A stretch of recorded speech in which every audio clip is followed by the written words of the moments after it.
to spoon. You want to get a news update, my brother, to spoon. You want to know what is happening, my brother, to spoon. Politicians want to make their decision, just to spoon. You want to know what's happening in the ministry, to spoon. Yeah, to spoon. Yeah, to spoon. You from Funjama, Maryland, to spoon. Yeah, to spoon. If you eat my graduate, my brother, to spoon. You got a sport TV, you got a sport radio, to spoon. Yeah, to spoon. You want to get a nose on it, to spoon. What? Yeah, Rastafari. Kilibamba, kilibamba, kilibamba. Kilibamba, kilibamba, kilibamba. What I want? Yes, I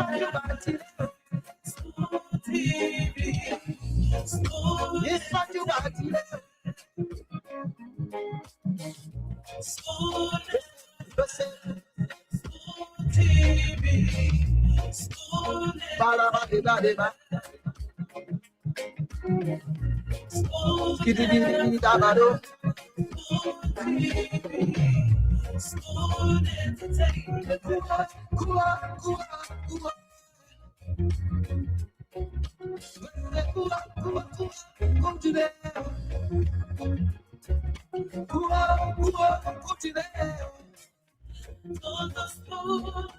Yes,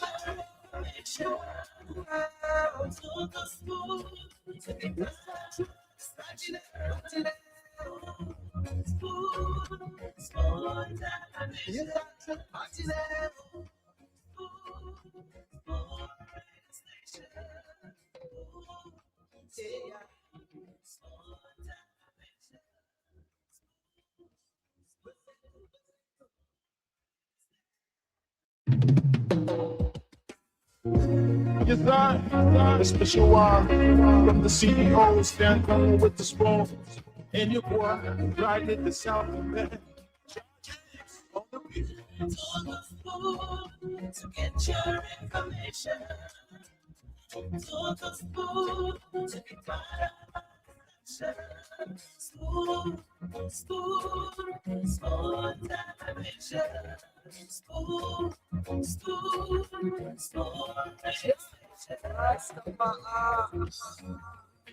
Spoon gonna tell you what is happening in Liberia. Spoon gonna tell you what is happening in Morovia. Spoon gonna tell you what is happening in Africa. Just to spoon, you ain't know. If they can't provide for starvation, just to spoon. You want to get a news update, my brother, to spoon. You want to know what is happening, my brother, to spoon. Politicians want to make their decision, just to spoon. You want to know what happening in the ministry, to spoon. Yeah, to spoon. Yeah, to spoon. You from Funjama, Maryland, to spoon. Yeah, to spoon. If you eat my graduate, my brother, to spoon. You got a sport TV, you got a sport radio, to spoon. Yeah, to spoon. You want to get a nose on it, to spoon. Yeah, Rastafari. Kilibamba, kilibamba, kilibamba. Kilibamba, kilibamba, kilibamba. What I want? Yes, party. Yes, party.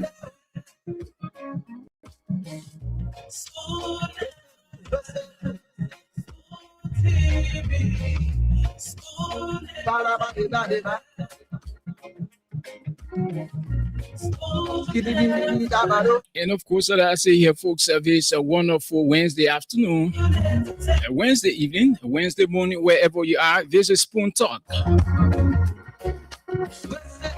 And today's actually a wonderful, cool, wet Wednesday evening here in Liberia. So today marks the 238 days. If you are there, I don't know your expectation for this year, your plan for this year. But normally I love to remind people we have just about 127 days to go in this year.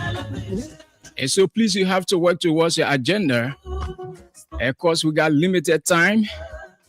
And so whatever the situation may be, we're going 65% in a year, 2026. So wherever you are, there's a Spoon Talk. Shano Gwe is my name. And of course, I'm pretty seated here this wonderful Wednesday evening, about to drive you through as usual. But something big is actually upcoming. His Excellency, President of the Republic of Liberia, Joseph Yuma Boaka, will be addressing the nation at 8 p.m. So we're going to take course your expectation. What are you anticipating? What is that major issue you want for the president to address in his nation address? And we're going to activate the phone lines here, take course.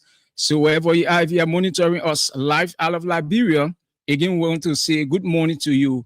Good evening, wherever you find yourself. I mean, this is actually a wonderful segment here in Liberia. If you are there in Grand Jide, Bapodo, Sano, Grand Bassa, if you are there in Nimba, Maryland County, Plebo, Sotoken District, if you are there in Harper City, hey, good evening to you. I mean, it's actually a wonderful segment here this cool and wet Wednesday evening in Liberia. So let's take course at 077771075, 077771075, 077771075, 077771075, or minute each. You have to be exact, and you just have 1 minute to speak your mind. His Excellency Joseph Yuma Boaka will be addressing the nation at 8 p.m. Matter of fact, we're also going to bring you that nation's address. Comes 8 p.m. both on radio and TV, while we are with our panelists to join the program. So let's now take course. Hello. Yeah. Good evening. Yeah. Yes, you live, sir. Your name and where you join us from? Yeah, this is David. I do join you from my resident in Pinsville. What is on my mind this evening, it has to do with the way President Boaka has proceeded with the entire drug issue. President Boaka has shied away on the core issue. And the core issue here is the $317 million drugs, and that was the $19.2 million drugs that were arrested at the airport and Dwazon respectively. For President Boaka to lead his son, who cartel members call his name on a video, in a video that he was part of that deal, and they gave him $2 million, and even giving a phone to be communicating with them. He shut down his phone and my brother. them back. Let's say there. I mean, that is not confirmed. Yes, I don't want people to go so far with things, especially you coming on such a station to just say anything like that. Hello, good evening, Channel Boy. Yes, you live, my brother. The president will be addressing the nation just 5 minutes from now. Let's hear you. What are you expecting? Yeah, what I expect. My name is Afonso B. Boaka, aka Red Power International. Okay, I'm calling Afonso. from Mombasa Power Station. What is on my mind is I want for Boaka to be speaking on how the drug issue will be put to rest, because all those who are involved into this drug business, I want Boaka to be able to prosecute each and every one of them. Nobody should leave behind. That's the only way this country will be free from drugs, that our future leader will not be damaged. To Channel Boy, please tell the CEO right now as I speak, water has entered my room. I'm in the water. I need help from the CEO. Please, I beg you. Okay. All right, my brother. Thanks so much. Yeah, power station. You can't Zero. see for yourself. Thanks so Thank much. you. 077771075. Hello. Good evening, bro. Yes, you live your name. Let's hear you quickly or Thank minute. you. My name is Liba Sandy, and I'm calling from Chicago part of the SCB, a proud member of concern that justice.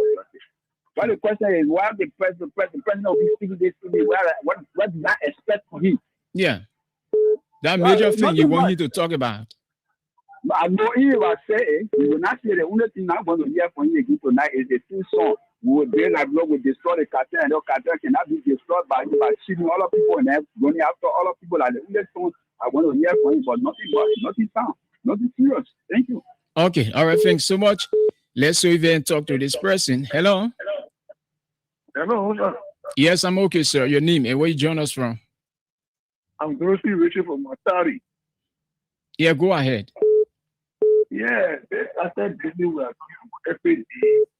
Why is it that when we want to see them, because when they let men go in the ghetto, they say, oh, they will not know who bringing it. When they tell one and forcing doors, Mhm. you know, what is that? So I expect you to not bother to say that even anybody who connected to this government mistake, who they were dragging in jail, if what will spoil it. Okay. All right. Thanks so much. 077771075. We have to do some adjustment quickly. 077771075. 07777 1075 07777 1075. Again, what's on your mind? And also, His Excellency Joseph Yuma Boaka will be addressing the nation at 8 p.m. What is that major issue you want for the president to talk about in his nation address? Call us here and make your contribution. Call us on 07777 1075 07777 1075 07777 1075 07777 1075. So let's take this short break. We have to get the lines back active. I mean, there are a lot of people out there want to call, but we have to do this quickly. Our technicians want to switch power again. So perhaps we might be a bit late to join, to bring you the president's nation address. So please be kind, remain where you are. We're going to be back just in subsequent time. Let's take this break.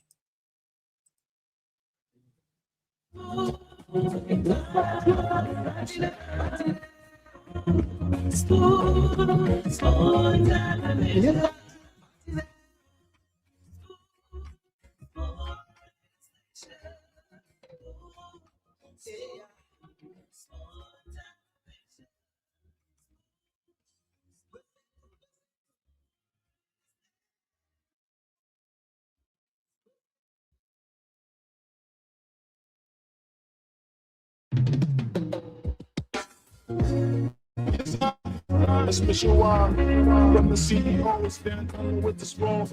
And your boy, right in the south, man. Watch on the beat. To the food to get your information. To the food to be part of action. Spoon, spoon, spoon navigation. Spoon, spoon, spoon. I'm gonna tell you what is happening in Liberia.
They betray pride for starvation just to smoke.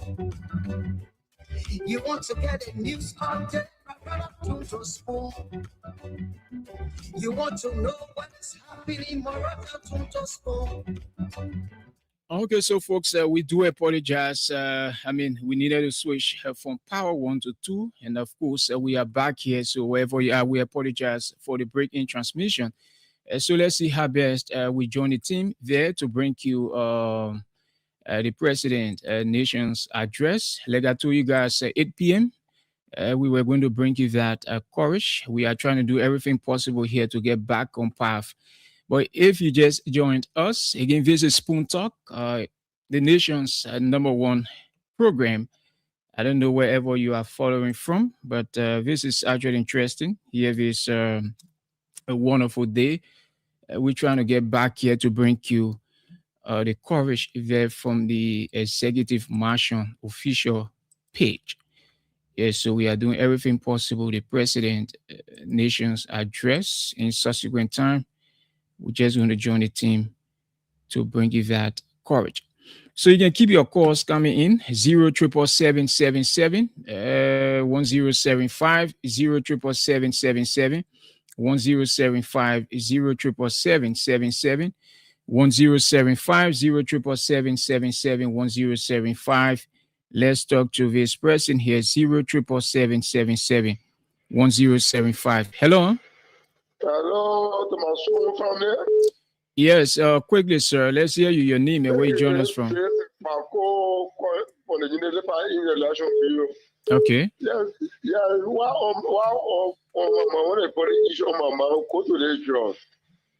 I think we're trying to put it on the thing that we in a war or nothing and come up, Lord Jesus already. We should do that thing. No, I won't let plan, but I will ever plan for our work on the top of speed on. Trucking my brother, so I can let support job. Who are you say no more job? No, that they will get a decent person, competent person, job for them, set up for the cause. So the people in fear in the nation, we should stop it. We should stop it. The former president. So you want to tell me I stop you? I'm going to answer about money for the game all that.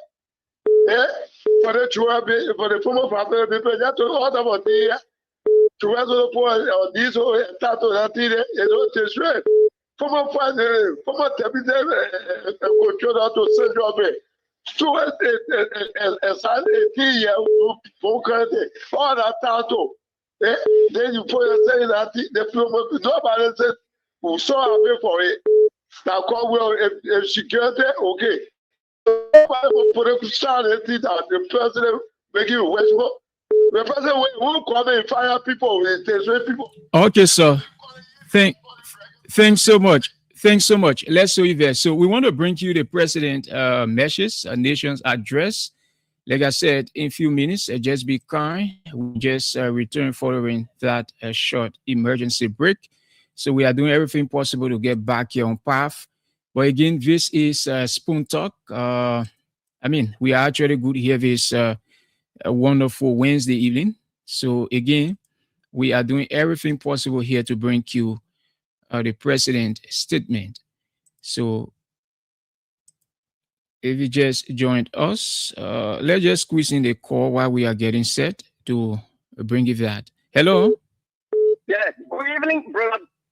W going in Liberia, and good evening to my peace-loving people of the Republic of Liberia, and good evening to my Spoon FM family this beautiful Wednesday evening. The need remain constant once again at Pangso AF Camara, and go to speak on a theme or topic last night I have spoken on, in the manner in which the former Vice President of the Republic of Liberia, His Excellency Manajoe Howard Taylor, was apprehended by the Gregory W. O'Clement police instruction to his police officer. It was unconstitutional, it was unprecedented, and that escalated of 1982 complex or present situation. We told President Joseph Numa Boakai, based on his 42-year experience, that the brain post in the voting, you were going to come and govern us this country for a better transformation. But I will define the act that have been committed and the public disgrace they have brought the former BP to.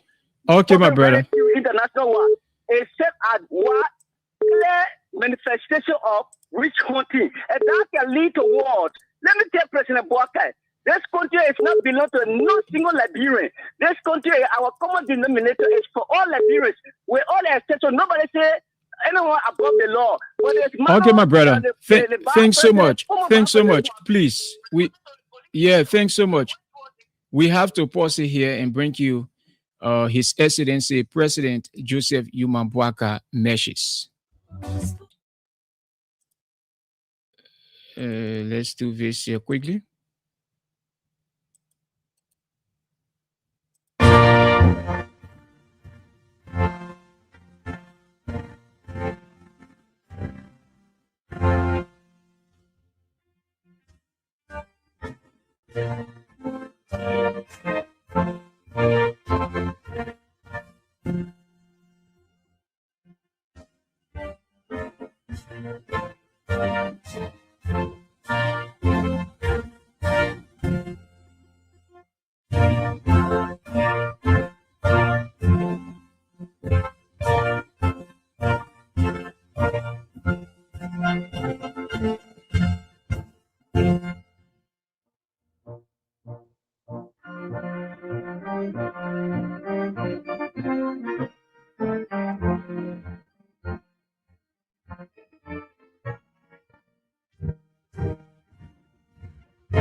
My fellow Liberians, I come to you this evening to reaffirm a solemn commitment.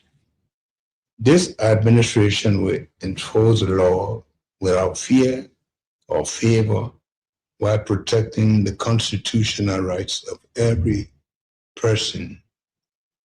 Over the past several days, development in our country have sparked public discussion, concern, and in some cases, misinformation. As president, I believe it's my duty to speak directly to you, offer reassurances, and make clear that justice must be pursued firmly, fairly, and independently.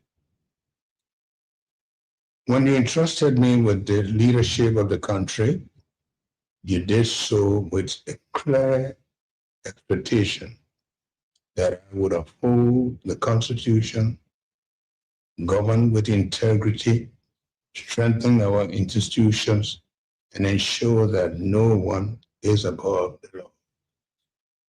Liberia faces serious challenges, but we are making deliberate progress toward the REST agenda for inclusive development. Yet, none of our work in the economy, education, infrastructure, or public institutions cannot succeed unless it is anchored in the fundamental principle, the rule of law. One of the greatest threats facing our nation is the growing menace of illicit drugs and organized crime. Drugs are destroying young lives, weakening families, fueling violence, and threatening our country's future. Let me reecho here that this is not a simple law enforcement issue. It is a national security and moral issue. Consistent with our pledge, my administration has intensified the fight against narcotic trafficking, money laundering, and organized crime. Our security institutions have been directed to act professionally, independently, and without fear or favor, working with a national and international partner to prevent Liberia from becoming a transit point for illegal drugs or a safe haven for criminal networks. Let me be clear, this campaign is deliberate, coordinated, and unrelenting. It is intended to defend the Liberian people, protect the Liberian character, and safeguard our nation's future. The national campaign against drugs and organized crime is not directed at any individual, party, or political movement. It is directed at conduct that threatens the safety, stability, and future of Liberia. In recent days, the arrest and the detention of former Vice President Joe Howard Taylor has understandably drawn national and international attention. I assure every Liberian, our regional neighbors, and our international partners that former Vice President Joe Taylor is being treated in full compliance with the Constitution and the laws of Liberia. She is presumed innocent, has access to legal counsel, and is entitled to due process, which will be upheld. The former Vice President had been arrested and charged in accordance with our legal procedures. It is not the President's role to determine guilt or innocence. That responsibility belongs to our independent justice system. Our democracy would be measured not by how we treat those with whom we agree, but how faithfully we uphold the rights of every person who comes before the law. For those who have expressed concern, I say this: your concern is legitimate in democracy, but guilt or innocence must be determined by the courts, not by politics, rumor, conjecture, or public pressure. My administration will neither persecute nor shield anyone because of political affiliation, office, status, or influence. Whether one has held high office, served in government, led a business, or lived as an ordinary citizen, the law must apply equally to all. I commend the men and women of our joint security for their professionalism, courage, and devotion to duty. Despite pressure and attempts at intimidation and calculated misinformation, they must remain steadfast, impartial, and respectful of rights and dignity of all citizens. This fight cannot be won by government alone. I ask parents, communities, schools, religious institutions, traditional leaders, young people to reject misinformation, support prevention, report criminal activity through lawful channels, and allow due process to proceed.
shown on the recording and saying that the president addressed it.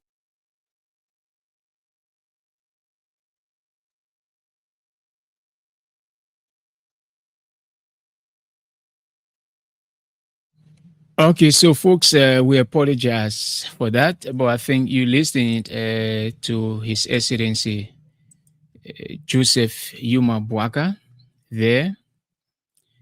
Maybe you can. So we're going to take course what we are with the panelists, the CEO and the rest of the team members to join us. I think you listened to the President Nation Address. There are a few things are captured. He mentioned about those who are concerned. Indeed, your concerns are legitimate in terms of democracy. And also the law must play equally to all. So you can call us on 077771075, 077771075, 077771075, 077771075, 077771075. You listening to His Excellency Joseph Yuma Boaka while we are with the CEO and the rest of the panelists to join us. Hello. Good evening. Yes, you live, sir. Let's hear you quickly. A minute. Yeah, this is Oscar Zigman. I'm calling from Campus City, Niva County. Okay, go ahead, sir. I didn't listen to the President Nation of Address. I endorse it, I welcome it. But the law should not be selective. As IG of the National Police told the Liberian people and in the national war that there's a senior officials of government is into the drugs issues. So we want the president and we want the government to be clear to us. The senior official of government, let the IG of the police reclaim himself and call the name of the senior official of government who is into the drugs. Okay. And arresting the former vice president, is not above the law. The law is a law. But let the law not be selective. Okay. Thank you. All right. Thanks so much. Hello. Hello? Yes, you live, sir. Your name? Yeah, this is Abdullah RM calling from Broadview. Let's hear you quickly. A minute. Yeah, I listened to the president. He said everything well. But my own issue about the drug issue right now is that when the case is in court, they will not judge a case on the radio. Right? When the case is in court, because judging the case on the radio has something to do with it. Because already in court, let the court decide. And those judges are there. They saw what happened to Bonnie Sherman. If they decide to do things their own way, one day we'll catch up with them. Thank you very much. Okay. Let's talk to VC. Hello. Yeah. Good evening. You have to walk away from a receiver, please. I'm out again, huh? Let's hear you. Yeah. I listen to the president. The president is not serious.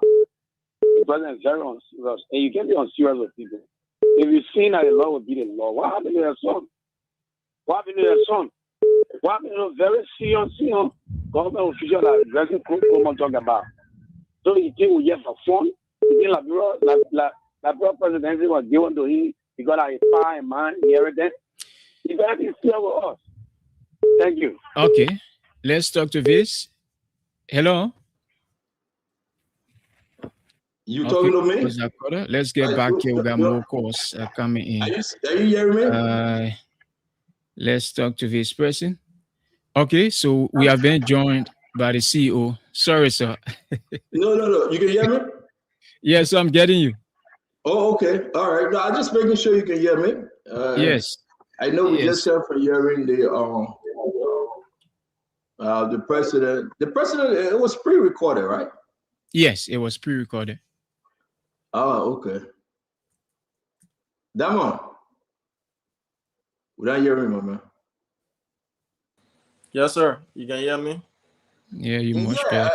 I heard that the president spoke, but did it end? Yeah, in there. I'm getting a question, Chief. No, like the president said, "Thank you and may God bless the country, save the state." Did he say that? I just heard the national anthem playing. Yeah. Did it interrupt the president's speech? How? No, because I I want we gotta play again though. It's just me. I want to make sure that we didn't make a mistake.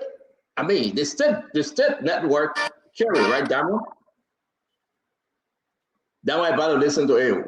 And you know, I just said something, man, about to go and listen to it. You see, you're cheating us. Shout out, go ahead, man, cheating us. Damo, unmute yourself. You want to listen to what you're listening to? Unmute yourself, Damo. Don't do this. Because is it a binding thing that the president? No, I'm not saying. I asked him whether the president's speech were interrupted. Damo, don't get me into your situation. I beg you. No, no. And he ended. He ended? Did he end? Yes, because I can remember he ended. No. So what was the last thing the president said? Let me play the last. Yeah, go to the last one. Maybe I'll listen. Look. The lawful channels and allow due process to proceed. Yeah, he said allow due process to proceed. Period.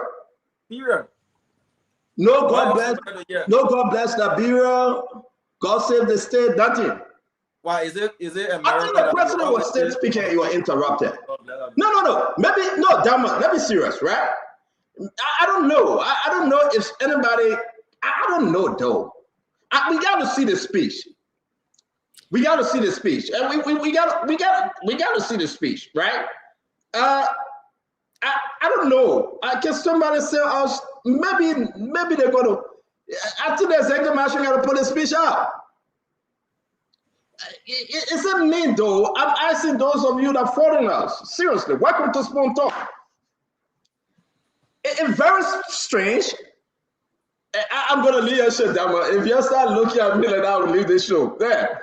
But it's very strange. I think at the end, the president also say, "God bless the state," or something like that. But anyway, let's talk about it. Anyway, welcome to the show. No. I got a problem. Kumasi Maya basically go back to Ghana, Kumasi, to say, but again, look, maybe that's me, right? It is a pre-recorded, so we don't know whether the president said, "God bless the state." And Bobo Akolawali, thank you very much.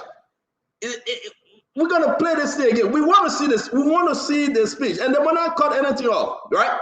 We want to see it. But I think we will talk about the speech, though. But I just want us to understand. That was somebody said, "Please, leave the people alone." Well, what do you want me to do, Dama? What do you want me to do? No, seriously, what you guys want me to do? We are yet, look, the president acknowledged, he reassuring the country, right, Dama, about the arrest of the former vice president, right? We want to talk about it. We're going to talk about all the new things that are happening, right? We're going to talk about the request Joa Howard Taylor made for them to give her compassionate, how you call it, release, right? We're talking about that. But I just want to ask Kula Fofana, the press secretary to the president, did somebody cut the president's speech? They have stressed to the nation. Did they interrupt the address with the national anthem? Dun, dun, dun, dun. We're going to play. We'll play one more time. Put it back up. Let's play one more time. I have to play. Look, I love President Baga so much. That's why we did everything to vote for him, right? You agree with me? But I want you to go to the end. If the president ended, that way, if when I start telling me, I will leave from here. I have to tell you, you will do your show. You allow me to be mean. Please. No, you cannot sanction me. You cannot put me in a battle. You cannot do me like a zombie. Allow me to speak, and that's why the people come here to listen to us every night. Baba Akuwala, what do you think? We will open the line. The president said he acknowledged the fight against drugs. He said he happy with the joint security, blah, blah, blah. They will not map the strata. We will play again. But my question I asked you, and somebody gave me Kula Fofana. Did they interrupt?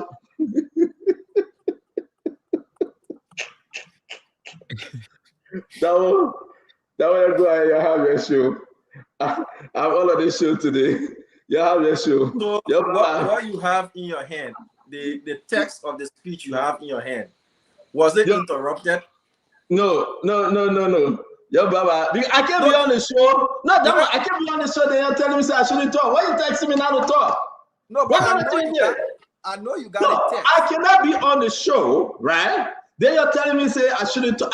So my question is illegitimate question. My question, question. I just asking you simple thing. The speech you got, the text of the speech, was it interrupted at the end? Does it have God bless Liberia and save the state thing, Liberia, love Liberia? We want Kula Fofana to come and explain. Kula is my lawyer.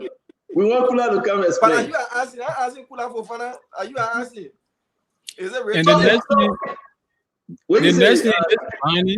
it is binding to climax with, God bless Liberia. Oh yeah, you are the head of state. Oh yeah, you should bless the country every day. Oh yeah, God bless our country. Oh, okay. No, I won't tell you people they do this to me. Look, Damon, we will play President Boubacar last pre-recorded address. Can we do that? You're funny. Yeah. Funny, Shano. The last pre-recorded address. And let's see how the Ome ended that compared to this one. I think the Ome address was interrupted. Look, I will always be me. Nobody, you guys will not censure me. You guys will not do this to me. I will always be me. Look, let me tell you something. Even when I'm in my grave, I will always be me. Yeah. And I think it is so unfortunate of you, Damo, that you try to play game. I'm totally discouraged. Don't run away, come back on. Don't run. The question, look, I dealt with him right away. Don't run away. Run to go where? Don't run. The question we asking, the Ome gave a beautiful address to the nation. One may say, I'm not saying I'm saying that. I have not spoken on that. One may say it was a beautiful reassurance. The Ome have reassured the Liberian people. And we're discussing. But the other question they say, but why are you starting with that one? But the president addressed to the nation, line by line, sentence by sentence, paragraph by paragraph, full stop, period, exclamatory mark, command, question. And then another thing, we say, they get full stop, they get period, they get exclamatory mark, they get command, they get question mark, they get halving, they get parenthesis open, parenthesis close. They got comma. They get comma. That originally say comma, I say command. But so what else? What else they get? Well, I want you guys to tell me. But I think German Jada. Semicolon. Semicolon. Yeah, they got period. Colon. They get, I call period, right? Yeah, they get exclamatory mark. Tell me what kind of mark was in that address that it couldn't end. Can somebody just tell me though? Yeah, let's go through the English that they get bracket. Thank you, they get bracket, right? So the president started with capital letter. Yeah, the president started with capital letter. Shannon, what we hearing? I'll say again. Man, what are you trying to do here now? They got colon. They got colon. Yeah, tell you guys talk to me. What do they have? If you're writing a whole, sentence and paragraph, how many sentences make a paragraph? Some people say 4, some people say 5, some people say anything over. So they got everything. So what else we have? So, listen, Dr. Richardson. It's going to be a beautiful show. President Joseph Yuma Boubacar addressed the nation. And he said some things that, they got, thank you, they got semicolon, they got upper colon, lower colon. Thank you. Y'all tell me. They got quotation mark. There you go. They got quotation mark. Somebody say end with drugs. They're your bagger. The guy said they end with the judgment. They got apostrophe. They got 4 star. Hey, y'all help me now, my people. The English guy will on here today not easy. But the president addressed how any of those things. That when you run away that business, people are helping me. They got 4 star. They got quotation mark. Run away to go where now? When you say I should do something, I go do it and you say I run away again. Run away. No, I said to do nothing. I tell you, you're going to do nothing. You run away. Yeah, you run away. They got so which one? I mean, they could have cut the Omen speech short. Then can you play the last line? Let them listen to it again. Because when the Omen started with he said I shouldn't do anything again. No, I didn't see you to do anything. But when the Omen started let me play now. No, wait. I want the people to listen carefully, right? So the president's speech was unique. We'll talk about it, right? But the show starts in a few minutes, so let me enjoy myself. Allow me to enjoy myself. Allow me to be centered, right? They are texting me, Damo texting me and telling me I shouldn't talk. And, the manager, Titi kind of texting me, I will block the number. But I got to talk. I got to be free, right? Let me tell you now. I got to know. If they don't want us on Spoon, we can find another network to go to.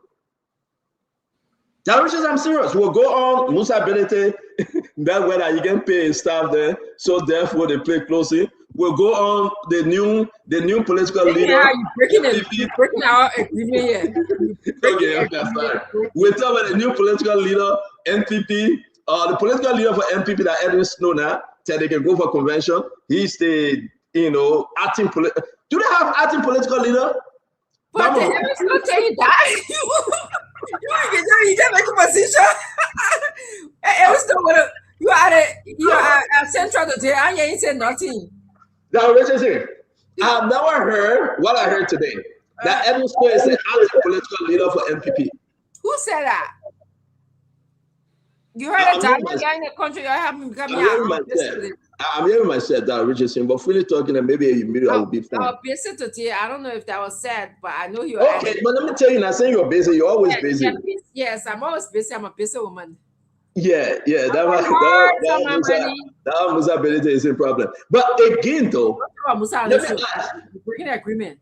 Okay, sorry, I will not talk about Musa. I really don't care about Musa said. Business. But let's be serious though. Yeah. Do they have acting political leader? I will talk about Joseph Braga's speech. But let me ask you a question, right? Do they have acting?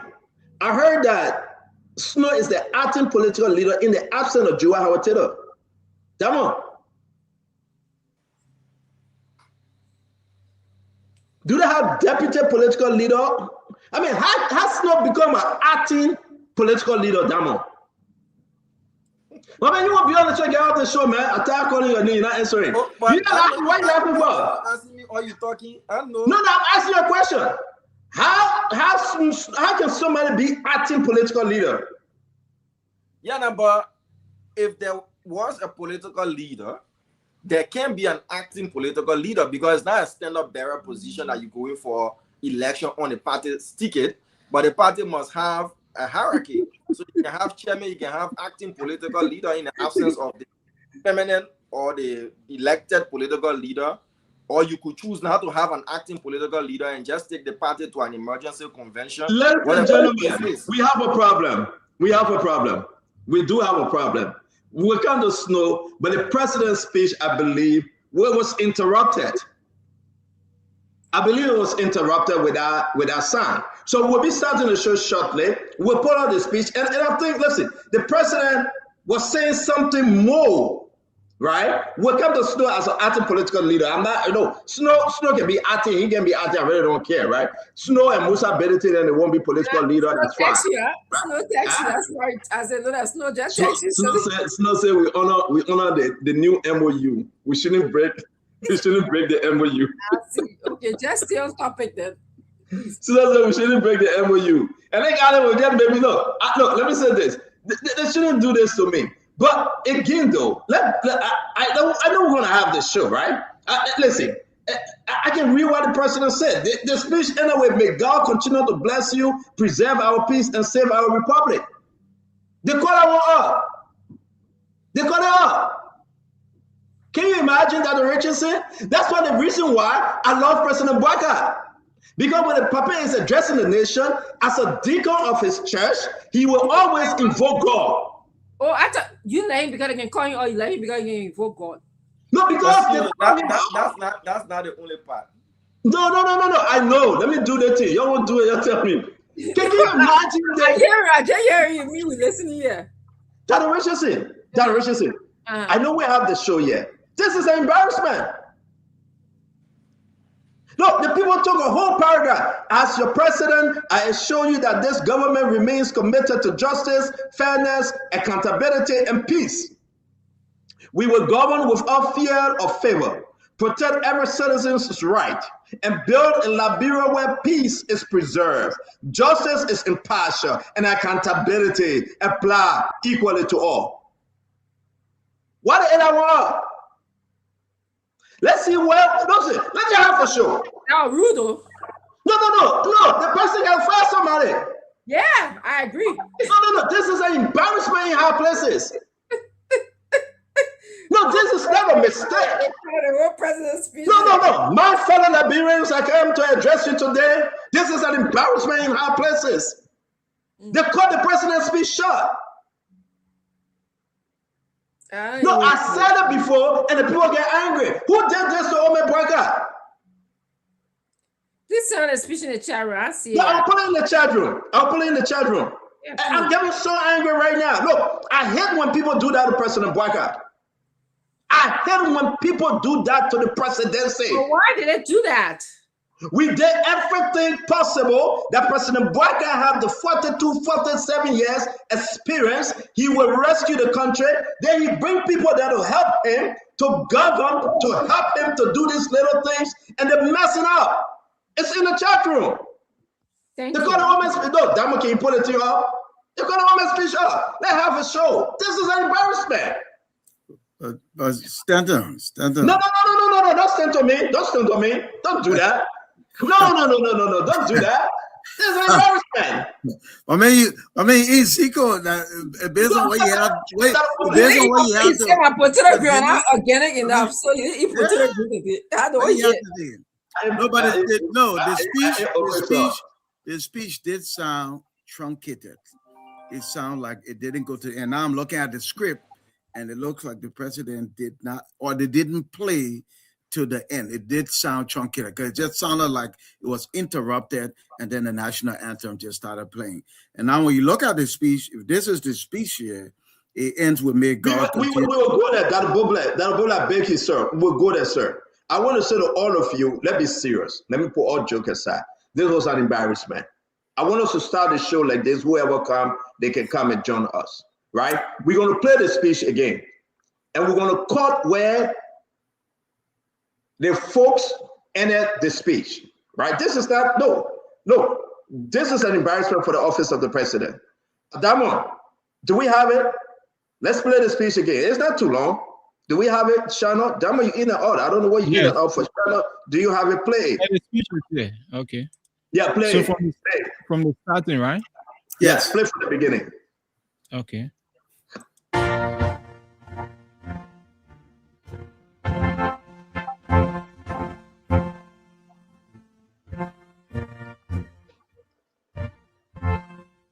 Give it volume.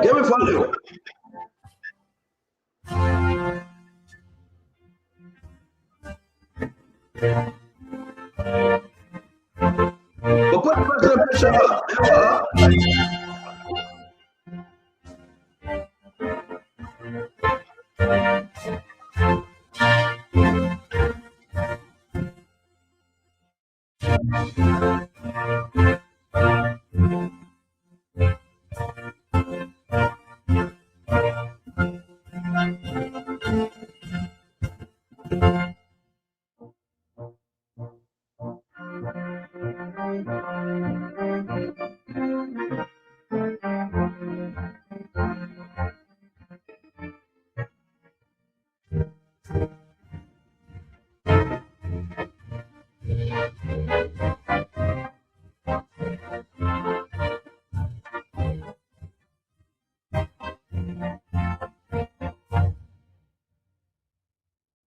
My fellow Liberians, I come to you this evening to reaffirm a solemn commitment.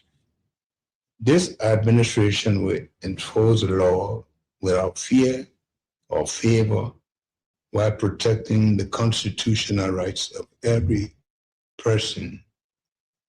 Over the past several days, development in our country have sparked public discussion, concern, and in some cases, misinformation. As president, I believe it's my duty to speak directly to you, offer reassurances, and make clear that justice must be pursued firmly, fairly, and independently. When you entrusted me with the leadership of the country, you did so with a clear expectation that I would uphold the Constitution, govern with integrity, strengthen our institutions, and ensure that no one is above the law. Liberia faces serious challenges, but we are making deliberate progress to the arrest agenda for inclusive development. Yet, none of our work in the economy, education, infrastructure, or public institutions cannot succeed unless it is anchored in the fundamental principle, the rule of law. One of the greatest threats facing our nation is the growing menace of illicit drugs and organized crime. Drugs are destroying young lives, weakening families, fueling violence, and threatening our country's future. Let me reecho here that this is not a simple law enforcement issue. It is a national security and moral issue. Consistent with our pledge, my administration has intensified the fight against narcotic trafficking, money laundering, and organized crime. Our security institutions have been directed to act professionally, independently, and without fear or favor, working with a national and international partner to prevent Liberia from becoming a transit point for illegal drugs or a safe haven for criminal networks. Let me be clear, this campaign is deliberate, coordinated, and unrelenting. It is intended to defend the Liberian people, protect the Liberian character, and safeguard our nation's future. The national campaign against drugs and organized crime is not directed at any individual, party, or political movement. It is directed at conduct that threatens the safety, stability, and future of Liberia. In recent days, the arrest and the detention of former Vice President Joe Howard Taylor has understandably drawn national and international attention. I assure every Liberian, our regional neighbors, and our international partners that former Vice President Joe Taylor is being treated in full compliance with the Constitution and the laws of Liberia. She is presumed innocent, has access to legal counsel, and is entitled to due process, which will be upheld. The former Vice President had been arrested and charged in accordance with our legal procedures. It is not the President's role to determine guilt or innocence. That responsibility belongs to our independent justice system. Our democracy would be measured not by we treat those with whom we agree, but how faithfully we uphold the rights of every person who comes before the law. For those who have expressed concern, I say this: your concern is legitimate in democracy, but guilt or innocence must be determined by the courts, not by politics, rumor, conjecture, or public pressure. My administration will neither persecute nor shield anyone because of political affiliation, office, status, or influence. Whether one has held high office, served in government, led a business, or lived as an ordinary citizen, the law must apply equally to all. I commend the men and women of our joint security for their professionalism, courage, and devotion to duty. Despite pressure and attempts at intimidation and calculated misinformation, they must remain steadfast, impartial, and respectful of rights and dignity of all citizens. This fight cannot be won by government alone. I ask parents, communities, schools, religious institutions, traditional leaders, young people to reject misinformation, support prevention, report criminal activity through lawful channels, and allow due process to proceed.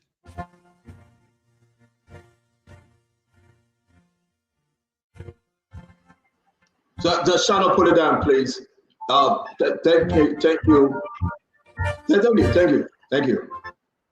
Thank you. So we're going to proceed with our own due process here on Spoon Talk.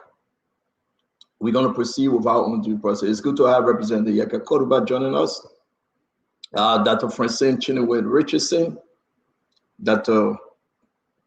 Rudolph Bople, Deputy Managing Director for Spoon Network, Dama Slanger, producer in studio, Shana Gwe. Ladies and gentlemen, these 3 paragraphs with the closing were omitted. Intentionally or unintentionally, we don't know. But I think the president's speech has a good message. But unprofessionally, it was cut short. The question remained, will the president redo his speech, his address to the nation? Why would such mistake ever happen? This is very, very important. Let's just put all joke aside. And I will read in my own voice, as a producer on this show also, the president meant to say with the last 3 paragraphs, and we'll put it up later. What do you say, Damo? As you're about to read that, Shana should please place it on the screen. I'll send it to him. Okay, Shana, please put it up on the screen. Okay, we'll put a better one up, but consider this one. 3 paragraphs with the closing. The president was about to announce to the nation a call on political and religious leaders, civil society, and public commentators to act responsibly. Differences of opinions are healthy in the democracy, but we must reject words and action that incite violence, undermine institutions, or seek to intimidate those enforcing our laws. The second paragraph that was removed, or actually the president didn't reach to, Liberia has come too far to revert to the culture in which justice is swayed by fear, power, or political pressure. Our nation has endured conflict, hardship, and division. Yet, we have shown resilience and commitment to peace. Let us preserve that peace by upholding the Constitution and strengthening the institution that safeguard our democracy. The last one, as your president, in the word of President Joseph Yema Boakai, I'll show you that this government remains committed to justice, fairness, accountability, and peace. We will govern without fear or favor, protect every citizen's rights, and build a Liberia where peace is preserved, justice is impartial, and accountability applies equally to all. May God continue to bless you, preserve our peace, and save our republic. Thank you. Shannon, put this thing down. Put it down, Shannon, please. Put it down. Guys, my fellow Liberians, those of you that follow us, what's happening? We will talk about the speech, the context, how beautiful it was to some people, the reassurance. We'll talk about it. But Dr. Bopler, you are teaching university, you're a professor. Dr. Richardson, you've been there for almost 20 years now. What a huge mistake and error here. Let me start with you two, then we'll come to the representative. Dr. Richardson, you go first. I thought it was a joke when I heard the thing cut off, but now we're seeing the actual address to that which was cut off from the president. Isn't this concerning, Dr. Richardson? Yes, I hope that it was unintentional, and I think they need to get to the bottom of how a certain portion of the speech was cut off. It's important that when the president speaks to the nation that we hear all of what he has to say, as opposed to just half of what he has to say. So I don't know what happened, but in order for them to learn, in order for it not to be repeated, they certainly need to get to the bottom of it. I think this speech was better than previous speeches because it was clearer, if that's what you want us to go into now. If you want me to go to my own critique of it, is we're not talking about the speech here. We're just talking about the manner in which it was cut off. So the Liberian people didn't hear it off in the person's own voice, and that's what we are saying. So let me bring in Dr. Bopler. You also asked another question. Should he redo the speech? Should he replay his speech or re-speak to the Liberian people? I think that was a question that you asked. I think it's important. I think every time that a president speaks to Liberian, it's very important that we hear him talk all the time. So maybe not just this one, maybe next week he needs to do it again. Do it again, keep doing it. Okay, thank you, Dr. Richardson. Dr. Bopler, though, this is awkward, Dr. Bopler. What do you think? From your department now, from what you do for a living, how serious is this mistake? So I think it probably was an error. There seemed to be no reason to truncate the president's speech, and the way it ended, yes, this is a different kind of speech. It does not have to end with, God bless the state, this and this and this. Every speech does not end the same way. However, this one seemed to have ended abruptly, and the national anthem just interrupted. So I felt the same way like you. I think it was an error. That's a state that they got 3 paragraphs that they didn't reach to. That's what I'm saying now. Yeah, that's what I'm saying. The speech felt truncated, like were cut. And those who released the speech, remember, this is pre-recorded.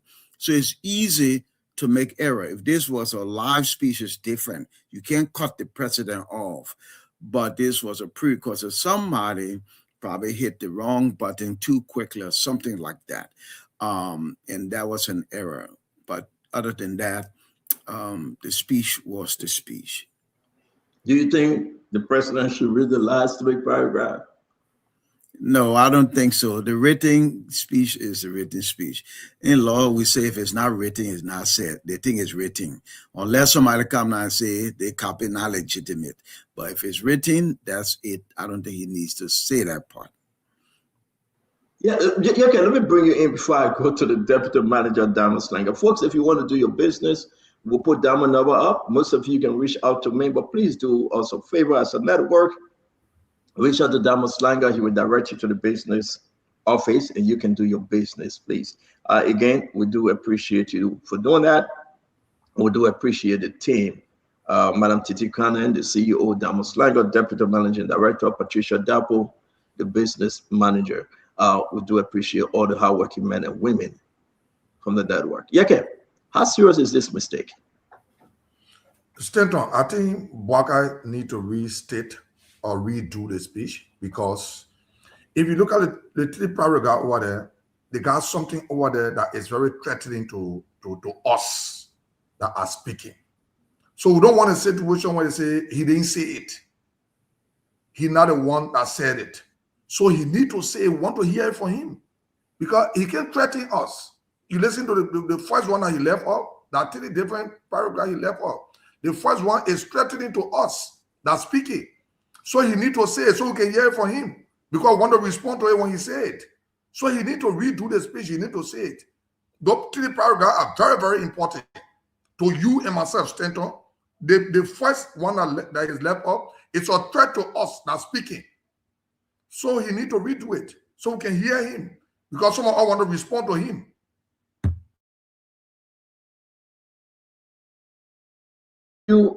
It's not threat to me. I mean, I'm different from you. You're on different position, I'm on different position, yeah. But let's go back to this. It's not a threat to me either, because I never felt nothing. You in America, I on the ground here, I can say anything I want to say. So it's not a threat to me. I just want to respond to him. So I wanted to come from him. I don't want it to be written. He can say, I'm not the one that wrote it.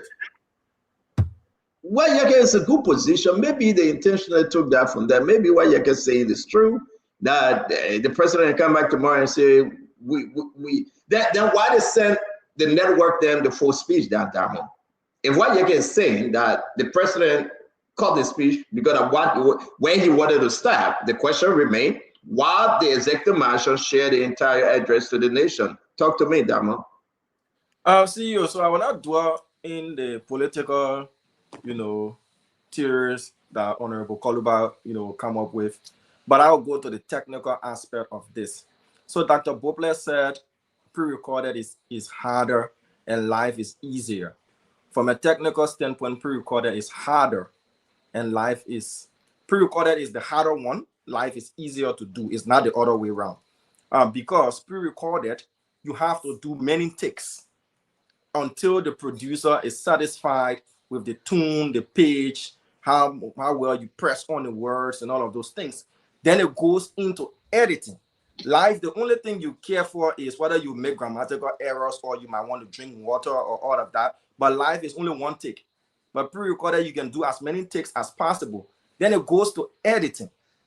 So whomever it is that did that editing, whether it was intentional to have cut off those 3 paragraphs and the closing, then the question is, why did they release the full speech with those 3 paragraphs and the closing?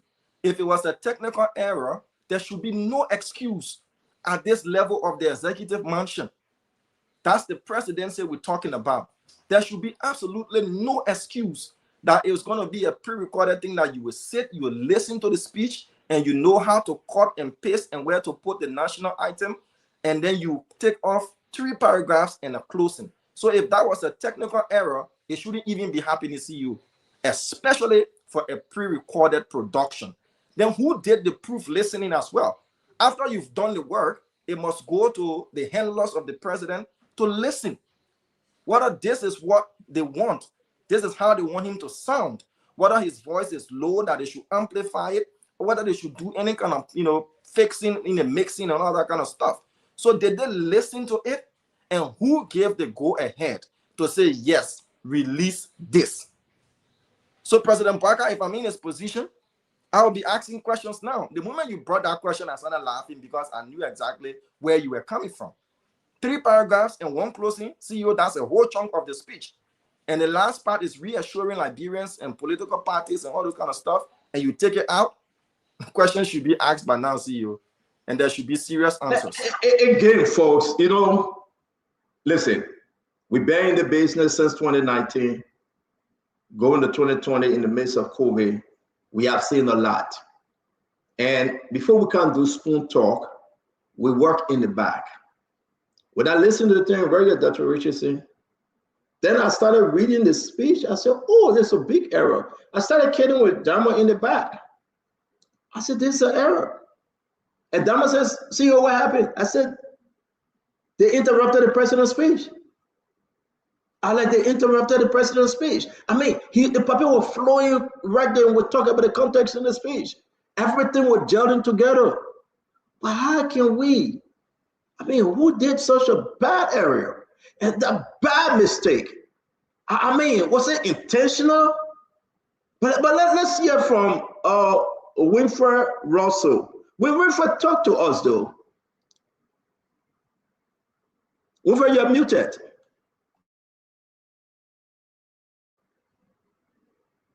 You're not ready to talk. Let's bring Emmanuel George. You ready, Winfred? Okay, Dr. Johnson, go ahead.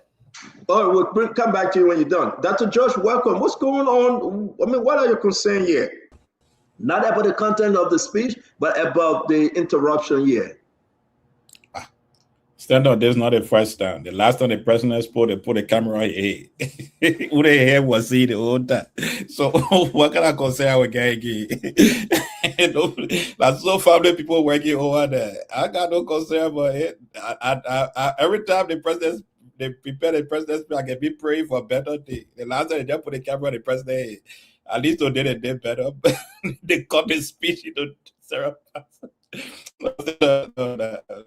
When you have so much family people around you that get happy, We are not seeing Emmanuel, your internet is tripping. Okay. I'm saying, you hearing me now? Yeah, you're good now. Good. I'm saying I did not expect a lot. The last time this president gave an initial address, he took the camera and placed it directly on his head. The president was speaking for the whole speech. So when you have a lot of family people working around you, this is what you get. So hopefully they will get professional people and know that is the office of the president. When the president get on air, millions of people want to listen to him, not only Liberians, non-Liberians. So they will employ professional people to do that work and stop taking their family, employing them to work around the president. It doesn't work like that. Thank you. All right, let's see if Russell, are you ready, sir? Yeah, I've been ready, but I had to defer to the doctor. We honor all of our folks on this show with PhD because there's a lot of work.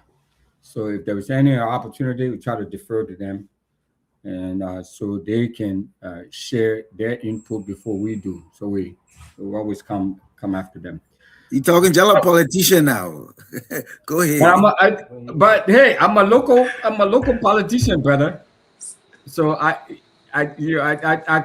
claim that.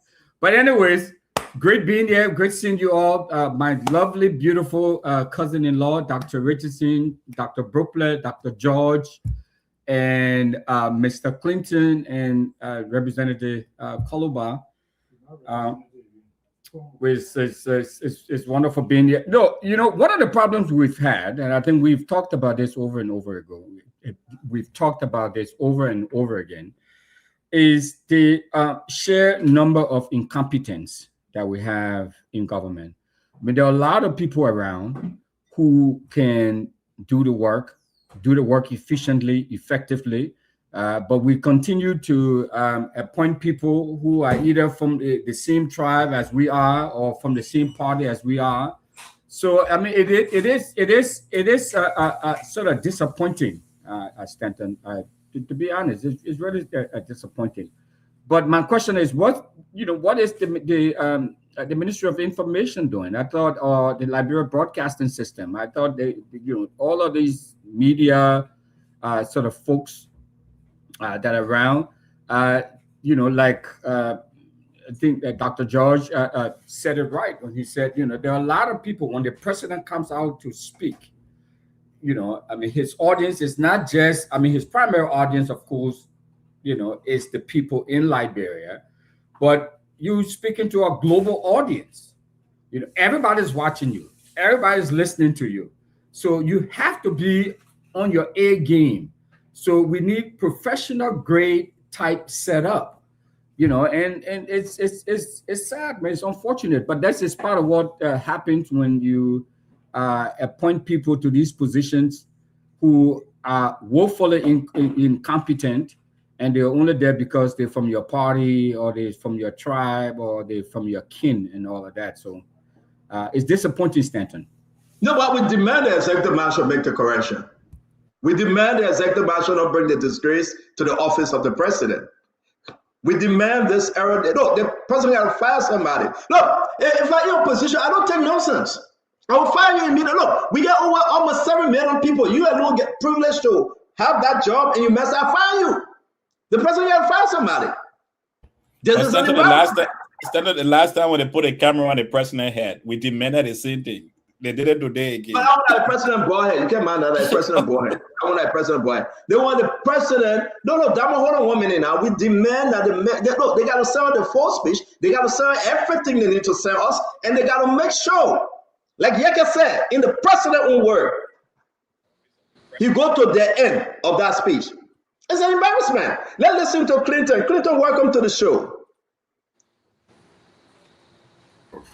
Thank you, Stanton. Is this I just jump in? So are we just doing intro, or are you specifically talking about the speech? No. It's the speech that they interrupted the speech, how they did it. We just want to hear you on it, right? We didn't touch the speech yet, but we just want to hear the nation got to hear the full speech in the president's own word. And that person that put that bam in the middle, they got to take that bam from the middle. That's what we're saying. Who made that grave mistake, man? Well, I mean. Like the judge said it right. I mean, this is an administration that pride itself as having the most educated people in the country, the most sophisticated people. It's all you hear from the Unity Party, you know, all day. The president has 40 years of experience, and that's what he brought to the government. So, I mean, you expect that this is going to be a government of seriousness. Unfortunately, since the president came into office, it's been one scandal after another. So, I mean, this is not a strange thing. I mean, you know, it's all talk. When it comes down to doing the real work, we don't see anything. So it's nothing strange yet. Okay, so we are receiving new development. Maybe the executive marshal heard us, and they have taken responsibility, and that both plan, and they have made the correction. I think that was an error. I want to say to all my fellow Liberians, the executive marshal technical team made a mistake. They have corrected the mistake. The president spoke, and he read the entire speech, but apparently, Dama will be bringing up to speed. And when I start laughing, I'll go in the back and laugh in Manuel Church. Start laughing, man. No, start laughing, I beg you. So apparently, they have since apologized to the Liberian people, and will listen to the full speech. Dama, what do you have? Are you the information minister now, Stato? I am the moderator. Dama, hold on 1 minute. Let me correct the man I went to Menacing Man. Menacing Man. I am the moderator for this show. That's my work. Yeah, but let the information minister go on the show and speak. He will not call. That's my show. That's our show. That the people show. We should run the show as it is. So we're not take what you say 100% onto this speech. It's okay. Go back to Papa Musa that you went to, and you believe him. I will stay on the people's show. Okay, that will go ahead. Yeah, so see you, as I stated earlier, the president might have read the entire thing, but whomever it is that did the editing after he spoke did omit that part. And we that work with audio, we know how it works. When you're doing cutting and pasting, probably that person just did that, but it shouldn't be happening at the level of the presidency. There's no excuse. The presidency should have the highest and the best professionals in the entire Republic of Liberia. They've got a budget to do that. Mistakes of that nature shouldn't be happening. Thankfully, it was a pre-recorded recording. They went and undid what they did with the editing, and then plays the national item at the end of the president's speech. So the updated version is up. We will play that once you give the go ahead. But again, the executive mansion and a playground. Yeah, you should be able to hire the best people, technical people, and rest. This kind of mistake is unexcusable, Chief, or it's inexcusable any way you want to say it. It shouldn't be happening. And again, that's a failure. We should acknowledge it, right? It's one of the look. When we talk about the arrest of Joel Howard Taylor Damo, and we talk about the tension in the country from all sides, and the government must get this thing right. They cannot make these careless mistakes. For us, the president, the president will be addressing the nation 8 p.m.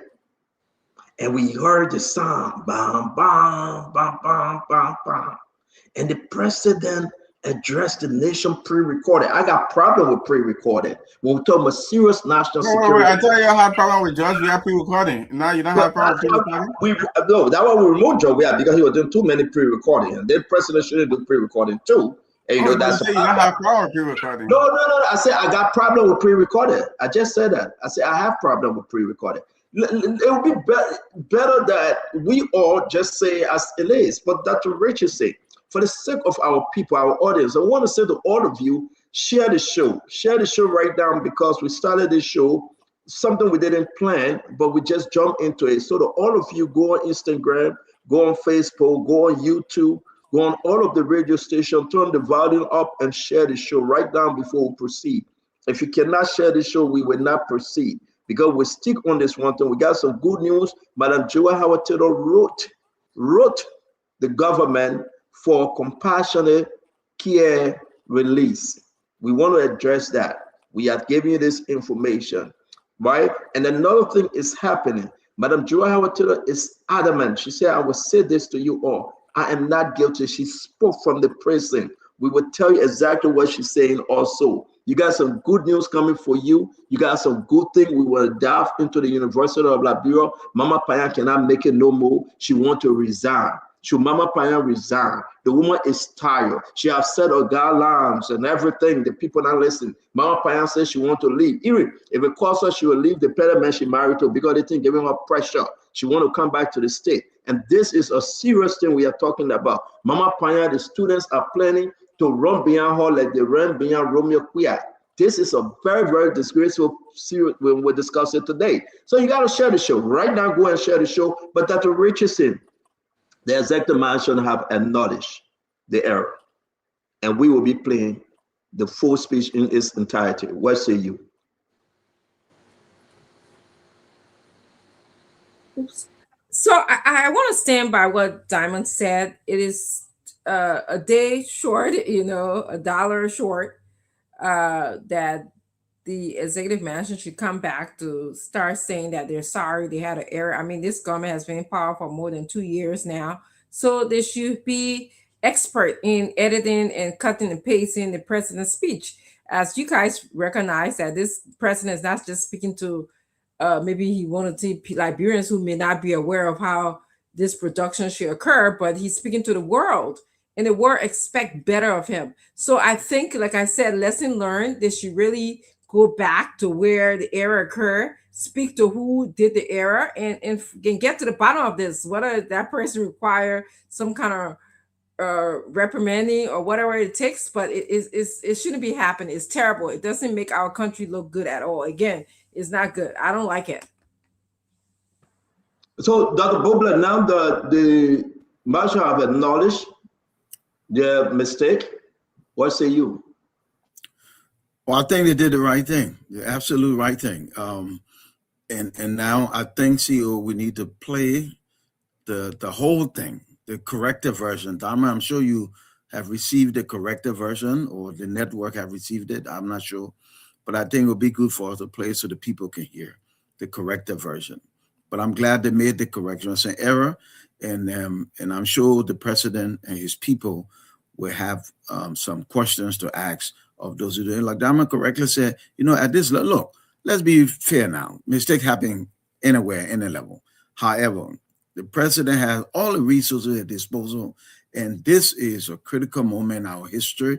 And you don't just do stuff and just, like just do it. You play it, you listen, you do your own edit, your revision, you bring one other person in the room in it before you put it out for public consumption.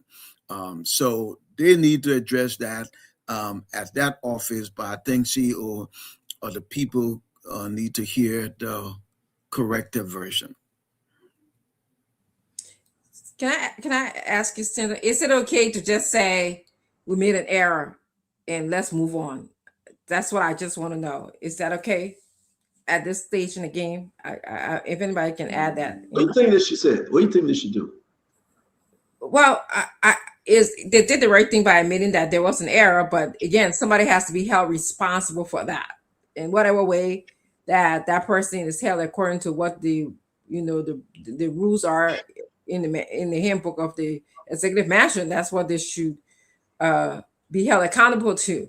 But I don't think that it in Liberia, it's like we make these errors, we hold nobody accountable, we move on, and that's my problem. I'm struggling with that right now. Do you think? I don't think the government should come down and say, "Well, this mistake was made.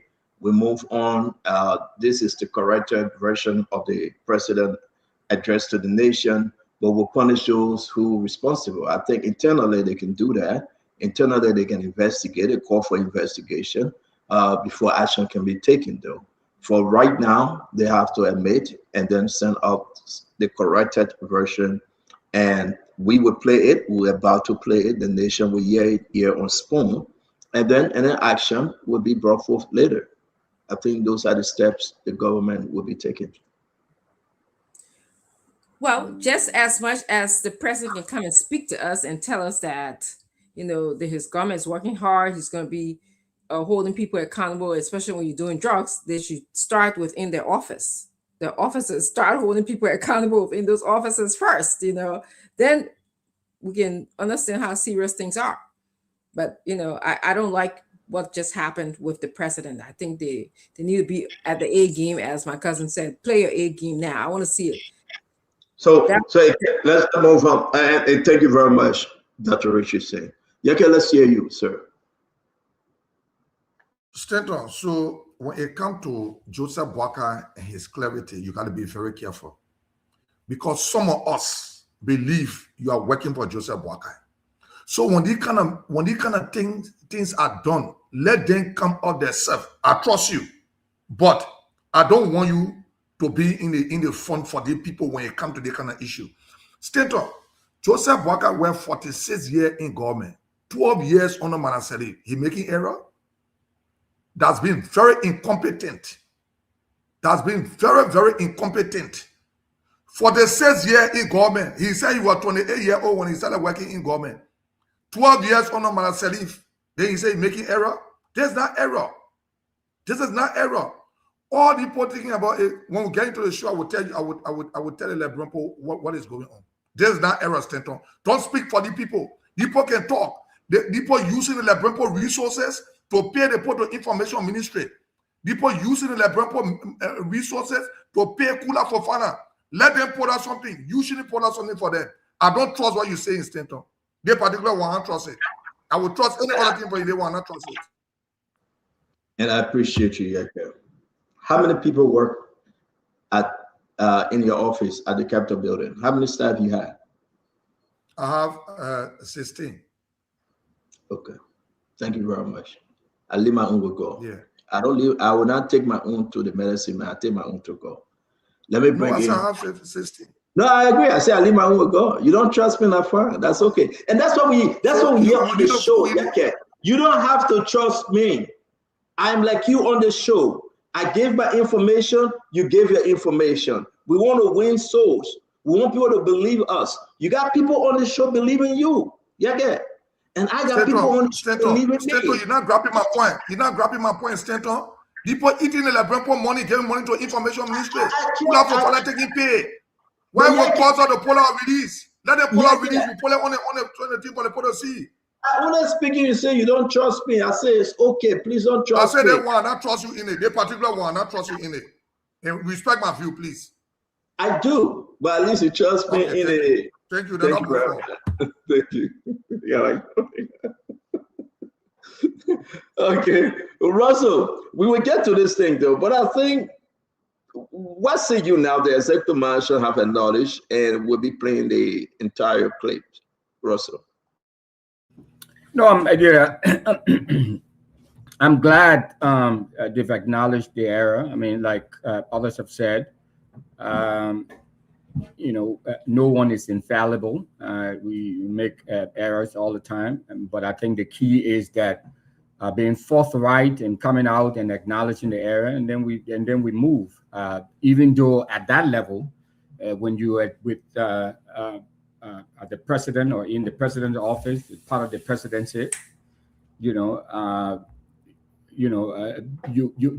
have to. I mean, you have to do all you possibly can to ensure that everything is as spick and span and is as thorough, and you have redundancy in the system to ensure that when you put some that you have somebody else there checking to, and then you have all of these different layers of checks there, because we cannot afford to be making these kinds of elementary mistakes. Yes, mistakes are, it's something that we all do, that happens. But at this level, we can afford to be making those mistakes. So it is great, Stanton, that they acknowledged it, they corrected it, and let's move. And thank you very much. Let me bring in Dr. George. Dr. George, what say you?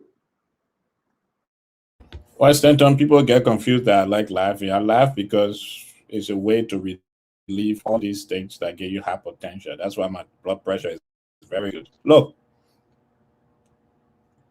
this is not the first mistake for us to say executive marshal acknowledge and we throw in the dustbin. Dr. Brobler, that's wrong. Someone must be accountable for this. This is not the first mistake. When did the executive marshal knew that the president was going to deliver this address?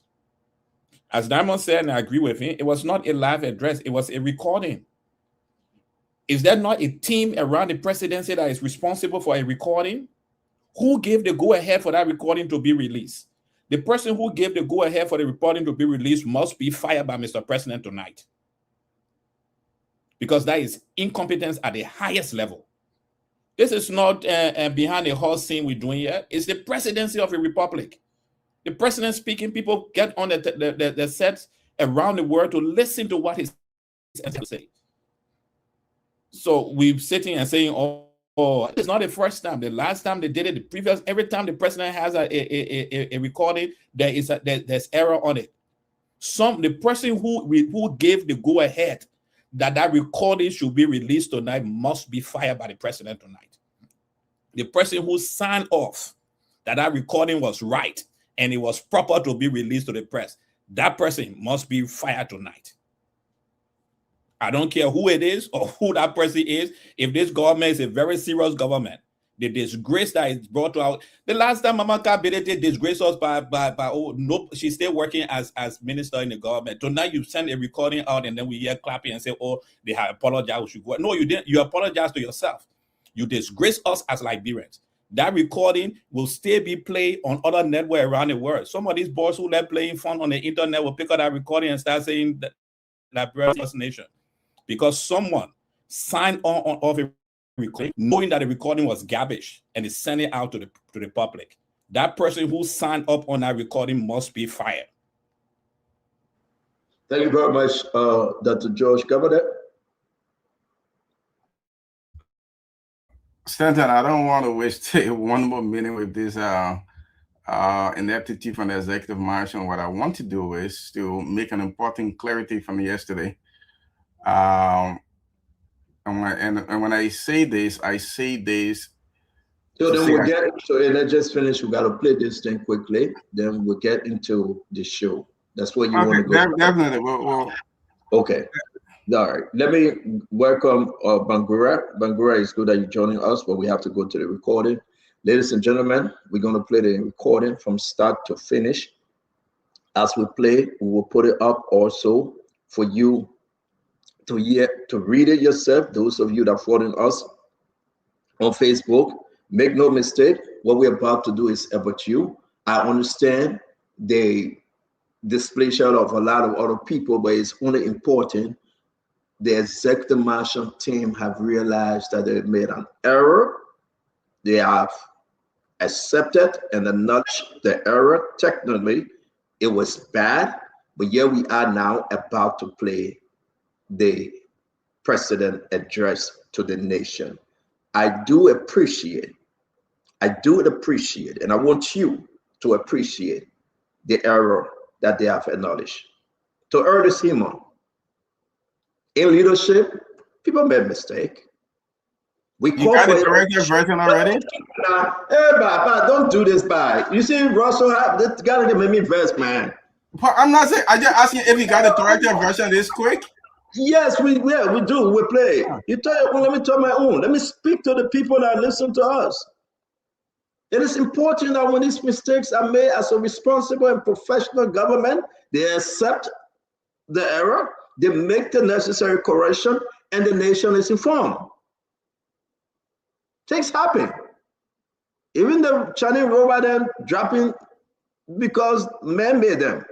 Things happen. So let's move on, folks. We just beat on the government that this thing should be done, that this thing was wrong. The government heard your cry, the government heard you, and you come here to assistance. What are you saying? What are you for? Are you only for bad news or good news? So, Stendo, why is it that you always beating us in the back? When we have information we give to you, you always beating us to go verify 10 times before you play all the network. Why are you bargaining when you don't accept it for 3 seconds?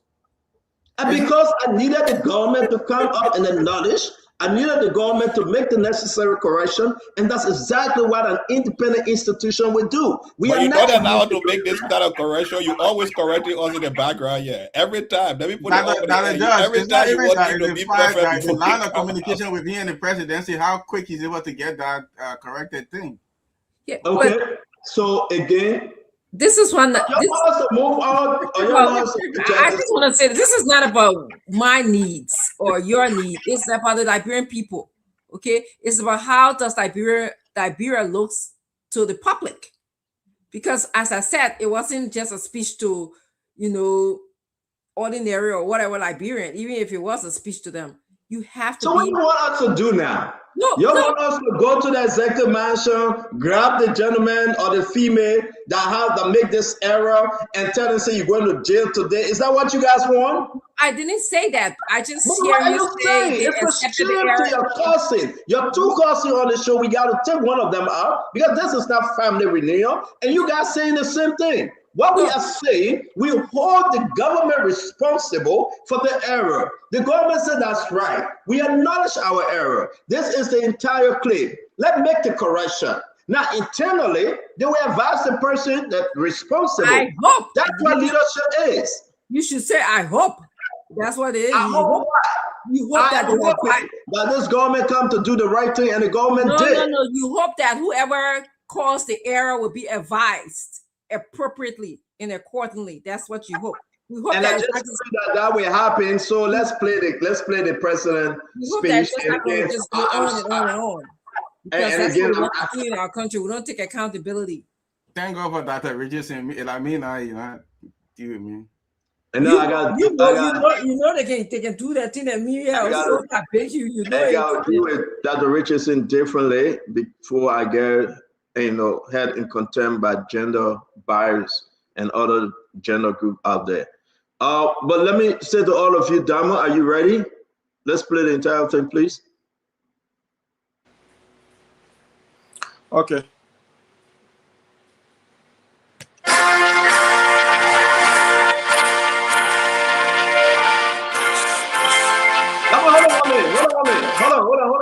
Hold on. And no, hold on 1 minute. And it's very loud and very clear. That guy is dramatic for no reason. No, I like the fact that it's so. I like that. I don't know who did the editing. No, I'm sorry.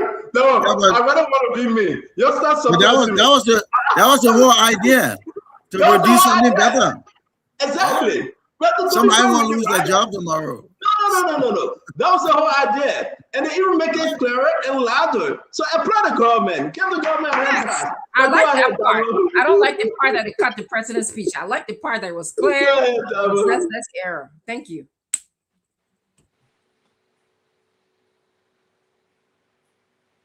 Okay, so we're about to play it.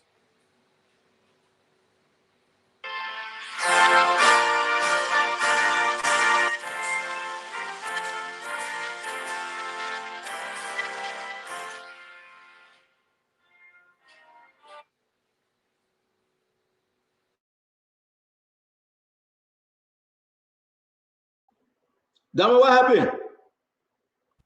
You gotta put a picture down, Dama. Put a picture down. What happened? They sent different version of you.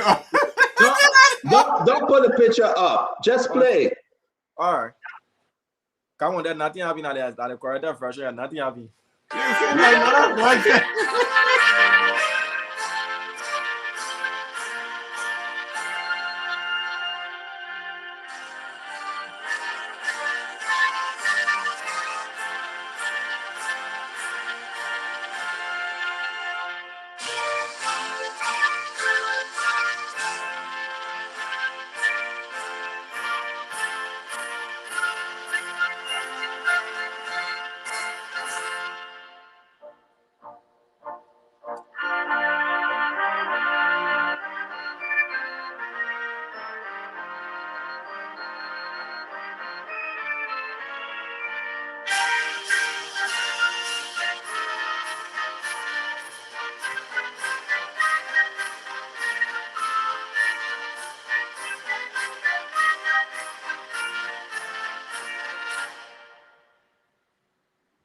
My fellow Liberians, I come to you this evening to reaffirm a solemn commitment.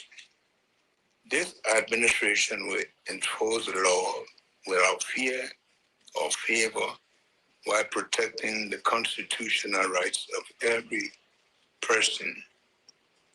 Over the past several days, developments in our country have sparked public discussion, concern, and in some cases, misinformation. As president, I believe it's my duty to speak directly to you, offer reassurances, and make clear that justice must be pursued firmly, fairly, and independently. When you entrusted me with the leadership of the country, you did so with a clear expectation that I would uphold the Constitution, govern with integrity, strengthen our institutions, and ensure that no one is above the law. Liberia faces serious challenges, but we are making deliberate progress to the arrest agenda for inclusive development. Yet, none of our work in the economy, education, infrastructure, or public institutions cannot succeed unless it is anchored in the fundamental principle, the rule of law. One of the greatest threats facing our nation is the growing menace of illicit drugs and organized crime. Drugs are destroying young lives, weakening families, fueling violence, and threatening our country's future. Let me re-echo here that this is not a simple law enforcement issue. It is a national security and moral issue. Consistent with our pledge, my administration has intensified the fight against narcotic trafficking, money laundering, and organized crime.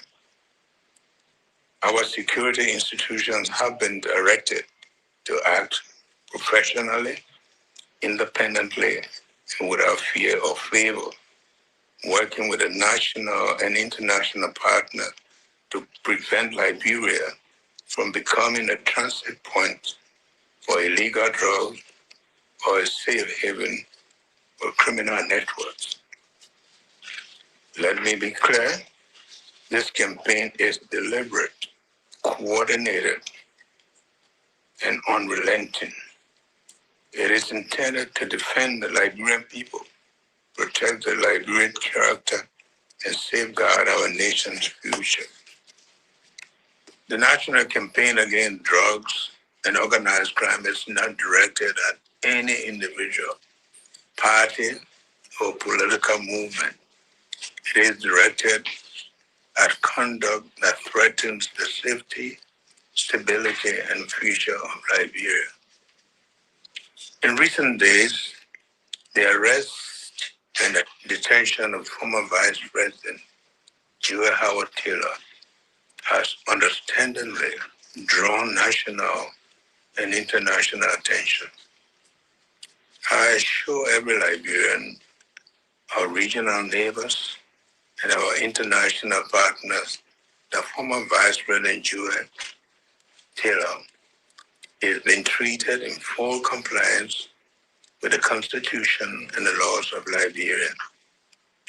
She is presumed innocent, has access to legal counsel, and is entitled to due process which will be upheld. The former Vice President had been arrested and charged in accordance with our legal procedures. It is not the President's role to determine guilt or innocence.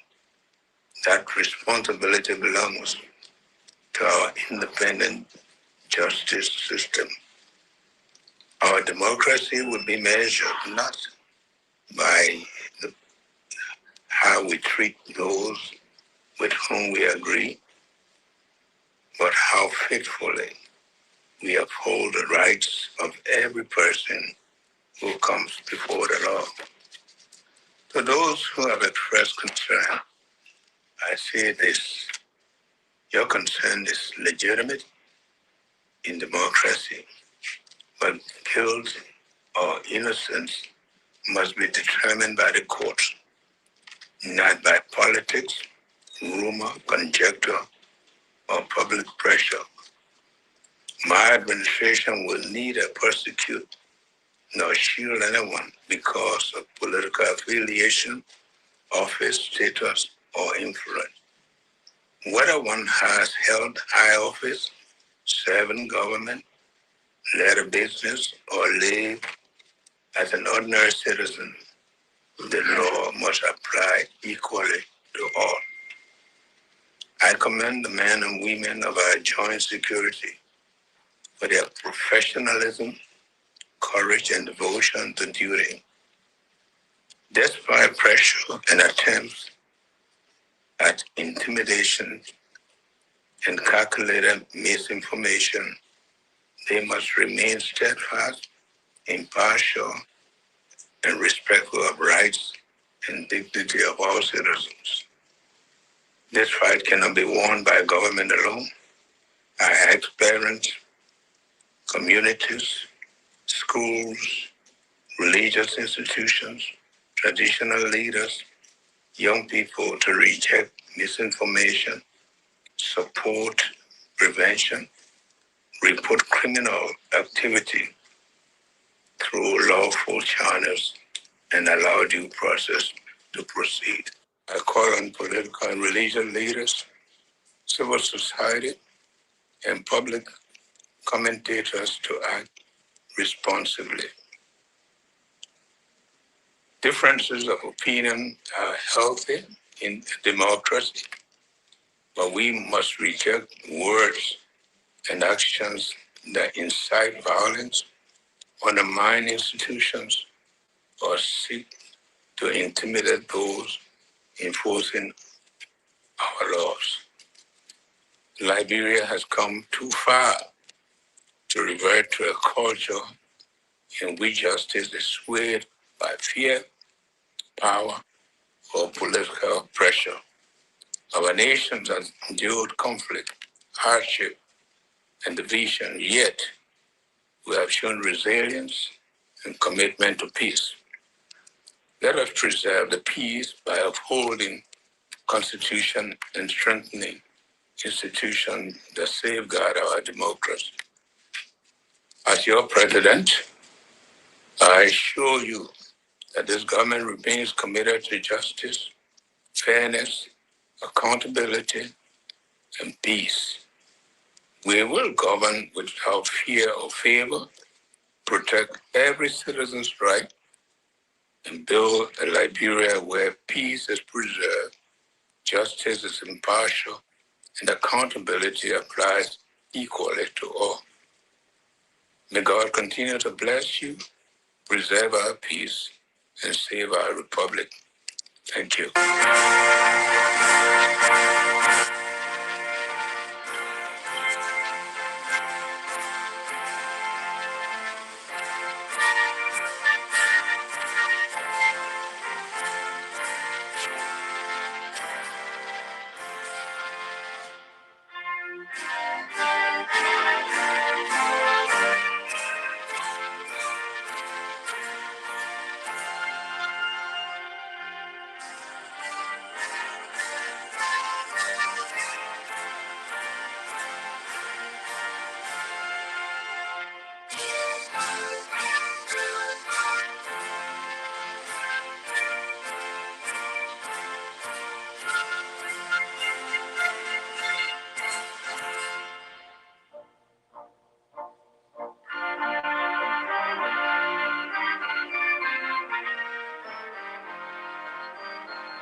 I think that's it. I believe that's it. We can move on now to the substance of the speech.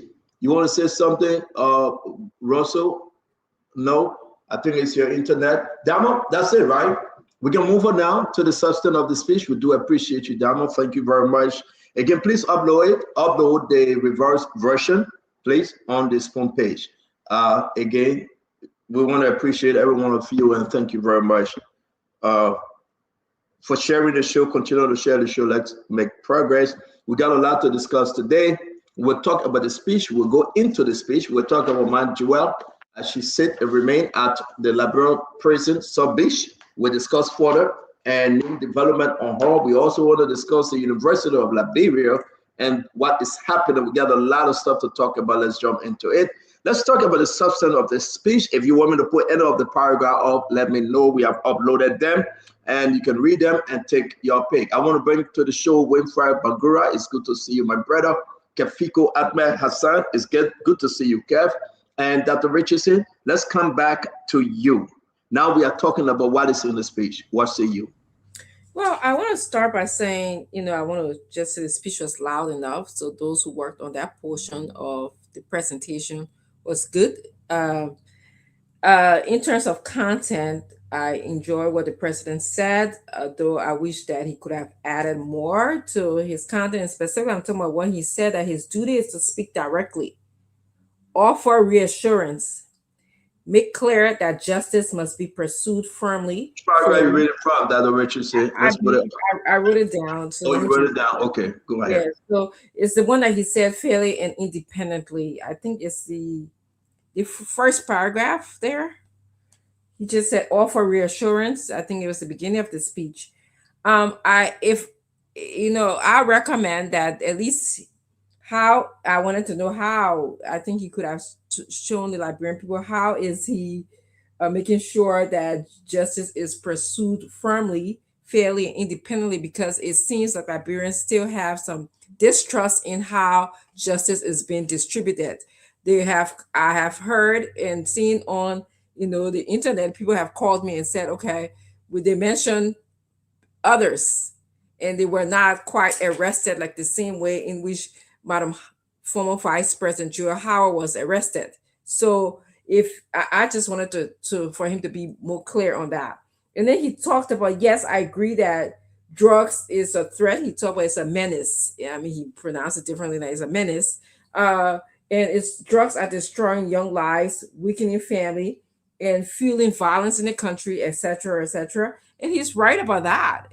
Drugs, it is a problem in our country. I just wish I would have gone a little bit further and give a little bit of example. Like for example, in Palm Grove, we have a whole camp of people who are prior drug users using drugs. I would have kind of made a clearer example. So other people in our culture speak to all of the audience in our culture can be able to see themselves in how drugs tend to disrupt our culture. He did speak. I think that the one thing that Honorable Koloba said was the law must be applied equally. Who is he talking to when he says the law must be applied equally? Is the law being applied equally? Again, another question that Liberians would ask themselves. And then there was a part that the Honorable Koloba said, who was he speaking to? I want to know. Was he speaking to his own Ministry of Information there? And I'm coming to that part, Stanton. I know if you guys might probably have to skip me, but I know there was a part where I think where I come back to you if you want. We can come back to you, or you can finish up. Okay, just hold on. I'm coming there right now. Yeah, come back to me because Honorable Koloba is the part that you were talking about. Let's hear you. Let's hear you on this one. Let's go into the speech now. I mean, what do you say? I mean, what's going on? The context of the speech, and do you think the president delivered well tonight? The message. So the first paragraph is like a synopsis that speaks to the situation. The president will talk about the rest of the speech. He said, I have a solemn commitment. I reaffirm it. We enforce the law without fear or favor while protecting, that second part is very important, while protecting the constitutional rights of every person. And then he said something else that I think was very, very pronounced for me. He said, yet none of our work in the economy, education, infrastructure, or public institutions can succeed unless it is anchored in one fundamental principle, the rule of law. And I like what he said, that as our president, I want to speak directly to it. I have spoken on this network repeatedly that the communication arm of the president's government seemed to be very weak, one of his weakest links, and need to get ahead. This because of the magnitude and because of who's involved. The president spoke directly to it, and I appreciate him doing that. When the former vice president is involved or accused or alleged to be involved, is huge. So the president spoke directly. But I think more than anything, the president tried to present to the republic that, listen, there will be clarity, transparency, but will be fairness and justice for all. He also said down here, let me be clear, this campaign is deliberate, coordinated, and unrelenting. It is intended to defend the Liberian people. That's where justice becomes blind. I added that in. It's not in his speech. Protect the Liberian character and safeguard the nation's republic. And then he spoke with specificity about the vice president's arrest and stuff like that. He said, I show every Liberian, and I think this part was reassuring for me, and I'm sure for many Liberians. I show every Liberian, our regional neighbors, our international partners, that former Vice President Taylor is being treated in full compliance with the Constitution and laws of Liberia. She is presumed innocent, re-echoing what Justice Minister Oswald Tuah said some time ago. She is presumed innocent, has access to legal counsel, and is entitled to due process, which will be upheld. And then he closes by saying, my administration will neither persecute nor shield anyone because of political affiliation, office, status, of influence. whether one has held high office, serving government, led or business, or live as an ordinary citizen, the law must apply equally to all. So yes, what I get from this, especially what the last one I just read, the president seemed to be reaffirming his commitment to the rule of law. What that does is it reaffirms my commitment to holding this president accountable for ensuring that the rule of law is the practice in our republic, because it levels the playing field and it allows us to be the republic where justice and liberty is available for all. I think overall, Stanton, this speech was good. The republic needed that. Now, there are issues that we still have to deal with, yes, but I think for this moment, the president spoke into the conscience of the nation, and he gave us information that assures that as we move forward, people will be treated freely, fairly, and with justice for all. So we'll hold the president and the government to that. Thank you very much. What say you? You read the speech. I mean, what say you? Stanton, I listened to Dr. Bopler just now. He said the president, Joseph Boakai, reaffirmed. What did he affirm before he reaffirmed it?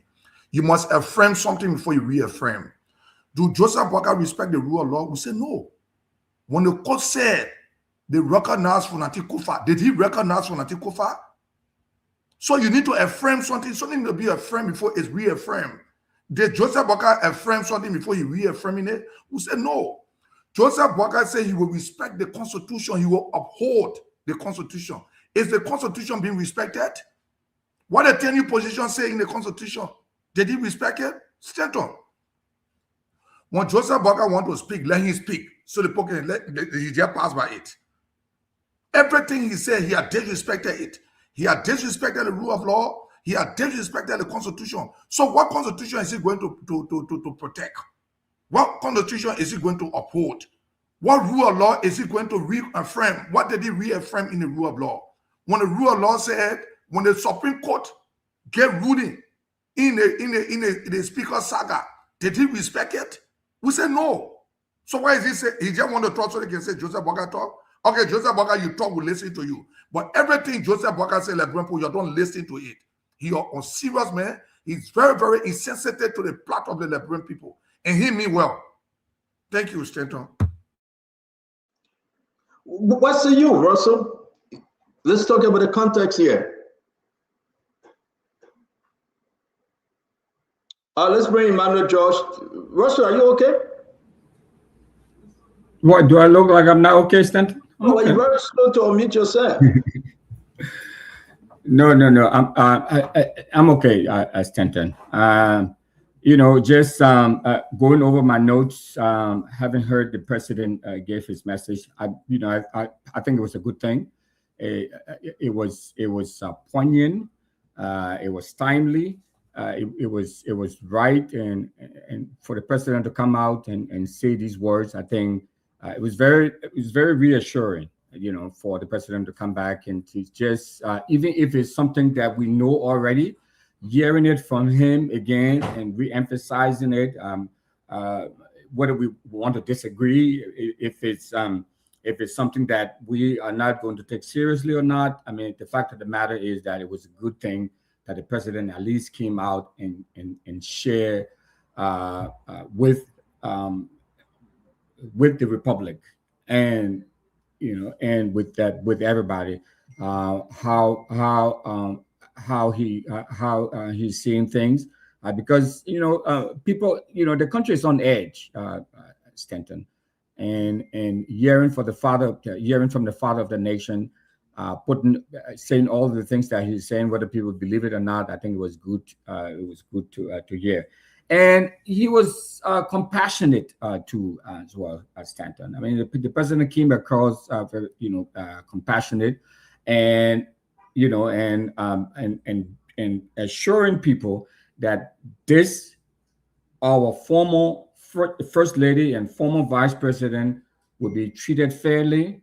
The law will be applied equitably and evenly, So it was great to hear the president say these things. I mean, we've talked about the errors that were made, and they corrected those errors. But I think it was good to hear the president speak. It was good for him to come out and make this address to the nation, Stanton. I think it was a good thing. Okay, what say you folks? We'll take calls after the guys gave their own piece within this space. We want to hear from you, the Liberian people whom are abroad. Those of you in Liberia, outside of Liberia, would like to hear from you. What say you of what the president said today? Is very important that you speak to it. If you follow us on our live feed on Facebook, on YouTube, and all of the social media outlets, we want to ask you right now, just comment and let us know what you say you. Your opinion and view on the president's speech is very, very important. I'm going to bring in Councilor Gamade Clinton, and then I'm going to go back to Dr. Emmanuel Josh and bring the rest of the guys on. But let's hear you. What say you? President Bouakai addressed the nation. He was forceful. Look, he came across everything reassuring the nation, reassuring you and I that justice will be done beyond measure. What say you? You heard the speech, you listen to it, it's on Spoon. Emmanuel George, we'll come to you next. Let's get to Councilor Clinton. Councilor? Thank you very much, Stanton. This is the most hypocritical, most insincere speech from a Liberian president. And look, let's just start with what the president begin with his speech. The president said justice will be done without fear or favor. This is a president who's overseeing an investigation where folks close to the Fresh family have been accused as major actors in the drug crisis and not been arrested. He took some action and dismissed them, but they are still, they are still alive. They've not been prosecuted. But this president is talking about this investigation is going to be without fear or favor. I think there's a lot of favoritism that is going around. The president also said that when he took the oath of office, the Liberian people had an expectation of him to uphold the rule of law. I think the president has failed the Liberian people on that front because he has violated not just the Constitution, but various laws of our country. The president further talked about no political prosecution, entitlement to a due process, and said, following the arrest of the vice president. But you have to look at what happened to the vice president. This vice president was on her way out of the country to attend a meeting at Accra. She was intercepted by state security, invited to the Liberia National Police headquarters when she said she needed her lawyer. She insisted she needed a lawyer. And, she was turned back. She was forced on an invitation. Her rights were violated. How can this president now be talking about due process, when the vice president due process right was seriously violated? Dr. Bublin mentioned something important the president said, or the president's talk about the infrastructure and everything else we're doing. None of that matters if Liberia is not a country of rule of law. It's hypocritical coming from the president that since coming into office have done everything to undermine the rule of law. And Yeke did a fine job outlining some of these things the president have done. The president backed the removal of a sitting speaker. And when the Supreme Court of Liberia came back with an opinion, the highest court in the country, the president ignored that opinion. This president's administration went after 10-year officials. When the court ruled, the president ignored that. This president has done so much to undermine the rule of law. And now we hear the president talking about he's reassuring the public. Look, there's now never been another hypocritical speech like we've seen or heard from Joseph Bouakai today. And I think that is great. And I want to end on this. This president said we are free to speak, but we should refrain from inciting violence and chaos in the country, undermining the system of our government. But Stanton, you have that tip. I want you to go back. During the election, when this president wanted an election in our country, what did he say? He threatened the very sanctity, the very security and stability of our country. This is hypocritical. This is insincere. And the president is where you call gapping for straw. His administration is on serious pressure, and he's holding on to this political prosecution of the vice president. Again, as you heard from Councillor Clinton, we'll come back and do a little mini crossfire after everyone speak. But we want to say to you folks, I'm reading your comment. We will open the line. Get ready to call. Not yet. I see you guys are calling. Not yet. But we want to hear from you home and abroad what you make of President Bouakar's speech to the nation tonight. Let's bring in Dr. Emmanuel G.K. George. Dr. George from AMC. Let's hear you. Yes, Shannon, thank you. That means the written speech to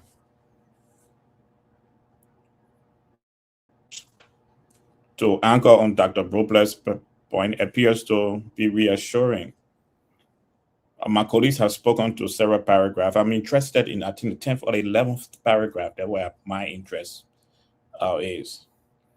And the president said, to those who have expressed concern, I say this, your concern is legitimate in a democracy, but guilt or innocence must be determined by the courts. The president said our concern is legitimate. Then he pivoted that we should go to the court. If our concerns is legitimate, one will expect that these legitimate concerns should be taken into consideration by Mr. President. So our concern is that the NSA did not trust the police and the LDEA to participate in a 13-month investigation of the $317 million drugs. Our concern is that when the LDEA OIC resigned, he asked for an independent investigation. Our concern is that when the deputy OIC of the LDEA resigned, he asked and he was indicted. He asked for an independent investigation. Our concern is that the zeal for which our police arrested the former vice president, our concern is that we are not seeing the zeal with the other people who Mr. President, who he asked to be investigated, and none of them have appeared before the court of law up to today. So those are, and I agree with you, Mr. President, our concern is legitimate.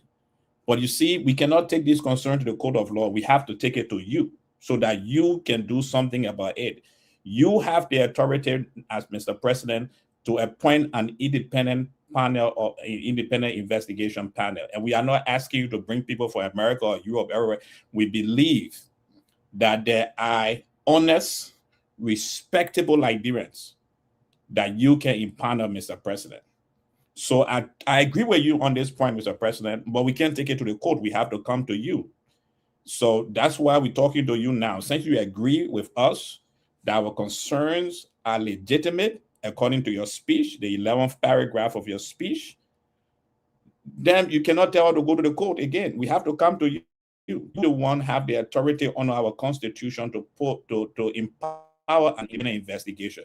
Mr. President, it become more concerning because in recent time, the Rescue Rambo have been releasing a lot of information on the Inspector General of Police, Mr. President. And he's part of this investigation. He have not reclused himself, nor have you asked for an independent investigation on him. So I agree with you again, Mr. President. Our concerns are legitimate, but you are the one who can empower the concerns and not the court at where we are now. Thank you. Thank you very much, guys. I just want you to take note. We'll be reaching out to you. This is a fair discussion today on the president's speech. Again, allow me also to give my opinion on this, and please do not get offended when I do, because I too need to give my opinion. Let's come to Bangura. Bangura, let's hear you. Your takeaway. Good evening, Mr. President. Thank you for this great speech. The speech was timely. The speech was inspiring. The speech shows the determination of a president who has never forgotten his mandate nor reneged on his commitment to his people. During moments like these, the people of Liberia really wanted to have heard from you, and you delivered. This is leadership. Mr. President, it was a great honor hearing you speak from the depth of your heart to every single Liberian who listened to you today. Centering this speech, every single paragraph of it has got very strong message, full of hope, full of reassurance, full of presidential determination that the president is never prepared to shrink away from the responsibility given to him by the Liberian people. There are 18 paragraphs in the speech, and every single paragraph is very important. But for the sake of this conversation, allow me to isolate 2 paragraphs that I would like to commend for your kind consideration. I speak of paragraphs 5 and 12. Let's look at paragraph 5. One of the greatest threats facing our nation is the growing menace of illicit drugs and organized crimes. Drugs are destroying young lives, weakening families, fueling violence, and threatening our country's future. Let me re-echo here that this is not simply a law enforcement issue. It is a national and moral issue. This paragraph is leading with too much that we can take the whole show to talk about. You can recall that you used to see identical shoes hanging on electric wires in communities. And I later got to realize that those were signs that ghettos were located nearby in most communities. I used to wonder how people will manage to hang shoes on electric wires because of the altitude. It was way up there, but you will find them there. Today, that is becoming a past story. You no longer easily find pairs of shoes hanging on electric wires. In this speech, what else you got to do with what we're talking about, man? What we're talking about drugs here. So this paragraph. What else you got to do with what we're talking about? But let's move on your time up, man. You're wasting our time here. This is fair. If you don't want me, what else you got to do with what we're talking about, man? Seriously? Really? I'm asking you a question. We're talking about drugs. We're talking about drugs, and the fight. Paragraph 5 is addressing the menace or the fight against drugs. I'm telling you, pairs of shoes exist in communities that locate at ghettos. Then you tell me it's not relevant to the speech. I've never heard of that. I've never heard of that. Well, you probably are not trying to say don't talk. Bangura. Nigeria? I have never heard of that, Bangura. Seriously. I've heard of that in Well, but so let me let you know now. So I'm telling you what we experience here. This is about drug. The president has identified a fundamental problem, a key problem. And those who do scientific research will tell you about problem identification. And so when the leader knows the problem of the people of the society, that leader can better prescribe a solution to that. So paragraph 5, in my opinion, clearly identified the problem. And that's what the speech is about. And that's what the fight of drugs is about. Let's go to paragraph 12.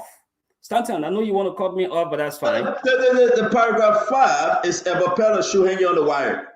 Then the next paragraph will be what now? I mean, come on, man. You can make me sick, man. So Stanton, Stanton, I can go on to the next paragraph. He said, Liberia has come too far to revert to a culture in which justice is swayed by fear, power, or political pressure. Our nation has endured conflict, hardship, and division, yet we have shown resilience and commitment to peace. Let us preserve that peace by upholding the Constitution and strengthening the institutions that safeguard our democracy. This is a great takeaway for me. You can distract me tonight all you want, but I will conclude by saying tonight that the commitment that the president gave the Liberian people, that no stones will be left unturned, there will be no sacred cow, that the rule of law will apply to everyone, and that he will not shrink away from his constitutional responsibility. He continues to echo that to us. So we're proud of the president, we're proud of the speech, And we know that we have got a great leader at the helm of the leadership of this country who is fighting against this dangerous transnational drug scourge in the country. Thank you. Thank you very much, my brother and friend, with Neon Bangura. Thank you very much, Pedal Shoe, hanging on by wires. Let me bring you on, Kefigo. Let's talk, but please don't talk about Pedal Shoe, please. Not today. Stanton, you know, at least they stabilize the president and redo the speech. Thank God. Let me say this. I listen to everybody. I listen to and Gamonde, and I want to say this. If anybody believe this speech and go contrary to what Gamonde said, shame on that person. Shame on that person. Dr. Bopler, you believe that with the Supreme Court rule in the favor of Edwina and them, and the president went against the Supreme Court. If you believe that speech is good, don't shame on you. Are you asking me a question? No, it's a rhetorical. So my it's answer, rhetorical. let me answer you now. Rhetorical. Rhetorical, my brother. Rhetorical. When I spoke, I didn't ask questions. Please, let me speak. Tell him to stick. Please, let him speak. I beg you, Chief. You can come in later. Let him finish. Go ahead, Kev. If you believe that when the president went to the Capitol building and blamed the opposition for the fire, before knowing the cause of the fire, if you believe that, shame on you. If you believe that the president went against the Supreme Court on the speakership issue, if you believe that standing for rule of law, shame on you. You know,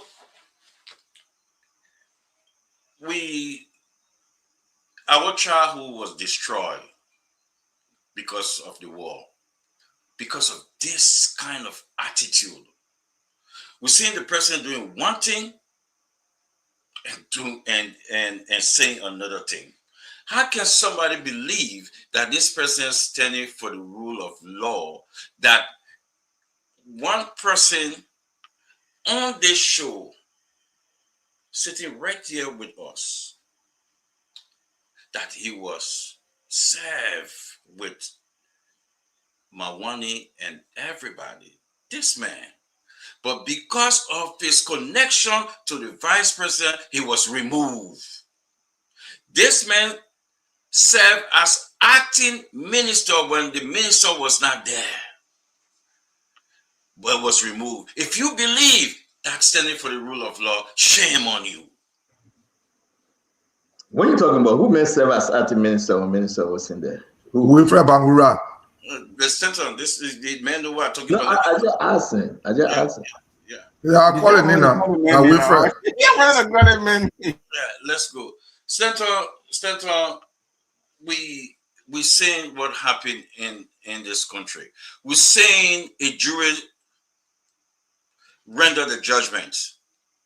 Was out into the public, be contaminated in the public. And the government called our case back and say jury temporary. After the jury was disbanded, going contrary to the rule of law. If you believe that's rule of law, don't shame on you. This is the most Thank you. Let's get to the others now. We got people in the back. Liberian people. But one day, the Liberian people will speak. And when the Liberian people speak, I'll leave it like that. Thank you very much. Let me bring it to you, one o'clock. Let's hear you, and then we're going to bring Jacob in. We're going to make another round to hear from the Liberian people. T. Thank you, Stanton. It is so difficult no matter what side you stand on, it is so difficult for a man with integrity, for a man with purpose to defend falsehood and to defend anything that does not relate to performance.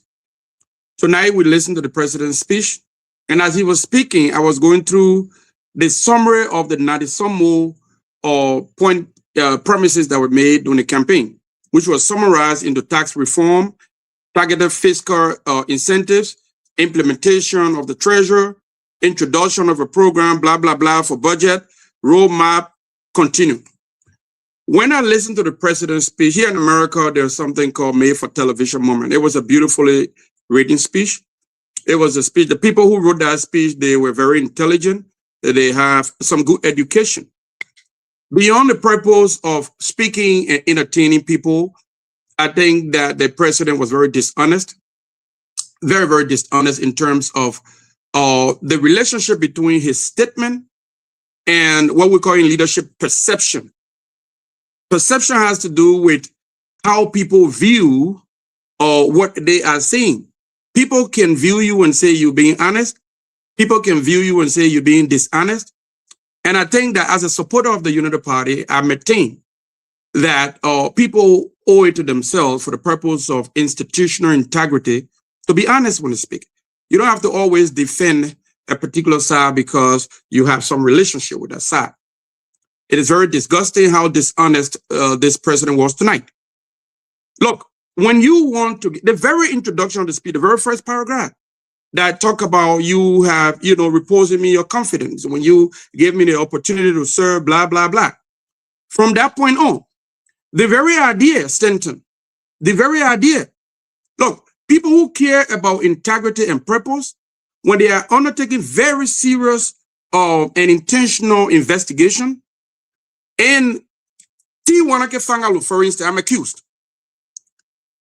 Look, when you had that one-on-one with Costa, you remember when you called from America, right? Most of the people from here said that the government were doing well. Then somebody asked you to call from Liberia, and then most of the people from there said the government was not doing well. If you, in environmental study, you take sample space, you take that as a poll and say, oh, this gives a kind of view into how the Liberian people, because half of the people that call say the government not doing well. You are supposed to take that and say, maybe we should do better. You are having an investigation and the head of the investigative team is being accused by almost half of the nation, reflected in that sample analysis. And for you to think that that does not reflect on the integrity of the investigation, that is so disgusting. That is so despicable. That is so, who you talk about, there is no sacred cow. If there is no sacred cow, who is it that is the most educated Liberian person in our constitutional republic? For which purpose that person is beyond reproach? For which purpose that when that person, look, it is becoming more difficult and critically embarrassing to defend this government every day. That's why sometimes I just look at y'all, I just sit down. Because in as much as I'm looking for things to defend them for, the one or two persons in Nimba and in Liberia who believe me understand that I owe it to them to speak factually. The good thing is that when they do good, anytime you change the topic, you see how I can be happy to come on? When you talk about the drug thing, I'm running out of words. The air is running out of the room and it's becoming so difficult. So in conclusion here, I will tell you this. This government is losing the argument.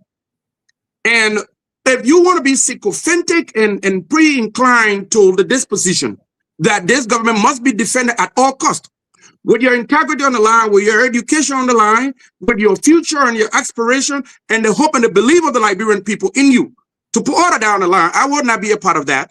It is difficult.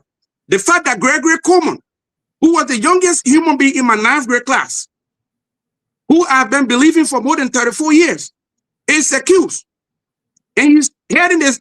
I want him to say, you don't have to resign.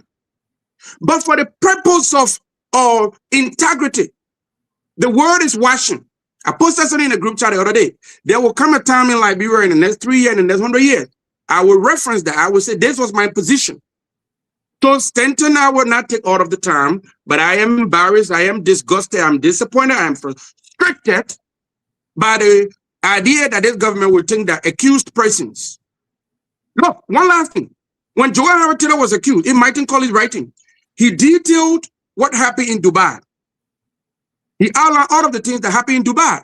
In his narrative from yesterday and the day before, he pointed out to how So let's come back to you now. Thank you. We got to run through this. You got a lot on your mind. We can see. I can't believe my ears and my eyes. It's very surprising. You got a lot on your mind. Guys, hold on 1 minute, please.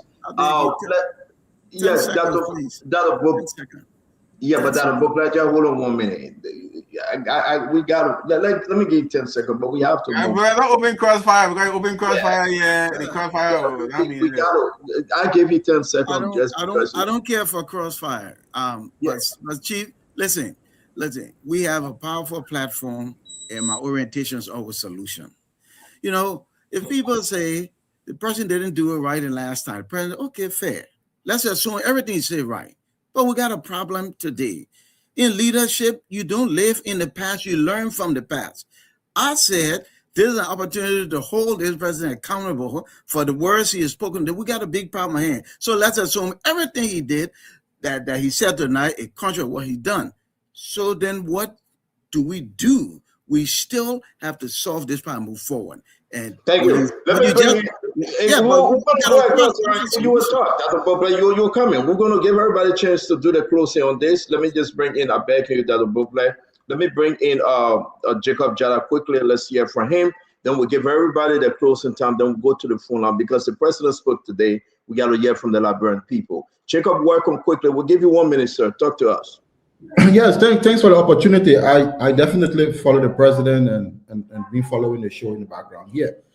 But it's an interesting situation. I listened to the president's speech, particularly when he talked about the aspect of the speech when he talked about the interference of the presidency, that the role of the president, his role is not to interfere with the administration of justice, but of course to ensure that the independent justice system carry on their duties. And I think that was quite well in line with what Gamuda said, just to bring a little bit of rehash in when you hosted Costa, and I think Clinton tried to correct Costa that the office of the president, even the US, and that's the case with here because the presidential system has to stay clear from criminal procedure like this. So the president re-emphasized that for me, which is a good thing. I mean, it's like the president saying, look, I run the country, but the justice system has to work and it has to be able to deliver on a constitutional democratic civilized system. That's music to my ear. I like to hear that from the president. So I give you a green check on that. However, I will have to highlight that there is an extensive degree of inconsistency, and for me, the level of inconsistency I've reached diabolical level, to be honest, in terms of the way his security agencies, his institutions, the justice ministers have rolled out the investigation so far. Very inconsistent. When it comes to elements in the opposition, we see, harsh, sharp action taking, no delay, nothing at all. In fact, to the extent where we're even raising question mark over the way the police conducted themselves in terms of the way former Vice President Joel Howard Taylor was treated, right? And then you compare that to people like Makuya, you compare that to even allegation concerning his son. Let's be extremely clear here. The president said there'll be no secret cow, there'll be no picking and choosing, there'll be no delay, darling. Okay, but then his words have to match his action. His son, Jojo Boakai, let's be honest, I said it before, I don't think Jojo Boakai is connected, but now I'm forced to bring that argument back to the fore, because if you say opposition figure like Joseph, like Joel Howard Taylor went to a particular hotel, according to somebody they call Bashiru, and said she said yes to certain things which would challenge and expose the weaknesses in our confederation. His son, who also, and Koga talked about that, and I agree, was said to have traveled to Spain, right? Spoke to members of the cartel, and the police said that. And then he spoke to somebody in Equatorial Guinea to provide protection. So there's been vastly inconsistent levels at which the security agencies have proceeded in this fight. And I think his justice minister, his bozo justice minister, I would say that, because the charges we see and the way they've carried out themselves has been very, very substandard. And I think he needs to take some legitimate presidential action to rectify that as we wait for the outcome of this case in court. So that's my conclusion. Is being very inconsistent in the justice system. I'm talking on the executive side of things, and I think the Liberian people are very unhappy about that conduct. Okay, so we're going to move quickly. Before I say what I want to say, I want to ask every one of you that are saying, great personal speech tonight. We are closing on it, then we'll go to the public to speak. From 0 to 9, well, what's your grade on this reassurance speech? Well, I know you just want me to give the grade, but I also wanted, I was looking for the paragraph, I think it's paragraph 16, if I remember, that says, if I can speak about that before I grade him, please allow me to. Yeah, go ahead, Richard. Say. It said that I call on political and religious leaders, civil society, and public commentators to act responsibly.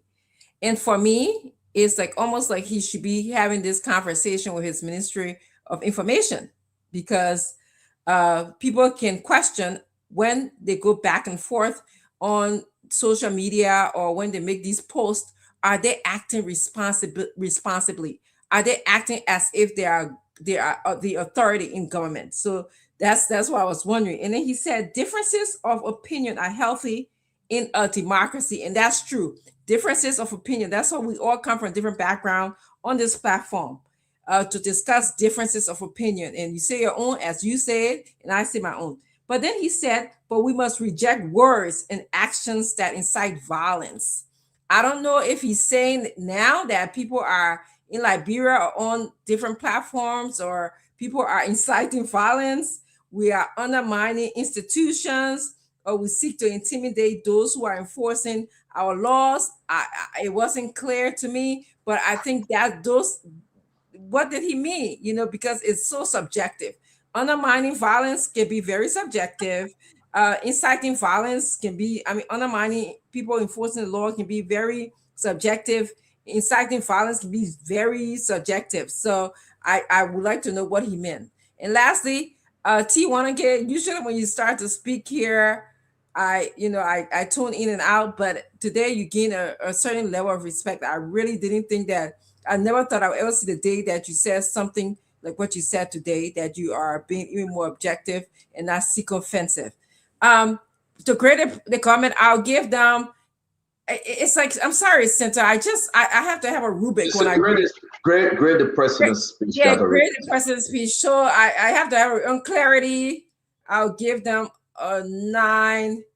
Just give them one letter. We'll come back to you. Saying you got to take pen and paper. I do that. Yeah, do pen and paper and write it down. Give her the final average on everything. If you break down the part, then you give her the final average. That'll both be quick from 0 to 9. You care to grade the president? Yes, I would give him an 8, and I would do so because I think he spoke to things that are important, the things that are on our mind, the concerns that we're raising. Rule of law, treatment of the former vice president, that he would not decide, courts would decide. Those things are important. So he spoke on those matters. Of course, moving forward, we got to match words with action. Okay, Dr. Bobler, thank you. Yeke, please. So, Stanton, I give Joseph Boakai -0.0. Let me tell you why.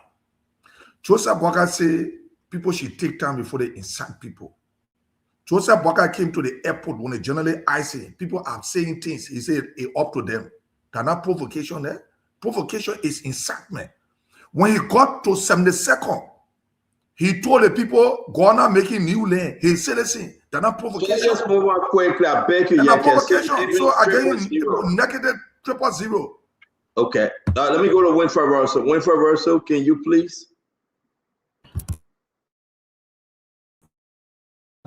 I'll give the president 8, Stanton, from 0 to 10, right? Yes, sir. 0 to 10. You gave him 8. Yeah. Thank you. Dr. George? Dr. George? Yeah, I gave the president a 7.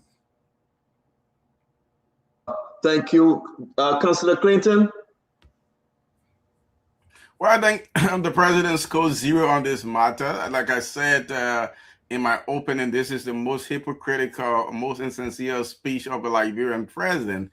What the president said is completely contrary to what his administration has pursued as a matter of national policy. So it's nothing to be taken seriously. We just can't take the words of the president. Beautiful writing, fine speech writers, but the actions of the government does not in any way speak to any of the things that they've been doing. Like I said, so you give the president 0. I'm just trying to run us through to go to the phone line.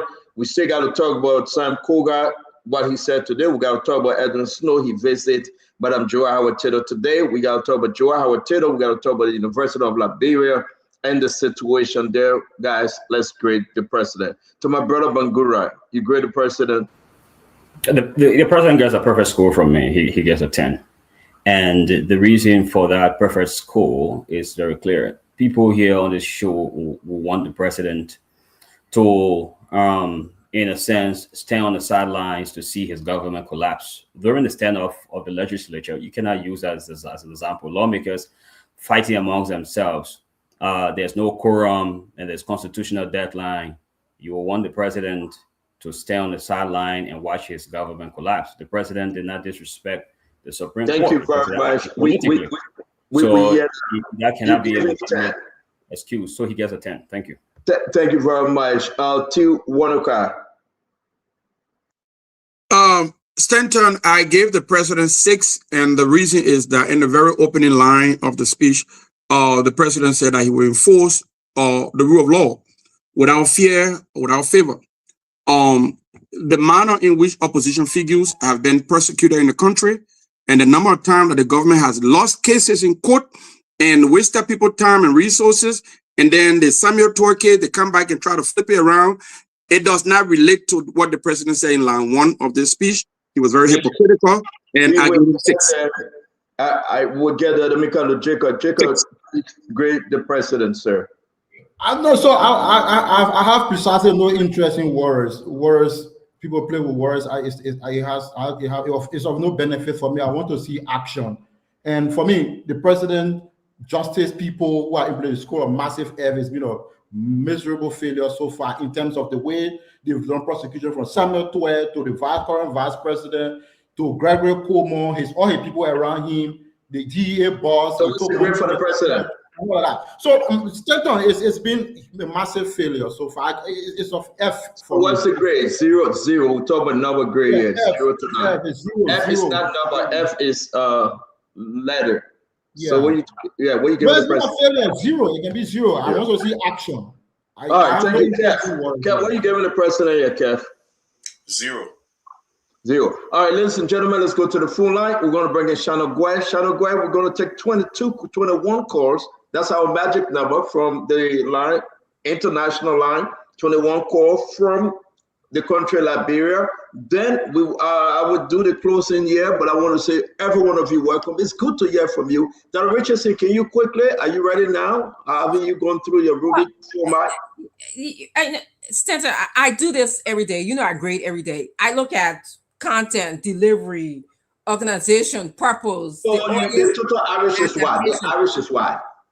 I can't tell you the average right now. I didn't get a chance. Okay, so you can't grade right now. Okay. I just want the audience to look at content. I want to look at the audience. But you don't have an average. Content at 1, they 1 at 2. You put everything together. You don't have average. Organization, your student is ready in trouble. Your student is ready in trouble, Dr. Richardson. They know that too. Yeah. Your name and where you joining us from, please. Your name and where are you joining us from? Yeah, talk to us, my friend. You're talking to the audience here. Tell me how you grade the president. All right, you said the president gets 0, the first score. So thank you very much. Let's take the next one. Your name and where you joining us from?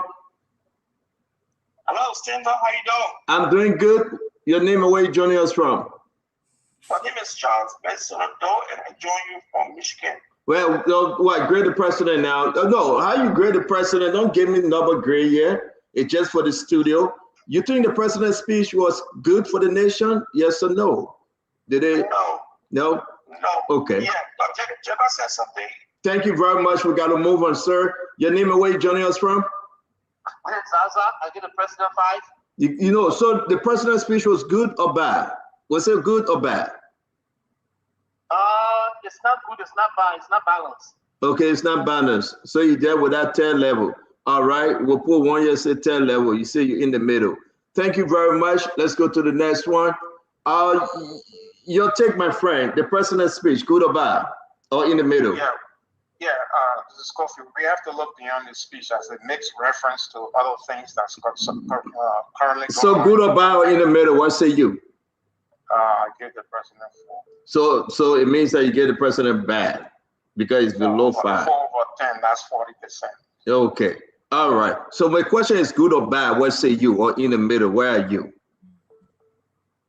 I give him 4. No, tell me good, bad, or in the middle, my man. The president is making progress, so he's in the middle. Okay, you're putting in the middle. Thank you very much. I appreciate you. Your name and where you joining us from? Your name and where are you joining us from? All right, let's take this one. Your name and where you joining us from? Muhammad Masale. Mr. Masale, good, bad, or in the middle? Where you place the president? Okay, this thing happening because of the volume of call. You guys try to reach me on the 9690 number. That line is empty. Your name and where you joining us from? Thank you, Stanton. Yeah, goodbye in the middle. What say you? Goodbye or in the middle. What say you? Pacific American Weekend. Yeah, goodbye in the middle on the president's speech. What say you? It was great. It was a great speech. It was great speech. Thank you very much. Your name and where you joining us from? My name is Harry Estomo. I call from North Dakota. Goodbye in the middle. What say you? I get the president 0. Okay, let's take the next one. Your name and where you joining us from? I'm Philadelphia. Yeah, goodbye in the middle. What say you? It's bad. It's really horrible. It's bad. Thank you very much. Your name and where you joining us from? The people in bad. Your name and where you joining us from? Your name and where are you joining us from? Well, see you. This is Cyrus when I'm from Minnesota. Cyrus, goodbye or in the middle? In the middle. In the middle, thank you. Let me take this one. Your name and where are you joining us from? All right, just keep on the 9690 number. Somebody is jamming this 4206. Your name and where you joining us from? Santa Barbara from Minnesota. It's a working process. Yeah, goodbye in the middle. What say you? It's a working process. Working process is not part of the answer here, my friend. What say you in the middle? Good is bad what? It's in the middle. Thank you very much, my brother. Your name and where you joining us from? I'm Steve Wisa, I call from Fargo. Mr. Wisa, goodbye or in the middle? What say you?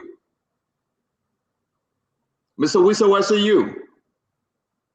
Your name and where you joining us from? Hi, Precious, I'm calling from New Jersey. Pressure, what say you? New Jersey. I'm great president. Oh boy. Your name and where you joining us from? Your name and where are you joining us from? I'm calling from New Jersey, Opa. Goodbye and in the middle, what say you? Bad, very, very bad, Opa, very bad. Okay, you can do only one bad, not very, very. Your name and where are you joining us from? My name is Musu, and I gave the president 5. So you're in the middle, right, Musu? You're in the middle? 50%. Yeah, I think you're in the middle, Musu. We'll do that. Your name and where you joining us from? Guys, it would be better you call on the 9690 number. This 420 number, folks are jamming it. Your name and where you joining us from?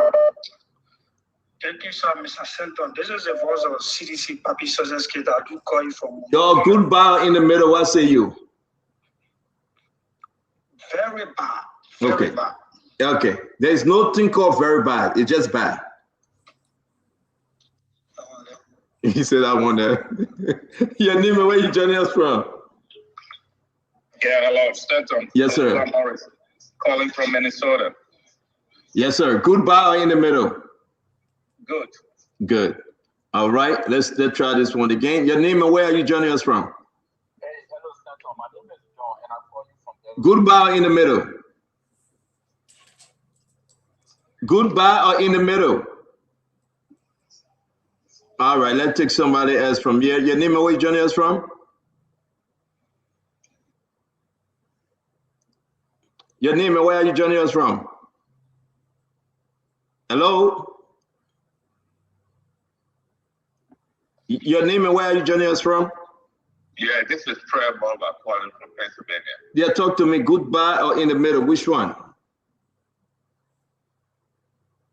Fred, talk to me.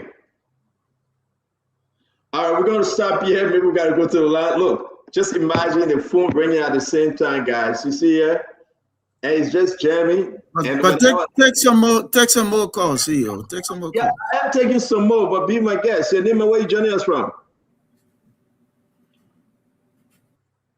That'll booklet the person answering, right? Your name and where you joining us from? And that's how it is. Your name and where are you joining us from? Your name. My name is Alexander Johnson, calling from Des Moines, Iowa. Alexander, talk to us now. We got to go. The personal speech. The line, folks calling like crazy. We have to pull the fourth number up, the third number, and everybody just calling the same time. So it's been interrupted. Let's go to Liberia, Monrovia. I'm going to bring in quickly. I'm going to bring in the studio. Shannon Guay, are you there? Let's take some call from Liberia quickly. It's looking very, very in the middle and bad from America. In the middle and bad, that's how it is. You have only two good. The rest, almost 50% in the middle and bad. Shannon Guay, are you there? Come on, Shannon. Let's take some calls. You ready? We're not hearing you, Shannon. Can you unmute yourself? Okay, so I think I'm much better. Yes, you are. Talk to us. What you got on the line? So let's talk to this person. Hello? Good evening. Hello? Good evening, sir. Yes, you live your name. Tell us where you join us from. My name is Marco, and I'm joining you from Brazil. Okay. Good or bad? Just get to it, Shannon. Good or bad or in the middle? What that person had? Yeah, so let's take this question. Hello? Shannon, this is David King. It was the most horrible speech ever given by the president. Very bad. Okay. Let's talk to this. Hello? Yeah, hello? Yeah, just a minute. Yeah, I'm Prince. Good or bad, Prince? Let's hear you. When the rule of law, and I would say 0. Okay. Let's talk to another person. Hello? Shout out to we have a technical problem. Let's go. The line good. The line good. My man, Yeah, you just yeah. put good equipment, new equipment, won't going nowhere. We'll stay here today. Hello, let's hear you. Yeah. A new equipment that you put there. Very cool. Very good. Shannon, that's okay. Shannon, let's go. That's okay. I have to cut this thing up. We got to move. Why you say okay? Stand up. But Dr. Dr. Bobler, Richardson. Dr. Bobler, audience. Wow. Dr. Bobler, I hope you listen. I hope you listen. Listen to your people, Dr. Bobler. The question. Kev, I have to meet you. This is time, but that will go like We'll come back. We'll come back. I don't want to say something. So I beg you. I don't want to say something. So Doc Richardson, if we're giving this as an exam, right? That kind of exam where plenty of the students will be disqualified without grade of paper because standard get 3 clear choices. Good, bad, in the middle. The people kind of didn't want to do it. You got A, B, or C. You got pick one. Oh, Dr. Bobler, that can fly, man. So when they say very, very bad, I went crying. Let me say this, folks. To all those of you that joining us, we'll take the course later at the end of the show. We got to move on, okay? We will take the course. La Vla, stand up also. La Vla, ready. It's not Vla. Look, guys, let me say something here. The people have to express themselves. Let me be serious. I'm disappointed with 2 of my phone being jammed. I don't know why. I can pull it up right now. If you answer, let's take the last 10 quarters to be fair, because the people have to speak. I don't want to disenfranchise anyone. We'll take 10 calls from Liberia, right? So I will say, Shannon Guare, please come back on. We'll take 10 calls from Liberia, and I beg you, the question remains. Shannon, can you come back on? The question remains very, very simple. Good, bad, or ugly?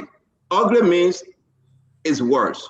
Good, bad, or ugly? So I turn it around and say, you either say the president's speech was good, this president's speech was bad, or you are in the middle. Just do that. Like Dr. Bopler said, just do that. It's either bad, it's either good, or you're in the middle. Don't even call your name. Just go ahead, because we have to take this course.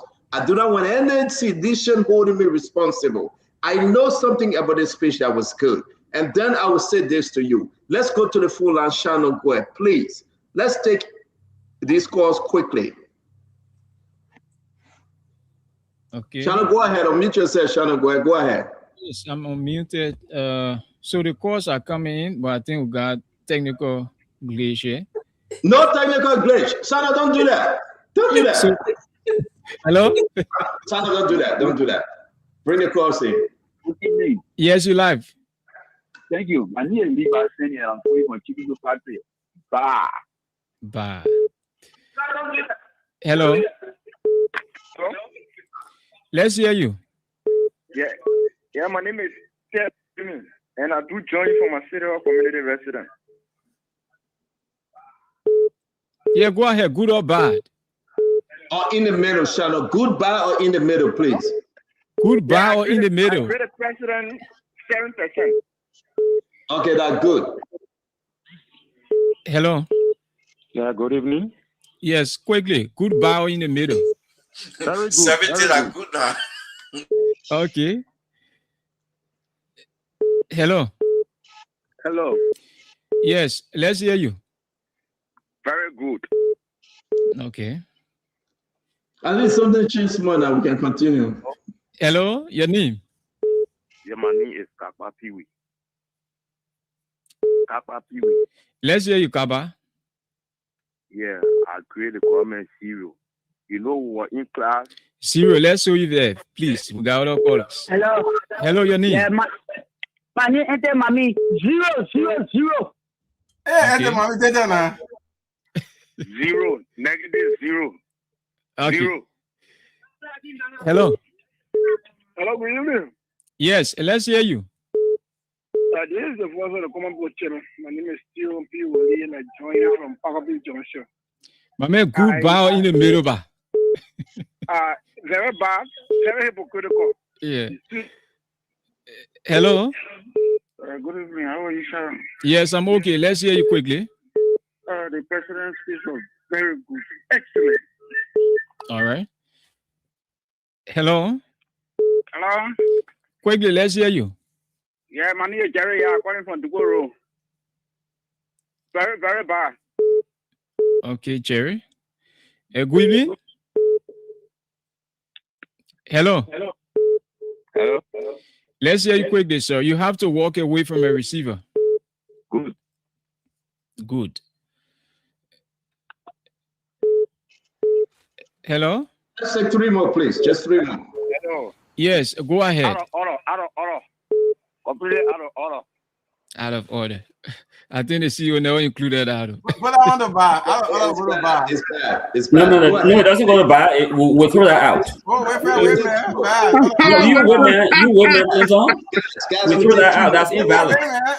No, you women. That is valid. It's invalid. We can consider that invalid because you got to talk to the issue. No. Go ahead. Shannon, go ahead. Who else you get? Yes, quickly, let's hear you. Oh, let's take another person. Hello. Hello. Yes, let's hear you, sir. Good. Good. So this is the last call. Yes. Hello. Yeah, how you doing? Yes, I'm okay. Let's hear you. Tonight, I agree 1 million times good. Good. Very good. All right. Thank you very much. Thank you very much, Shannon. Thank you very much. Again, as you can see, the country is divided on the president's speech. You got 8-7. Again, from Liberia, we have 8-7. 8 say bad, 7 say good, right? I want to say to all of you, let's move on. The Liberian people. Wait, can you repeat that name, please? Bad 8. No. Individual call. No. 8 people say bad, 7 say good. Senator, no, the result can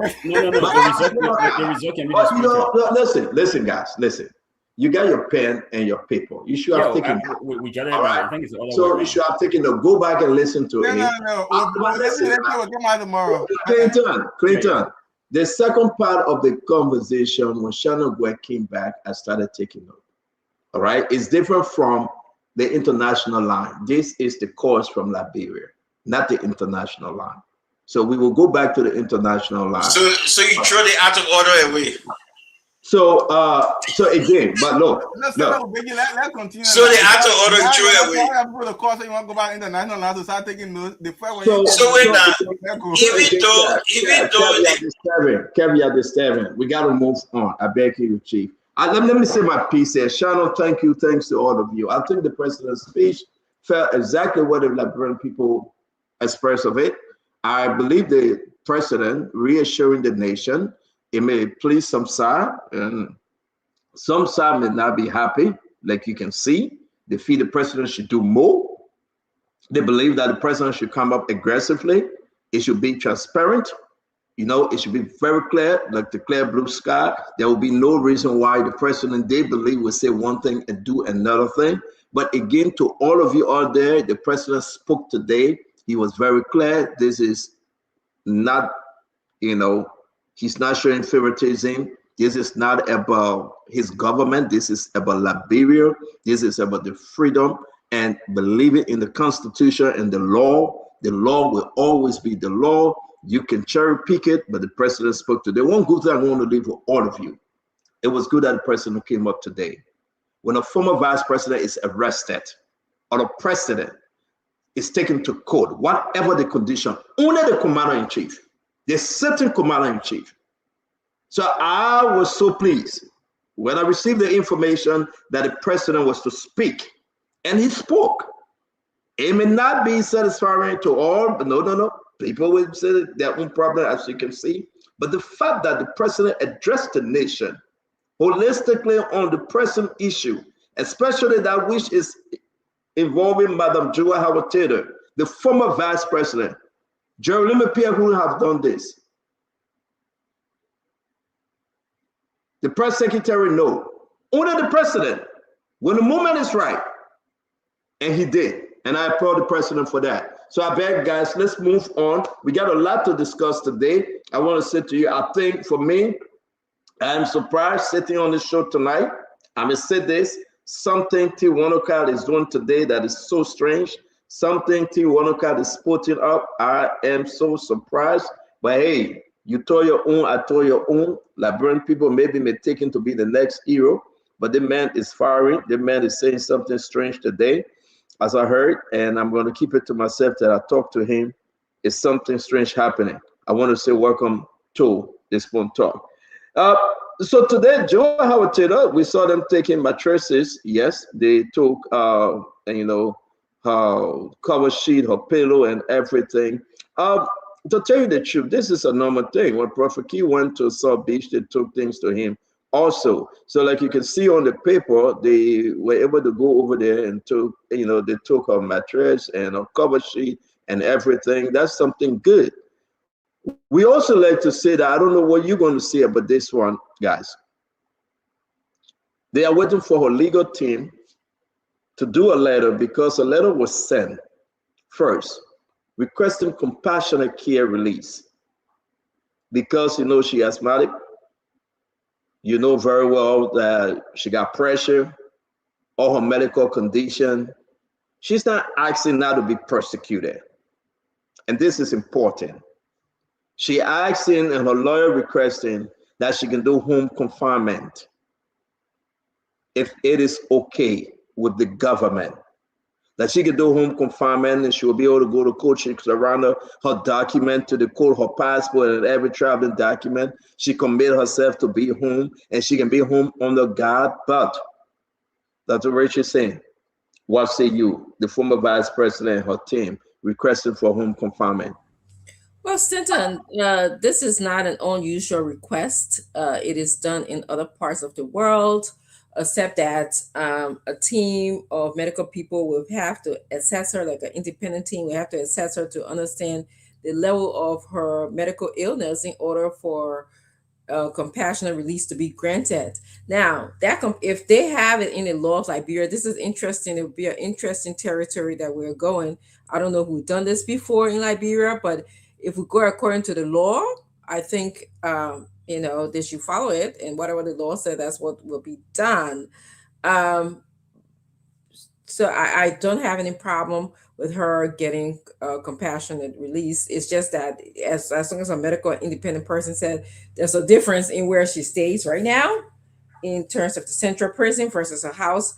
What would how would that, where she at a central prison, how would that expedite or speed up her illness? Is that going to cause or increase her asthmatic symptoms or her heart problem, whatever she has? I don't know for sure, but they're going to have to do that assessment. But the truth of the matter, it tells us about the state of our correctional facility.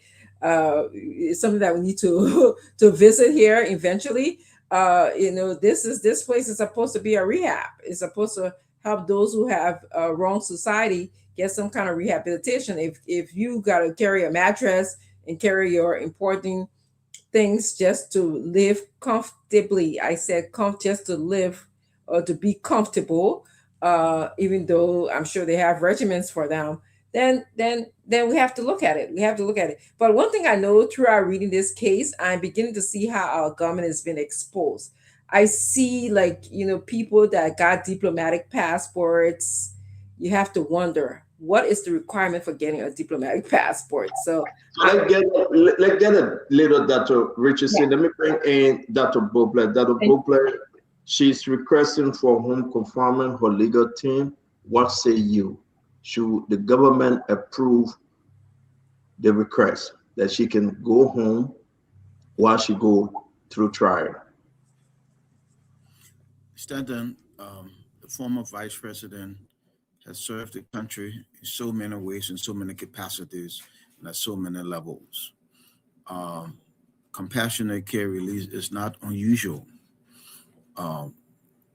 but it does depend on all of the affecting circumstances. So we're hearing the request, but we haven't heard from the government. In other words, the government's interest would be to make sure that whatever it is that needs to happen per the justice system can still happen. So once the government answers those questions, I don't see why the former vice president cannot be maybe on a house arrest or something like that.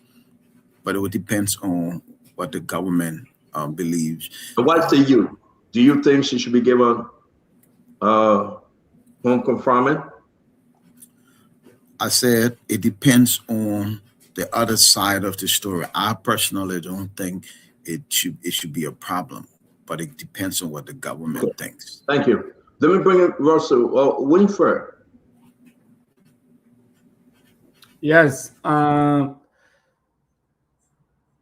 Stanton, what I would say, I would just continue from where Dr. Richardson left off. It's really embarrassing, man. To see our prison the way it is. I have spoken on the issues, the challenges facing the Monrovia Central Prison on this platform many times before, and seeing that they have to take in mattress for someone going in there. I know this person happens to be the former vice president, but still, so you can imagine what the others who are there who do not have the opportunity or the resources all connections to bring mattresses or food or anything. There's a lot of things in the country that need to be addressed. I mean, I know that's a different conversation maybe for a different day, but just seeing it just bring back some of the things that I've said here before, the deplorable condition. So what do you think? You think the government should give up home confinement? I think home confinement should apply to everyone who is eligible. If she's eligible for it, if she made the case, if her case warrants or her condition warrants home confinement, yes, certainly, Stanton. But I don't want her to be. I don't want any kind of favoritism, because we talked about the law being applied equitably across the board. So if her condition calls for it, she should definitely get it, I think, but not because. What are some of the conditions you think may require the court to grant her or her team their request? I'm not sure what is in the law, Stanton, but I'm sure her medical condition, if it's severe enough, or if and other extenuating circumstances. But I'm not exactly sure what is outlined in the law. But she should apply, and if she's eligible based on her condition, she should definitely get it. But I don't think she should be singled out. To get that. Just because. Thank you. Let me bring in Dr. George. Dr. George, what say you? Stanton, I will first express my frustration and then share my mind. A couple of years ago, Stanton, I was working for an organization. A gentleman who had been Secretary General for 25 years was voted out of his office. And when he was 2 weeks to leave his house, he got angry. And then there were a group of people who got angry too. And I told them, okay, let's look at the policy. This man was responsible for policy for 25 years. See, I see this thing in Liberia. I have great respect for the former vice president, don't get me wrong. But she has served in different capacity for the last 20-something years. And that prison she's going into is part of what she was serving, and they did not make well. That's why they're taking mattresses in there. And that's the hypocrisy of our country. When we are in leadership, we forget to understand that one day something may happen and this place may be where I will be. Not an intentional thing. Why can't we invest in it? Why can't we make places better according to international standard? Why is it that every time a big person is going to prison, we see them buying mattresses and carrying it in there? It means it's bad. So if it's bad for them, it means it's bad for the rest of us, the population. I have been jailed twice during the Samuel Doe administration. The same thing we see that I seen him, we were in a prison cell in Harper, Maryland County, where we had to PP, urinate, do number 1, number 2 in the same cell. Lock up there. And we still see the same thing in our country through all the years. So that's the first thing I would like to say. I'm deeply sorry for the former vice president, but the condition she meeting, that the condition that they did not take care of, rather, when she was a senator for Bon County and vice president of the Republic of Liberia. That's the condition there that she found herself in. But let me move back to the issue. Yes, because that place is very terrible, and the level of which Madam Valen as a inmate now is being placed there, it means she have to be given care. We don't have the medical care there. The facility may be dusted and dirty, which is totally bad for asthma. So in order for the government itself to save itself and not be accused of murdering or killing her, is in the interest of the government, and also in the interest of Madam Joy Howard Taylor, that she be placed on her house arrest, that she be removed, and through her own personal recognition. She's not an unknown face. She respected throughout the world. Anywhere she go, she cannot just go to the airport and travel like Kev Hassan and myself. She would be recognized.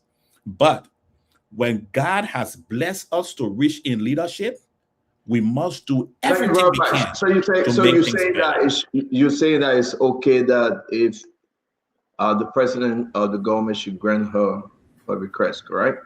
Yeah, it's okay. Okay. All right, let me move on and bring in my brother Bangura. What's to you, Bangura? Stanton, I am inclined to premise my submission on the point that the question at bar is entirely in the province of the court. Only the court can decide. Having said that much, we saw that the vice president collapsed while at the police detention. The nation watched her. She went to hospital and she had doctors attending to her. So all of that, I'm sorry about the dogs. Let me handle that quickly. Yeah, go handle your dog. Let me bring you to one of T. Yeah. I wrote an article in January 2018. It's still on Front Page Africa website, titled "A Pair of Dirty Hands," after George Weah came to power. Let me just pick it back off of two things, the point raised by Dr. George here. The prison, we're talking about Central Prison, was built around in the 70s to take about 375 people. The most recent judicial report that was published on August 24 on Flag Day, it said that you got about 1,680 people there today, 480% more than the people that should be there. Point one. Point two, Wanto was on the show yesterday. He said something very important. I think Article 21A, it said, and the lawyer is on here, if I'm wrong, please correct me.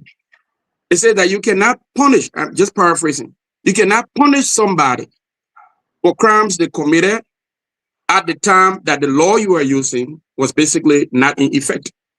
If you look on that charge sheet of Stanton, you'll see that most of the charges, that's not what we're going at. You're trying to say the question. So then let me the comparison lead. Yeah, let's go back to the question. Yeah, I think that the government will appear stronger. The government will appear better if the government can grant that request, because there are so many reasons that premise around the points that I was just making here. But they should not look vindictive by denying that they can prevent her from flying, they can hold her passport, and justice can still be applied. It will look good for the government to grant that request. Okay, I'm going to bring Kev. Let's hear you. That's the logical thing to do.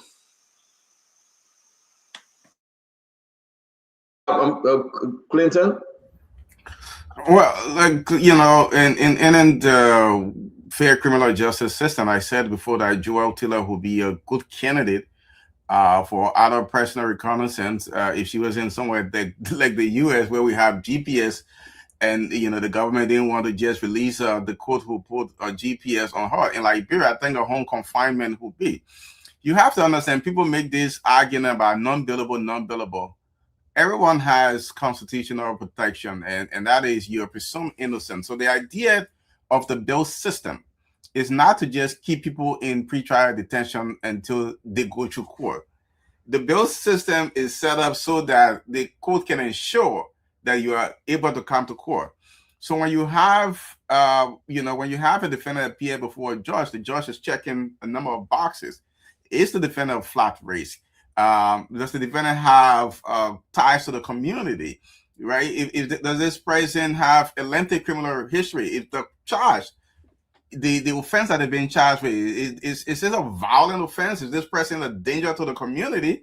Now, if you check out those boxes, Joel Taylor, has no prior criminal history, is one of the most known fixers in the country, a prominent figure. Like Dr. Judge said, she can just walk to the Sierra Leone border without anybody noticing who she is. The government can take away her passport. The government can put her on arrest. If the government is afraid that she will somehow talk to this cartel that they are talking about, they can remove electronic devices. They can screen who goes in or to her. There's absolutely no reason to keep her in jail, especially with her medical condition as we know it. So she's a good candidate. And I think C said, the government will look stronger.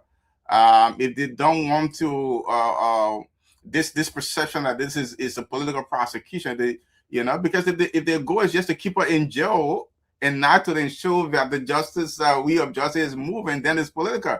But if they want to, make sure she's safe and ensure that she's going to court every day, then yes, you can grant the release and have her in a situation where she's still able to come to court. Thank you very much. Let me bring in Chief Fubi Henry. Guys, we're talking about Samuel Koga. Again, raising this issue on Joseph Walker Jr. We'll talk about Edwin Snow visit.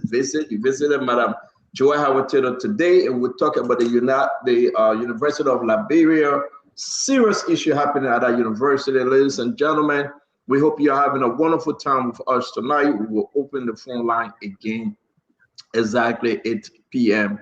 our time. That will be 12 p.m. or 12 midnight Liberian time. It's always good that you join us, share the show. Let's make progress. Fubi, welcome to the show. Should the former vice president be released on a compassionate care request? Yeah, so good evening, everybody, and thank you, CEO. Look, Dr. George, you started very well. Madam Taylor spent 27 years in the corridor of power.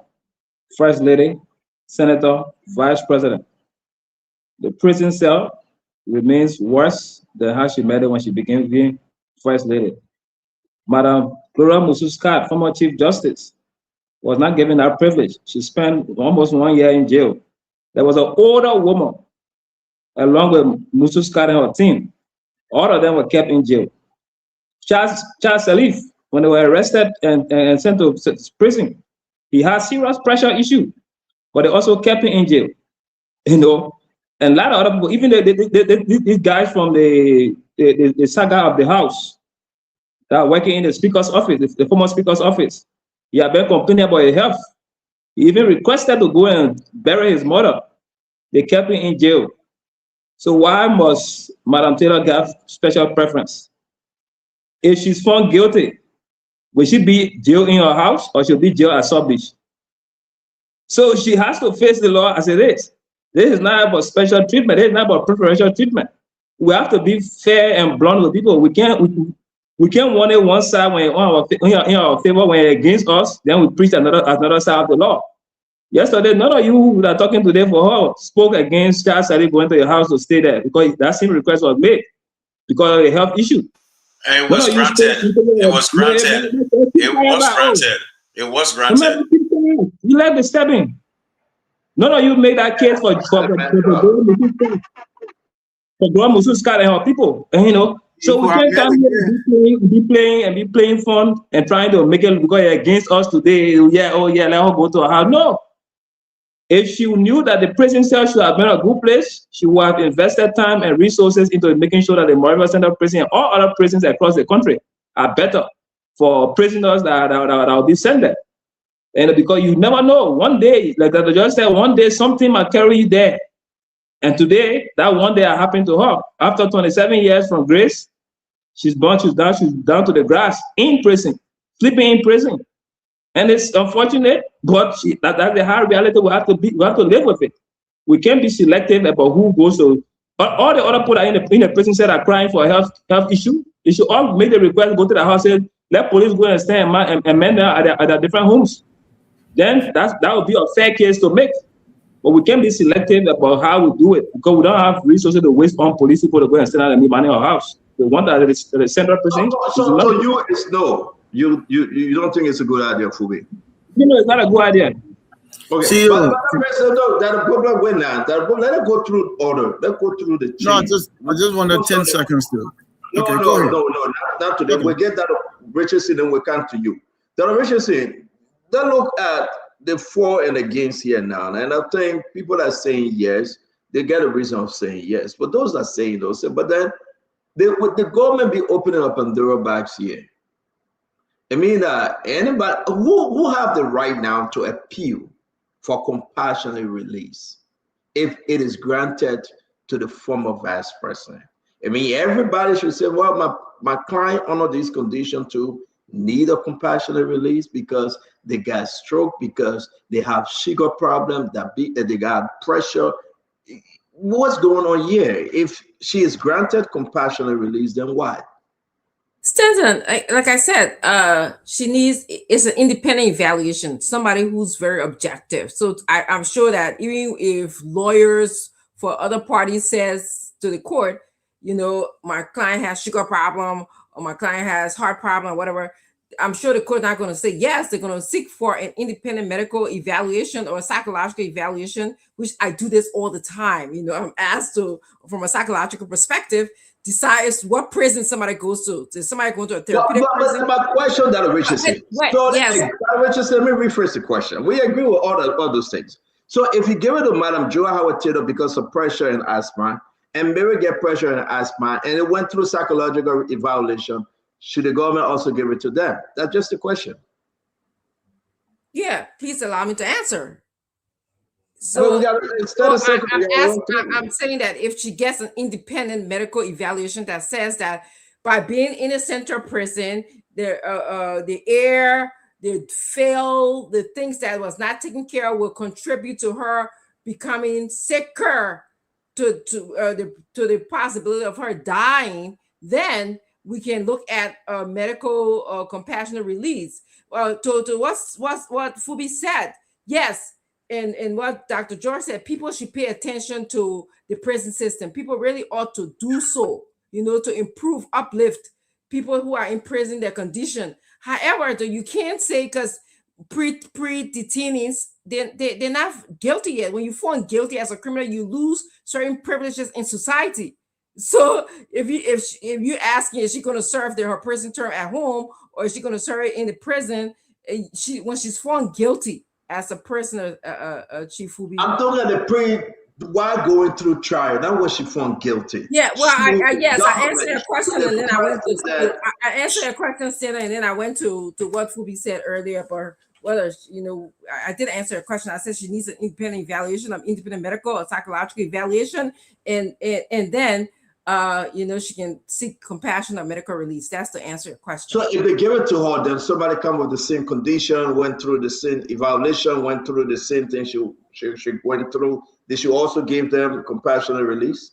It depends on what the medical and the psychological evaluation says. I think I've answered that, Stanton. Okay, Dr. Buble, what do you think? Because I will open up Pandora box here that everybody will put in for medical release, you know, compassionate release because of their conditions. They will have to go to the president. Would this just be looked at that you only favoring Joy Howard Taylor because she's a former vice president? So, yeah. So it had, you know, my earlier remarks, Stanton, I say it depends on what the government, because, you know, you apply for these things and then the government have to look at all of the circumstances that affect that movement from this place to your place and what it would do for their investigation, confinement, obligation, all those things. But here's what I really want to say, because Dr. George spoke to something that's very germane. Dr. George talked about the privilege of leadership. And when we have that privilege, we should remember to make things better for other people. Stanton, Liberia have one of the lowest human capital investment index in all of Africa. In fact, only 3 countries were higher than Central African Republic, Chad, and Niger. Mali, Liberia, we're all in the same place. Guinea, Burkina Faso, everybody else in Africa. What does that mean? It means that we spend money on cars, trips, but we never make the big investment in our people. And correction is called correction facility for a purpose. So you make the investment and make it help to correct people, to correct the bad behavior, modify their behavior so when they come out, they can integrate into society and still be productive for the rest of their life. But we don't do that. When we're in government, forget about those places. We overstaff offices. You heard Honorable Kolobat say he had 16 people in your office, 16 people, no seat sit down, but on the payroll, and then neglect corrections. And so now it catches up with us. A bad facility, you go there yourself and you say, they play here, I can't live there. So, you know, it's up to the justice system. That's their job now. They get paid the big dollars. Let them figure out, evaluate the vice president's claim and determine whether it should be or not. Senator, 10 No, that is to you. No. Let's go in order. I beg you, Chief. Let's just go in order. Then we enjoy the show. Russell, what say you? Are we opening up Pandora box here if the government grant her request? I think so, Stanton. I think everyone, for the most part, has spoken eloquently on this issue, and clearly, we cannot be selective in applying this. So, if the government is going to do it for her, and it should be able to do it for all of the other prisoners there too, all of the other folks who are there. Ensure that they are appropriately and adequately evaluated to ensure that they are meeting the criteria for compassionate release. So if they don't want to open that Pandora box, then I mean they should move forward. But I think they should give that to her. I think that's her. I think that's her right. For her to seek some sort of evaluation, but it should also be equally given to other folks there too as well.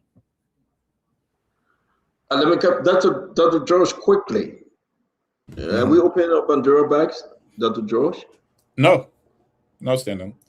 You know, Animal Farm teaches us a lesson that we sing all the time. All animals are equal, but all animals are not equally equal.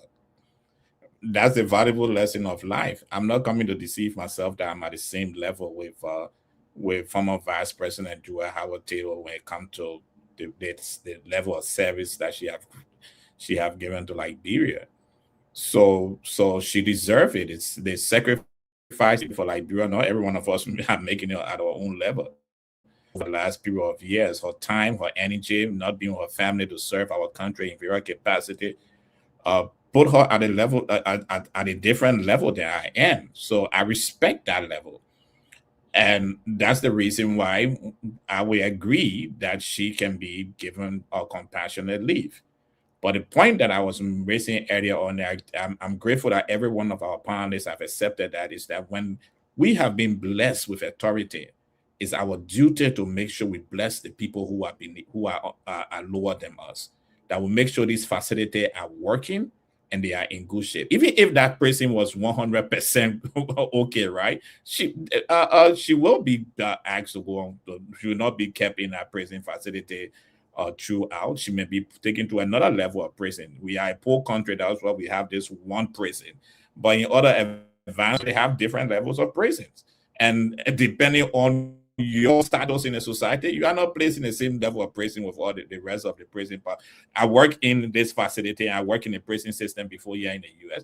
There's people will tell you I'm from upstate. Other people say I was in the local county jail. All those facilities serve different inmates at different levels. So I agree that she should be put up, given compassionate leave. Again, animal farm. All animals are equal, but we are not equally equal. And thank you very much, ANC Dr. George. T, you agree? I do agree that it is not a Pandora box for two reasons. The lawyer on here spoke about the purpose of buildable versus not buildable offense, that a person's face, a personal reconnaissance, and all these things. Joel Howard Taylor, I think, is really good for the government to, this is not a Pandora box, to answer your question, because number one, if you talk about Pandora box, should I say that the president's budget is 3 million, so my budget should be 3 million too? I want to piggyback off what Dr. George said. There's so many factors that go into making analysis, like Dr. Chinaway said here. I would use Stanton. You would not say you're giving the vice president 2 million, a Liberian to give me 2 million, because that's in Pandora back there too, right? So there's so many factors, like I said. The vice president can be identified when the court needs her, they know what to do. If there's a flat rate, take her part. The government will look stronger when they let that woman, compassionately leave things stand. So that's not no Pandora box. Thank you, Kev. Go ahead. Okay, Stanton. Let me ask this control. We had that discussion on the show, right?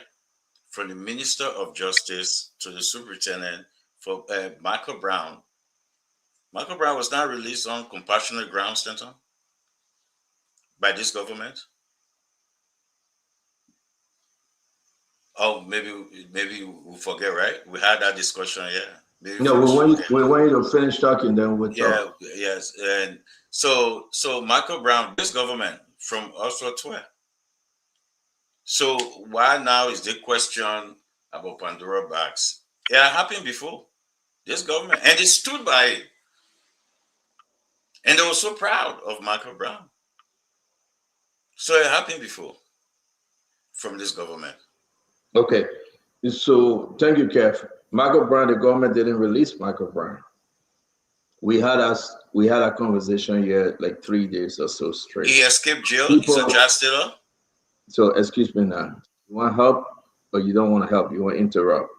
No, but Senator, you cannot. No, but you cannot mislead. You cannot mislead. We had that discussion.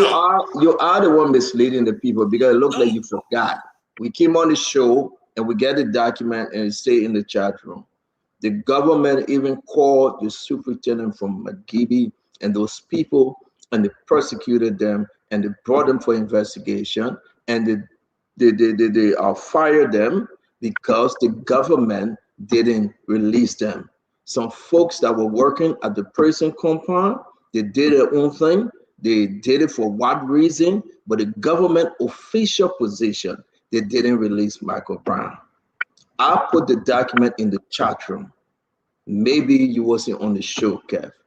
Michael Brown was released, and the government denied knowing anything about why Michael Brown was released. Clinton, can we hear you? Stanton, that's so. We finish with you, Kev. That's Clinton, so unfair. The government get denied many things. Don't come argue about that. I told you that the government denied. Then you say that unfair. Clinton, let me hear you, my brother, please. First thing, I want to thank Dr. George very much. I think the education was good for Fubi. You know, when you come and try to make this argument about everybody should be before the law, and look, you got to be serious. There's a reason why, like Dr. George says, there's different levels. Even when people are sentenced and they're convicted and sentenced, there's level. You cannot put someone like the vice president in what you would call general population, right? She's a VIP. She's exposed to a politically exposed person. She could be vulnerable to attacks and a lot of things. You do that. Yeah, even in America, you know, you don't do that. There's a reason why Donald Trump was not handcuffed when he faced a number of counts of felony. There's a reason why it was arranged. He went to court on a day. Nobody put handcuff on his hands because he was the former president of the United States. Many other people facing those charges who have been handcuffed, brought to jail, right, and didn't get any bail, but it was Donald Trump. So you can't, that measure cannot be for everybody. The case we are making here is that the vice president, the government has a lot of means to ensure that the vice president comes to court. The essence of the judicial system, our criminal justice says, not just to hold people, because the law presumes that you are innocent. So if I'm innocent, there's no reason to just keep me in jail. There's no Pandora box. The system is meant to work that way. So if Joel Taylor can ask for that, the law allows any other prisoner to ask for that. If the government or the court evaluates and find it's credible, they can go ahead and approve it. It's not an issue of Pandora box. Thank you. Jacob, let's come to you. I mean, Fubi, I joined with you because you brought the Pandora box up. So let's go to Jacob. Absolutely. It is not the Pandora box by any stretch of imagination at all. I mean, this is a fact of life. You know, we all don't have the same height.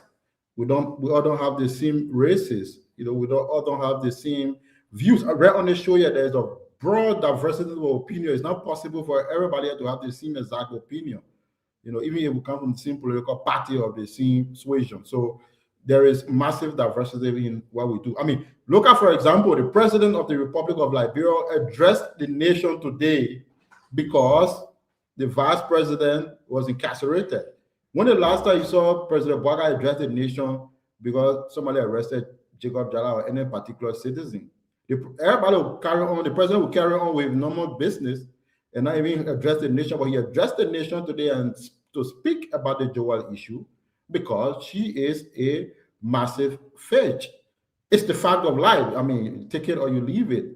So to put that one side, I mean, I also get the point about equality before the law, but all citizens, all Liberian citizens, including the vibrant, all Liberian citizens, no matter your position, have an opportunity, if you qualify for this, to request the court for a compassionate release. You can do that, and then the court or whoever the authority is can vet on a case-by-case basis and evaluate the viability of the request and make a decision. So I think the vice president is a massive character. She has posted no fly race. She can't go anywhere anymore. So I think, and then given her health situation, the senator from Bomi County talked about that, and we know that the vice president has been in hospital for a while. It's justified, in my opinion, that she be granted this leave so that we can go through the case. I mean, she can go through the case, because we don't want an unfortunate situation to happen, the passing or fortunate. I mean, I don't even want to mention that passing away happening, and then that will have profound implication on our peace, on our politics. We don't even want that kind of situation. That will have a hugely disruptive effect. And I don't think that's what the president wants. And that's not what any of us want here. We want peace and want this thing to be resolved legally, amicably. Thank you. Okay, so the issue is that for temporary leave, which is called under the law, right? Section 334.20 of the Criminal Procedure Law, it is very important for us to understand the Minister of Justice can formulate rules, that may permit any prisoner to have his institution, to leave his institution for very short period. But that also being that the whole thing is political, it will go to the president, and the president actually have to tell the Minister of Justice, say it's okay. But the political side of this, they're saying that, when the person is sick, they may return, maybe they got so many ways. But the political side of this, how strong would that be for the president now that he has spoken? Listen, this is the former vice president. The president has spoken. The president said, listen, justice got to be done by all. Our person, in my view, I think, like so many of you said, the government should allow, that's my view, Madam Joy Howard Taylor, home confirming that she can have a temporary leave, that she can be to a house while she go through trial. That's my view. I don't think the government is wish hunting Joy or saying that this is a payback, Dr. George. I don't think this government is saying that because you did that to one of us in your government, we want to punish you. That's not the government position, from my view, and I want Liberians to hear this. I do believe the law got to be the law.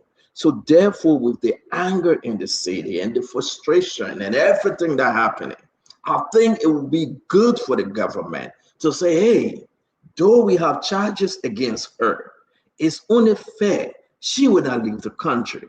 ECOWAS know her. Every country in the world know this woman, being first lady, being senator, going outside as being governor, deputy, talking about she's vice president. She got nowhere to go. She would be in compliance. So let's just give her home confinement. She's not well. If the woman die in jail tomorrow, it will be on us. The people will punish us. Though we have thousands of Liberians in jail with health problems, but yet indeed it is our responsibility as a government to really make sure that we protect this trial and do everything we can, because the government want to win too. The government not only want to win in court fully, but the government want to win with the public as well. I will remind you with this picture you want me to put up about all these guys saying yeah and there. At some point, George Manawia heard the cry, the tension. As early part in his government, he knew that he was about to go down and face some serious issue. What did he do? We know that they entered the story. These guys walk because he knew that politically it was bad. Not that he felt that they are not guilty, but it wasn't a smart political move. So therefore, they walk. And on a technicality, for what reason, they had their end to that story.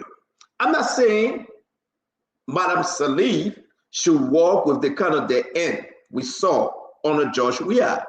I am saying the government can win on both sides. Win with the damaging PR right now that the people are angry, but saying, listen, everybody says she got a good case. Kabina Janane can win this thing. We gave her home confinement. Her lawyer will put in the request. It will go to the justice minister, who is the AG. It's going to go to the president for the approval. And I believe that the government should give it to her. I do believe so. I believe that the government should give it to her because it will be the right thing to ease the tension. That will prove that the government is not witch hunting. And I agree with Dr. George. She's a former vice president. If somebody, for any reason, in the country in jail today, and the conditions are the same then. Now, somebody will bring up Gloria Muslim Scott, like Fubi will always bring up, and all the other old people that were Gloria Muslim Scott. But have you asked yourself whether her lawyer and herself put in a compassionate temporary relief and she was denied? Fubi, you're shaking your head.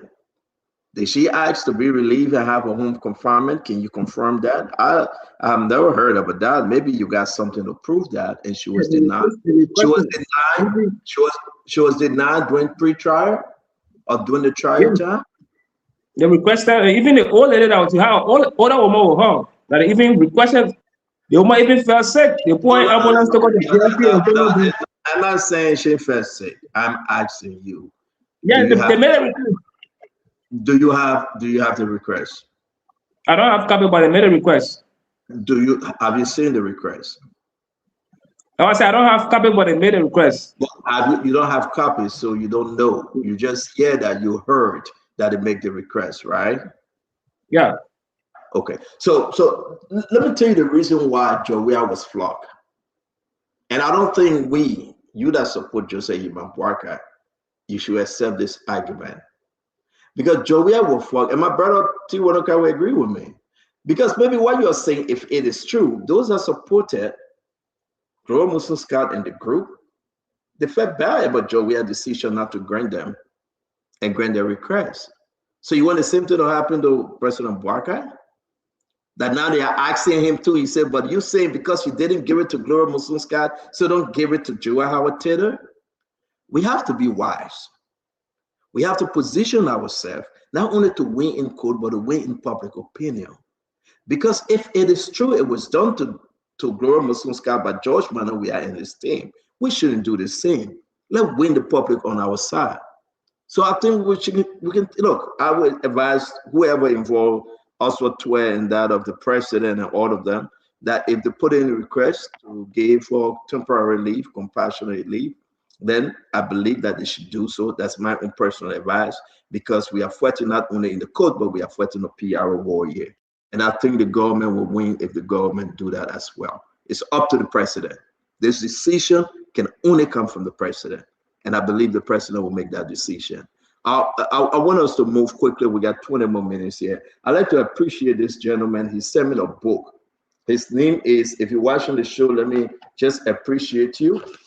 His name is Flomo Gibson. Flomo Gibson sent me a book, as you can see, Under Darkened Skies. He sent me the book, he bought it, he mailed it, and I want to say thank you. I received it. I'm going to read the first chapter, and then I'm going to put it down, because I think that reading the first chapter, I will understand what the book is about. Then I'll put it down. But I said thank you very much for thinking about me. You know what? I'm going to send it to Dr. George. He needs it more than I do. He loves to read. I want to say thanks to all of you. Let's get quickly now to our next conversation. Something about the University of Liberia. Thank God we have Dr. Buble and Dr. Richardson. Guys, we missed this yesterday, and then we talked about Koga. Koga was very, very firing today. Well, with Brother Bangura, I was able to find a shoe hanging on the electrical wire. Where is Bangura? Bangura left. I was able to find a shoe hanging on the electric wire. So let Bangura come. I'm waiting for him. Okay, but I want to say this is it, folks. It's only important for you to know that Koga said this. Jojo, the president's son. The president's son was accused on a social media by cartel. Isn't it? So they gave him money. But he denied that he right. But he said he know the people. He interacted with some people. Whether they are cartel, he not know. But now they are cartel. What is the government doing to bring Jojo to investigation? When last have we heard that Jojo have been invited by the police?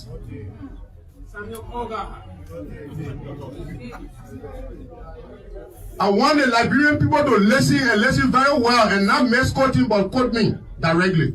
It raised serious concern in the community.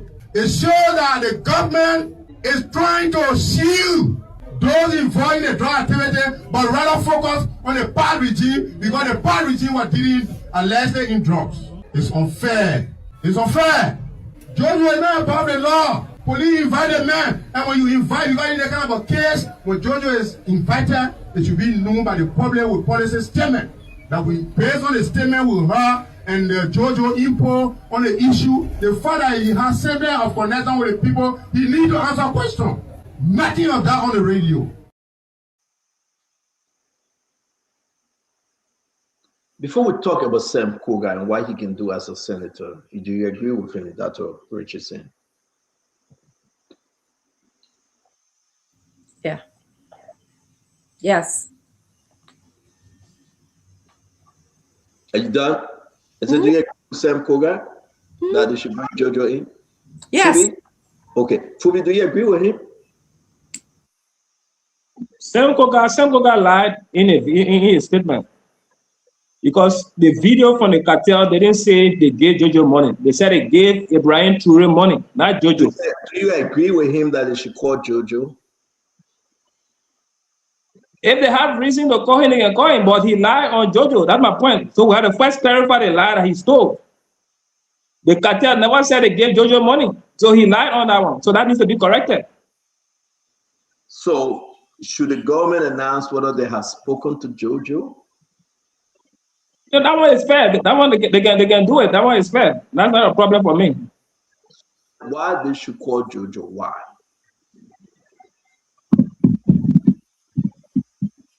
Jojo himself said he's open for investigation if the police want to investigate him. So in his letter he wrote, I'm asking you,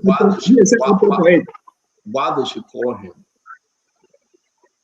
No, I mean, if they have reason to call him, they can call him. But if they don't have reason, they can't call him. They shouldn't call him. But if they have reason, well, he's open for investigation. He said he's open to it. Okay. Thank you, Fubi. That a ball player. Let actually though. The sitting senator for the sitting senator for Nema County is telling the nation that the Jones security should call Jojo for investigation. Or if they have spoken to him, they should make that known to the public. What say you? Stand on the Jones security should call everybody and anybody who they believe is connected in any way. They should call anybody who they believe have information. This is not a personal thing. This is a national thing. And the truth is, as difficult as this moment is, will be better for it if we handle this right. So yes, anybody, and the president says that. He said no sacred cow, and I agree. So if Jojo needs to be questioned, call Jojo. If Mayona Will Bio guy needs to be questioned, call him. Anybody who can help with the investigation, they should be called. Okay, so it's just not anybody, Dr. Bofle. It's the president's son. That's his junior. Do you think there's a reason here to call him? And if the government have called him, can they make known? Yeah, but if, Stanton, when I say anybody, I mean anybody, meaning any Liberian who they believe is connected one way or another, who they believe can assist, who they believe is a person of interest. That's what I mean. Yes, I know it's the president's son. Do you believe that Jojo should be called? Is there a reason to call him? I don't know that. I have no information to that regard, so I will not speak about what I do not know. Okay. Let me bring in Councillor Clinton. Listen to Sam Koga here, Councillor Clinton. What say you? I agree with the senator. I think the law enforcement has a responsibility to do that. If If they've done it already, they need to announce it. And the reason why they need to make that announcement is just because he's the son of the president.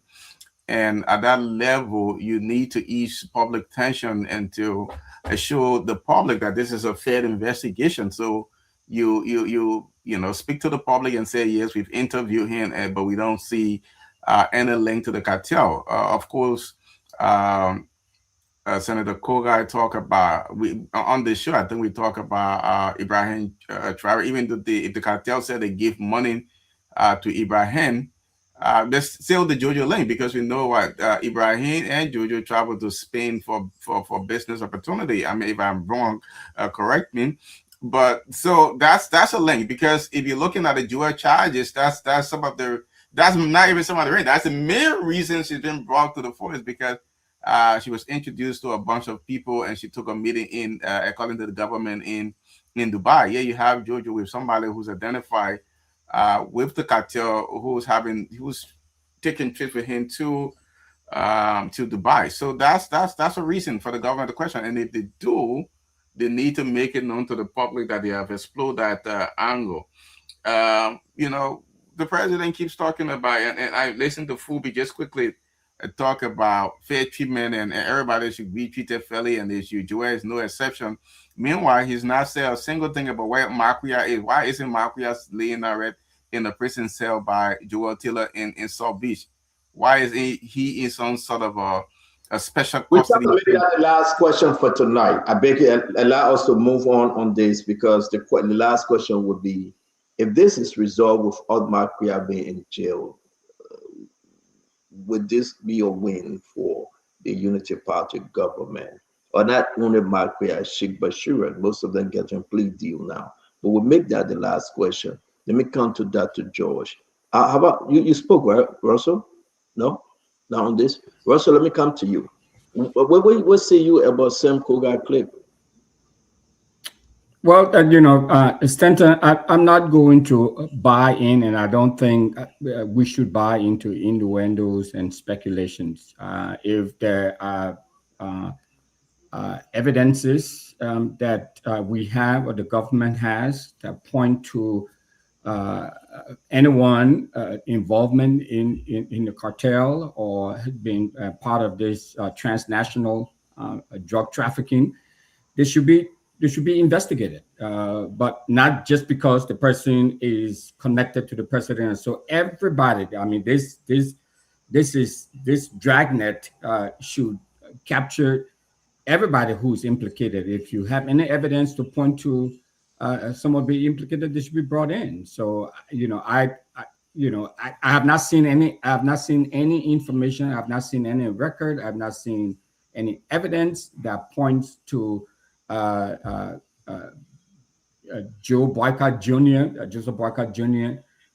Being a part of this or have any role to play in it. Until that can be brought forward, I don't think we should just willy-nilly just go after people just for the sake of going after people. If there's the evidence to support that, clearly, Stanton, we should do that.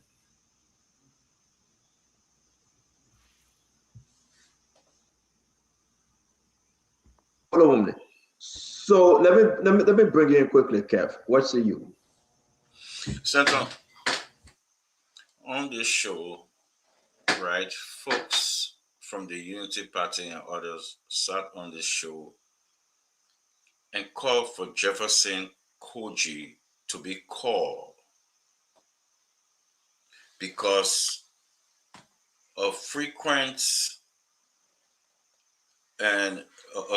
guest on the show, Jerome Verdier, said Jefferson Koji was the one who sent Valley Teller to kill Gloria Mususka's daughter. With no evidence, and he was a city mayor. No evidence. The Unity Party marched on the street. No single evidence. Jefferson Koji went to the police station by himself. He went there. They called him. He went there. But today, people who we're supposed to respect in the society is saying, I don't see anything. But the cartel He texted with the cartel. His business partner who they traveled to Madrid, the cartel called his name. The cartel called Jojo Bokai's name. And they're saying, damn that. Don't care. It's the president's son. He's not involved. But Paul Tambakoji, who a man empowered at nothing, because you're a mayor or because you're a CDC mayor, they should call him. This is wrong. Wrong and wickedness and evil in the highest place. You can't do that. You can't do that. You called yesterday, but today you say no, we should not call. This is wrong. I'm done, Stanton. Oh, let me go ahead and bring into Wanoka, then we'll go to Dr. George T. Thank you again, Stanton. It's difficult to even take split second of my time to support some of these CDC guys. They're not consistent. It's just all over the place. But anyway, on July 29 of this year, in the Liberia Investigator, Jojo released a statement. That statement that Fubi alluded to. He said that he was available for investigation. He said that law enforcement had contacted him. Then I want to again piggyback off of what Dr. George said. No, Dr. George, somebody has said, I think consider the lawyer said it. If law enforcement contacted the president's son, trying to understand whether he has any involvement, what was his role, to get information on that, or the WhatsApp messages with the alleged drugs dealers, the outcome of that communication with Jojo, between the law enforcement and Jojo, I believe that the police or the law enforcement needed to make a statement about it. It was not just supposed to be left with a statement published in the Liberia Investigator by Jojo on July 29 to give us information as to what has been the level of contact. So the playing field is not level here. It's really not level here. It looks really hypocritical. And that's why I'm saying here, I said it very earlier on, that it is sucking the air out of the defense that want to put up for the government. And the people who are encouraging this kind of thing, they may be opposition supporter in disguise. Stanton, you just said here, you asked a question here to Fubi. Do you know why CDC lost the election? Because CDC committed crime, they did this, they did that. So it should be a take for tack. The United Party should do the same thing. No, I want this government to win again. So that's why you see me taking a position that looks complicated to other people. People who support the government should be calling the government out when they do the wrong thing and demanding that the government does the right thing so that when we go out there in 2029, we can have a vibrant, eloquent, educated, informative, professional, and justifiable argument. You can't be out here just lying. And that's why I don't, So anyway, to answer the question, Jojo needs to be, the Justice Department needs to explain to us what was the contact that they had with Jojo that he referenced in the newspaper Liberia Investigator on July 29. If nothing was there, let them make the public know. Other than that, it don't look balanced. It don't look balanced. That's why the caller today that you disqualified said the president's statement was not balanced. It was wayward like that. So I lay on this one. Dr. George, let's hear you.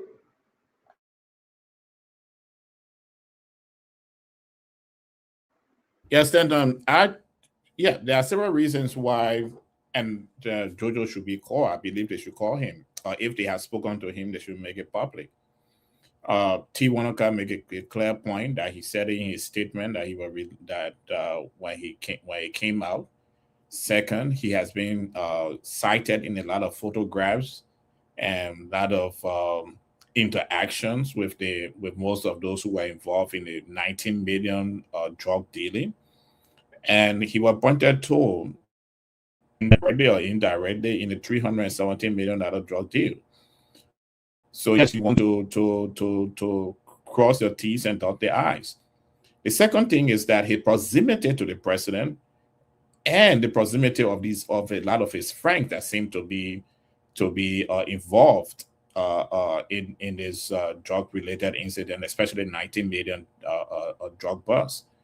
because of his proximity to the president, security forces, especially the EPS, would like to eliminate that danger to the president and the friends that he worked with. So definitely the EPS should be calling him to have a conversation, to be identifying his friends. And I will conclude by saying, if the EPS have done a great job, perhaps the Vice President Joy Taylor will not be in the situation she's in today, because they who have been able to find the records of Sheik County, they who have flagged him, put a very large rifle on him, and stop the proximity that he had with the Vice President. So it's not that you're holding the president's son guilty or not, but you want to eliminate certain threats that seems to be close to the president, because the proximity of the president's son to a good number of these people who appears to be involved in the 19 million drug bust. Okay, let's hear Fubi. Fubi spoke, right? Then let's go to Jacob. Jacob, close up on this. Yes, I think I 110% believe that Jojo Boga should be called in. I mean, just simply on the basis of the parity of reasoning here. Because I talked about that in my first comment about increasing levels of inconsistency in the way the criminal justice people in the executive are proceeding with the investigation. Because if you look at the charge sheet we discussed yesterday, was narrated in our document, it was clear in it that the central plank in the entire document, indictment, or whatever that you may call it, was that the vice president met some people in Dubai and somebody said she agreed to what the people said. Now, the same allegation is slapped on Jojo. It was said that he met a few people. He himself agreed that he traveled to Madrid, Spain, and met some people there who the security forces have identified to be connected with the cartel. So, on that basis, Jojo should be called in. I mean, if he has been called in, then the police should let us know that, okay, we should let the public know, not even we should let the public know that we've taken this action. But to keep Jojo away from questioning for a written statement, even to that bare minimum level, then the public, that's the reason why you have a great degree of distrust in the public around the impartiality of the investigation and the entire exercise. So definitely, Jojo Boga should.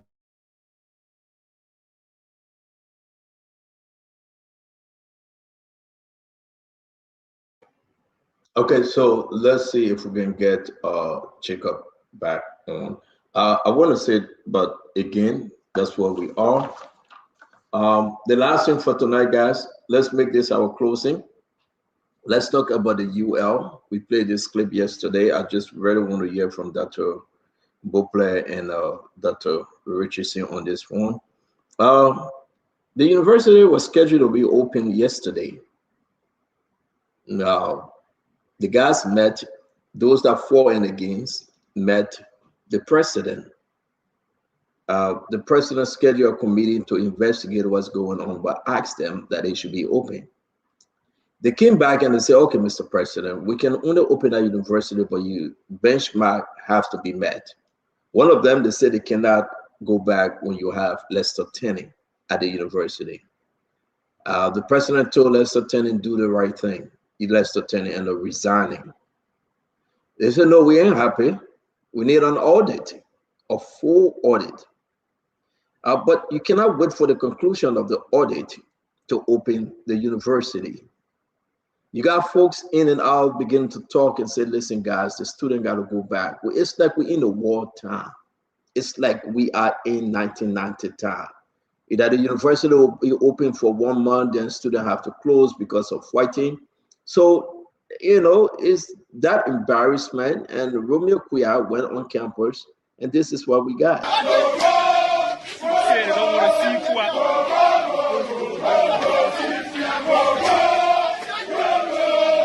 They're driving here away. So, they keep calling him go. Telling him to get out of the campus.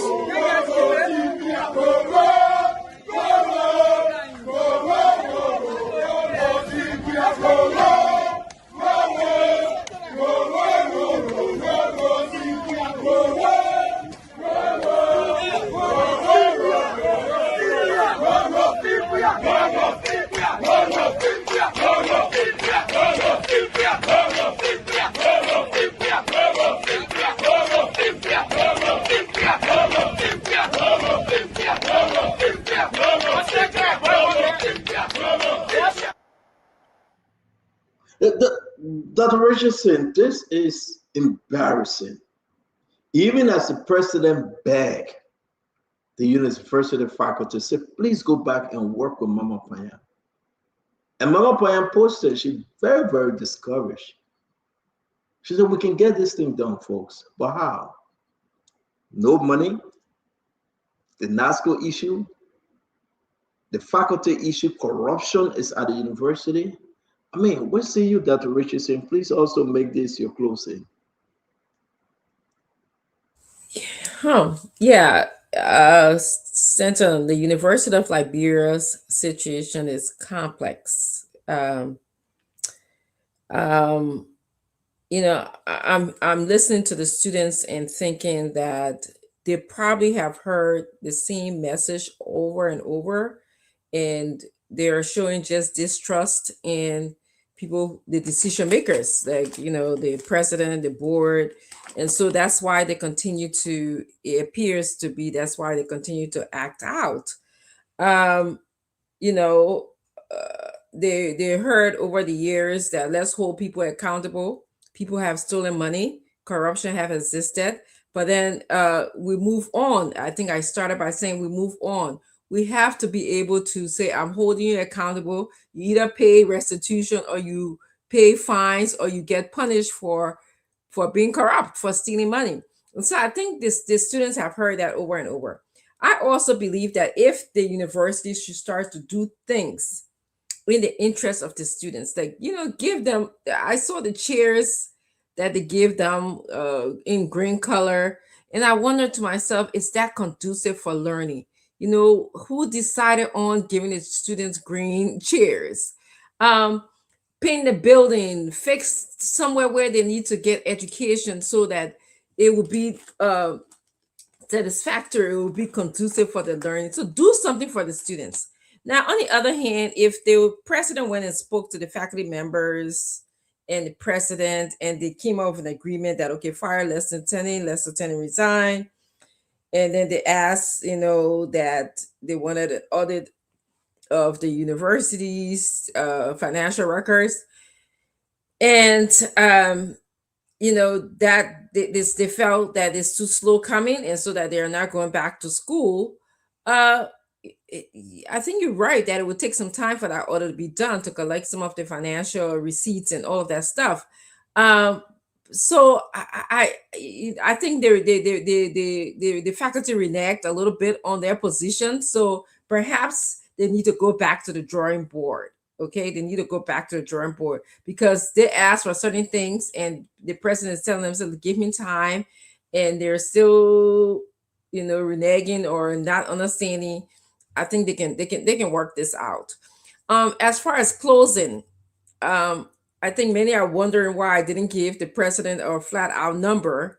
I don't grade like that. I do this every day. I have a rubric to grade, and if I were to grade a president, I would look at the tone, his delivery, how adaptable. I think T want to talk about how adaptable is his speech to the audience he's speaking to. We just saw a poll here on Sunday where, you know, the people in Liberia said they were not happy, you know, after he did serve the job that the president is doing, or the government. So again, how adaptable was his speech to the population that he was speaking to? I look at the organization, I would have taken out the whole part that I talk about inciting violence and, you know, we got to be responsible. I would have taken that out, because that part of the speech kind of was not building unity. And look at the purpose. Did he meet his purpose? Was he, a lot of people talk about his inconsistency here. So that's why I didn't give him a grade. Usually when I'm grading, it takes me time. It doesn't just take me a couple of minutes, but I understand we're doing a podcast. Yes, I agree that upon independent evaluation, medical evaluation, psychological evaluation of Madam Julia Howard's condition, medical condition, then the whoever the power to be can make the decision as to whether she should stay in central prison. If staying in central prison is going to make her medical health decline, then, you know, of course she should be granted compassionate release, because obviously we don't want her to decline. We want her to stand strong. We want her to be powerful, so that she can go to trial. But I do think there's something wrong with the process of going to the AG and then going to the president for approval is very selective to me. It can't become selective. I mean, hopefully, like you said, this government will see reason to perhaps grant her compassionate release, but I don't think the president should be involved in any of this. It should be based on her medical condition. It should be based on the psychological or either medical evaluation that she receives. But having the president, her legal team make a request, then it goes to the AG and the AG goes to the president, it's just a little bit too selective for me. And lastly, I want to say I want people to know I tend not to agree with Koga a lot. There's certain things that he said, especially when it comes to his communication about women and where we belong in society, which I've heard him speak that before. I tend not to agree with him, but in this case, his logic, which is some of the logic we read yesterday that they're using to charge Joy Howard Taylor, which is that she met people in Dubai, as you read the charge sheet. We can also apply that same logic that Jojo met people in Spain. All right, if that's one of the logic that they're saying, that even though they said that she agreed, we have not seen anything, or they have not showed us anything to say that she agreed. How did she agree? When did she agree? The person who said that she agreed, is it coming from a credible source? Those things are all things that needs to be evaluated. Having said that, I want to say thank you for giving me the opportunity to speak, and thank you for you guys for joining us today. Thank you. So Dr. Richardson, the thing that involved the president, look, everything, our country is a small country, it's political. Legally, on paper, it didn't say that the president should give final approval. Oh, okay. But politically, the president will have to step in because it's political. And that's exactly what we came in with that line. It's up to the Justice Ministry, as the article in those section 34 point something say in the criminal procedure law. But you know they will have to consult the president. Yeah. Dr. Boblet, let's hear you. Stanton, I agree with Dr. Richardson that the situation at the UL is complex, but the situation at the UL is also solvable. And I think every time we attempt to solve the problem the exact same way that we've done it in the past, you get the same outcome: discontent, and you get strikes, you get all these things. I was on the show some time ago, and when we had Prof. Dukley and we had, I think it was Dr. Tinning. And I said to Prof. Dukley, after I concur with some of the concerns, because they're legitimate, I said, I want to appeal to you and the faculty to go to the classroom. Allow classes to start on time while you work on the issues. Listen, the university needs to get into what we call collective bargaining. You can't spur of the moment just keep coming with issues. You need to make space. So collective bargaining said, we got all the issues, we hear it, we'll come back to it, we'll resolve it in 3 years. Let's get to work. Then while you're working and teaching the students, even though the conditions are not ideal, those are the conditions. Then you're working on transparency. Then you're working on audit. Then you're working on facility upgrade. But you are making progress, and then you're reporting the progress you make as you go along. I think one of the challenges with the university is that the leadership always feel like they need to dance a political dance. I worked for a government university and was not run nowhere like that. We had concerns, but the institution also had guardrails. And if you don't like what it is, then leave the institution. You work to change it or you leave it. You can't plunge the institution into this ongoing myriad of crises and problems.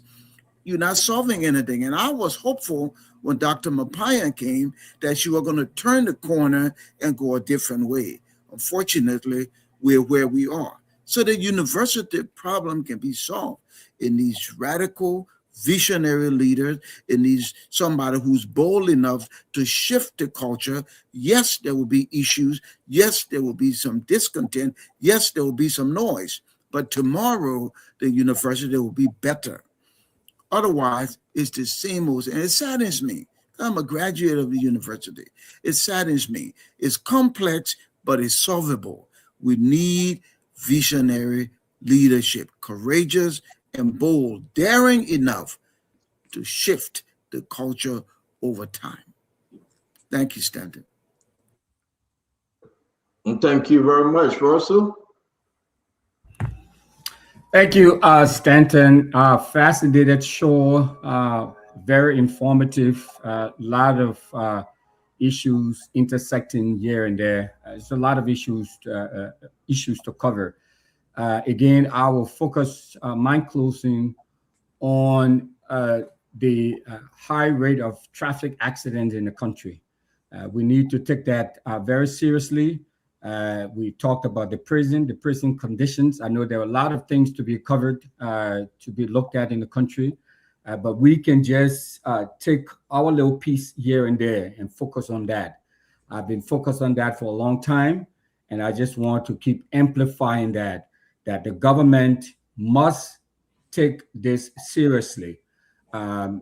This has a lot of people in pains, a lot of people injured, a lot of people dead because of high rates of speed on our highways throughout Liberia. And it's an easy fix. Brooklyn Park donated some police radar guns that we had deployed, that was used by the Liberian National Police. They need Wilfred, to get they are new hustle. They are new hustle.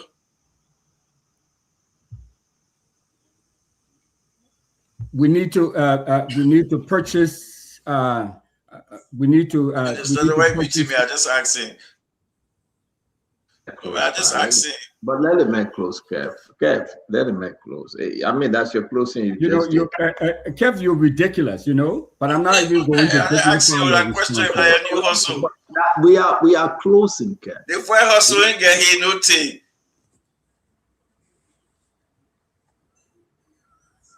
Also, please. So we need to focus on, I will encourage the government and the Liberian National Police to procure some laser guns. It's been in conversation, it's been in the works. We'll put a patrol car along the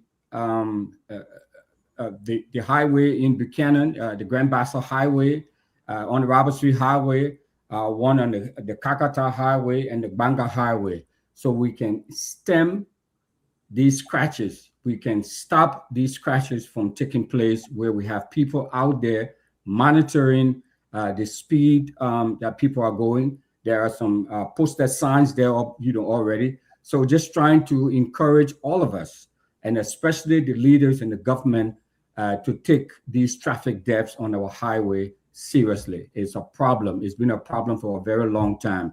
And it may not be us, but when it comes close to us, to one of our loved ones, and then we take it seriously.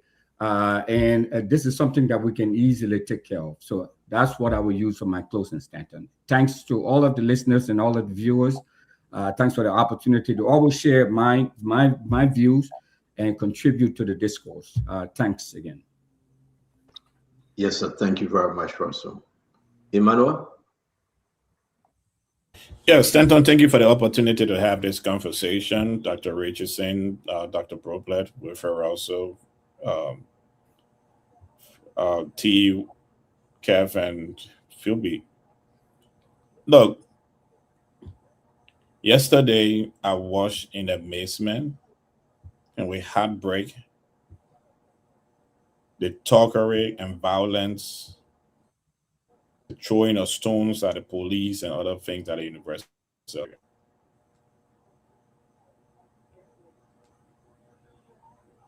A long time ago, a professor in one of the address, and he wrote a paper, he said there are some people who should not be 10,000 miles close to any university around the world.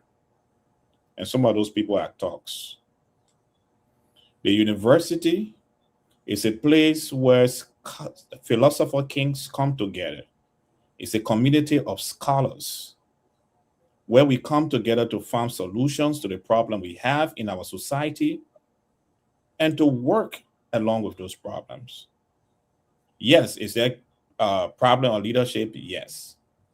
But when we start taking stones and throwing it to police officers, then we diminishes the credibility of the university system and lose the respect a university will form. Because every one of us who walk in the halls of the university, we are scholars. We are philosopher kings. We are people who come to find solutions to problems. And we find those solutions to problems by research, by conversations, and not by taking stone to kill each other. That's not how we solve problems at the level of the university. We debate, we argue, we tear one another papers, but then we support each other to develop that paper to go to the higher level. So yes, there is problem at the university, but that problem cannot be solved by us stoning each other. On the other hand, Stanton, our government have to be serious. When the current president of university was being recommended, some of us who have worked at the University of Liberia believe the best person on that short list who have been Dr. Moses Zina, because of the years of experience in dealing with African university system. African universities are not run the same way how you run universities in the West. And every one of us who walk through those corridors, we know that. We know how you have to learn to navigate the different stakeholders, from the teachers to the students to the vendors on campus. And I don't think the current president has the ability of navigating that. And that's where she's having a problem. But added to that, Stanton, is that our government is making it difficult by not funding resources. But on the other hand, those of us who are teachers and professors in the university system, what is it that the University of Liberia, anybody in Monrovia can point out that this thing I bought it from the University of Liberia? I will leave that for the thoughts of every one of us. But let's come to our conversation this evening. Again, I believe that the former vice president should be granted bail on compassionate level. I believe she deserves it, and I believe the system should give it to her. But I strongly believe that whenever we are granted the opportunity to lead people, and we are placed in a position of power, we should make sure that the systems that we find ourselves in is better, because none of us know the day or the hour when we will be called in those same facility. I remember a long time ago when I was a fellow at the United Nations University in Tokyo, Japan. One of the things we had to do was to go and visit prisons in Japan. And it's amazing how wonderful and how the system is, how the system works, how clean the system is. Hopefully we'll learn this lesson, that we will be able to develop our prison system. We will be able to grow it, to make it clean and make it affordable, make it livable. That when my brother T is arrested next week, that his family does not have to come to the prison bringing mattresses, bringing mattresses and coal-pot for him to cook. But that the system will be strong enough that when we enter that place, we have the mattresses we need to sleep on. If the mattress there right now is not good for John, for Paul, for Peter, then it's not good for anybody, including those of us who have been blessed to be in leadership. You all have a wonderful evening. I look forward to this conversation tomorrow. Thank you very much, T. Thank you very much, Stanton. I hope you will allow me to finish my 2 minutes. The first thing I want to comment on here is the president's speech today. It takes me back to the 93 promises that were made during the campaign, which were summarized into 6 pillars. And those 6 pillars strengthened, they include microeconomic stability, health, human capacity, government and rule of law, gender, youth, etc., and anti-corruption. So if you will talk about economic stability, I would say that the government is underperforming, and that people within position of power in this government, they are overlooking these things. CDC came to power, they made tremendous mistake. This government has an opportunity. They could learn from CDC mistake that cost CDC the election. When CDC was saying, 12 years, 24 years, they came and they got whipped by a small margin. This government can save themselves that same error. They are here summarizing 93 promises into 6 economic pillars. And on the issue of human capacity building, they are not doing well. A lot of young people's conditions across Liberia is very bad. I cannot stay silent about it. And then they want to talk about environment. In Nimba County, in Yikipa, waste is being brought from somewhere else.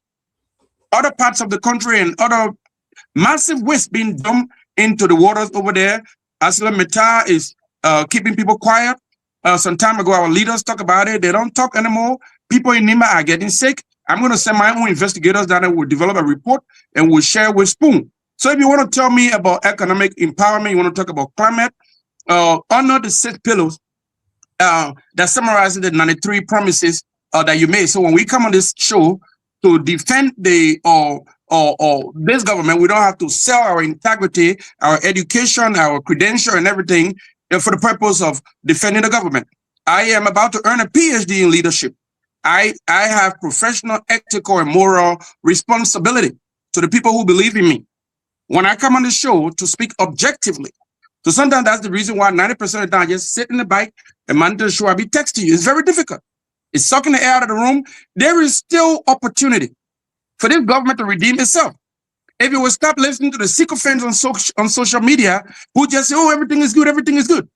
When the government did writing about Sarah Beslu, when we talk about, all the things that have been good, I have talked about them. Let's move on quickly to Koga. Dr. Chinwe, you talk about you don't often agree with Koga. Nobody in Nimba disagree with Koga more than I do. But in the last few weeks, I've started agreeing with him on some things. The man is really becoming much more objective. This thing about JoJo, why is it that you arresting everybody else? You're making it seem like there's no reason to bring JoJo in. And finally, when the president said today that neither political affiliation or office or rank or title or anything will shield somebody from protection or from investigation or will lead to their investigation, whatever, I think that he was being very hypocritical. I think that he was being unjust. It does not align with the promises that he made to people. He's making it difficult for people who want to come on the show, on social media, in other environment, other platforms, to defend him. He's making it extremely difficult for them. You talk about corruption. The government keep losing cases in court. And when they don't win cases in court, they try to still manipulate. Look, I told you here on this show that I sued the CDC government multiple times and I won my cases. Some of the cases CDC said to us, their lawyers, government lawyers, said to us that they would drag the cases until we run out of resources so that we cannot do anything. We have hope that when this Baka government came to power, they will expedite the case. Look, a body is laying down in the funeral home in Ganta since 5 years. We've talked about this. So they have places to improve. From this moment on, first I will start with writing them. We will start requesting documents using the Freedom of Information Act. We will start using our qualification, our education, our integrity to demand rightful answers. We have just established the concerned citizen movement of Nimba. In the next few weeks, they will be hearing from us. I will both support the government when I should support them, but I will demand, I will hold their feet to fire. I will begin suing them in the days and weeks ahead. Look, I am telling you, I do not have to sell my integrity to any man in order to defend this government. That is my position. That is my closing. Fellow Liberians, I thank you. Man, who made you fair? No, but I said it before. You said that I will get silent. I will be silent. Okay, I keep quiet. I just asked you who made event today, my man. We were talking about. Hey, we talk. You know we can talk. Yeah. What? That same cool guy do nothing to you? Let John work. Kev, let bring food with him. Kev, you wanna go? No. You can't join with me, man. You can't join. Yeah, me. go ahead. I do this small. I'll just do it small. The only thing that you know, I was just reading what people are saying on Facebook, but Fangalo, they're saying that he showed more integrity than Dr. Buple. Nami said that. That's what the Facebook people are saying. So I think Dr. Buple need to look into that. But let me say this. Your only job is to attack your fellow panelists every night. You leave. No, I'm just reading. And you call people. He does that all the time. He does that all the time. I'm just reading. It just shows. It's unfortunate. It's unfortunate. You attack Russell. You attack Fangalo. You attack Fubi. You can just discuss the issue and leave your fellow panelists alone. Debunking your fellow panelists is part of the issue. Oh, okay. Go ahead. So you got no original ideas, no original contributions. If I want us to okay, Dr. Buble, if I want us to lecture and give idea, I will call you on the phone. You don't want to do that, though. You don't want to. No, I will call you on the phone, but this is a show. It's a show. Okay, man. Yeah, I can call you on the phone. You know, if I want us to lecture, I'll call you on the phone. So this is not a lecture, but let me say this. You know, the reason why folks are giving the president low mark from the colors and everything, because it's the dishonesty within the president. This is the most dishonest president ever in the history of Liberia. The most dishonest president. You understand? Because he promised his promises that he made, especially for the university. By the way, he was not bringing Mama Payan to save the university. He was bringing Mama Payan to give his friend wife job, period. Because all his promises that he made for university, the first year of this government, there was no school, there was no university, no government university open. Nothing this president doing for education, nothing. If you go to all sectors, nothing he's doing. So all the president promises is just zero. It's the worst decision Liberian ever made, and people are regretting it. You can see how consistent the colors are. Sunday, today, Wednesday, right? And where we sit here in America, Wednesday, probably Thursday, somewhere else. But the colors are very consistent in saying this government is failing. This government is failing. You cannot get your son, two of your children. One is not biological, the other one is biological. The one is not biological, and Mr. Queer, who and they raise him from childhood, but they refuse to put him in jail. Now they want to use him as state witness. How can the principal actor become a state witness? I've never seen that before, Dr. Richardson. A principal actor, the man. So you're telling me I can rob the bank if I'm connected to President Bokar. I can rob the bank in Liberia and I become a state witness. That's how dishonest this president is. We'll continue tomorrow. Fubi, you're close tomorrow, guys. I know Fubi got to close. I beg you can please on there. Because the question you are asking is very important. We'll discuss it more about why would certain individual receive a plea backing without help the government. But Fubi, let's give you 1 minute. It will only be fair that you do closing. Go ahead, Fubi.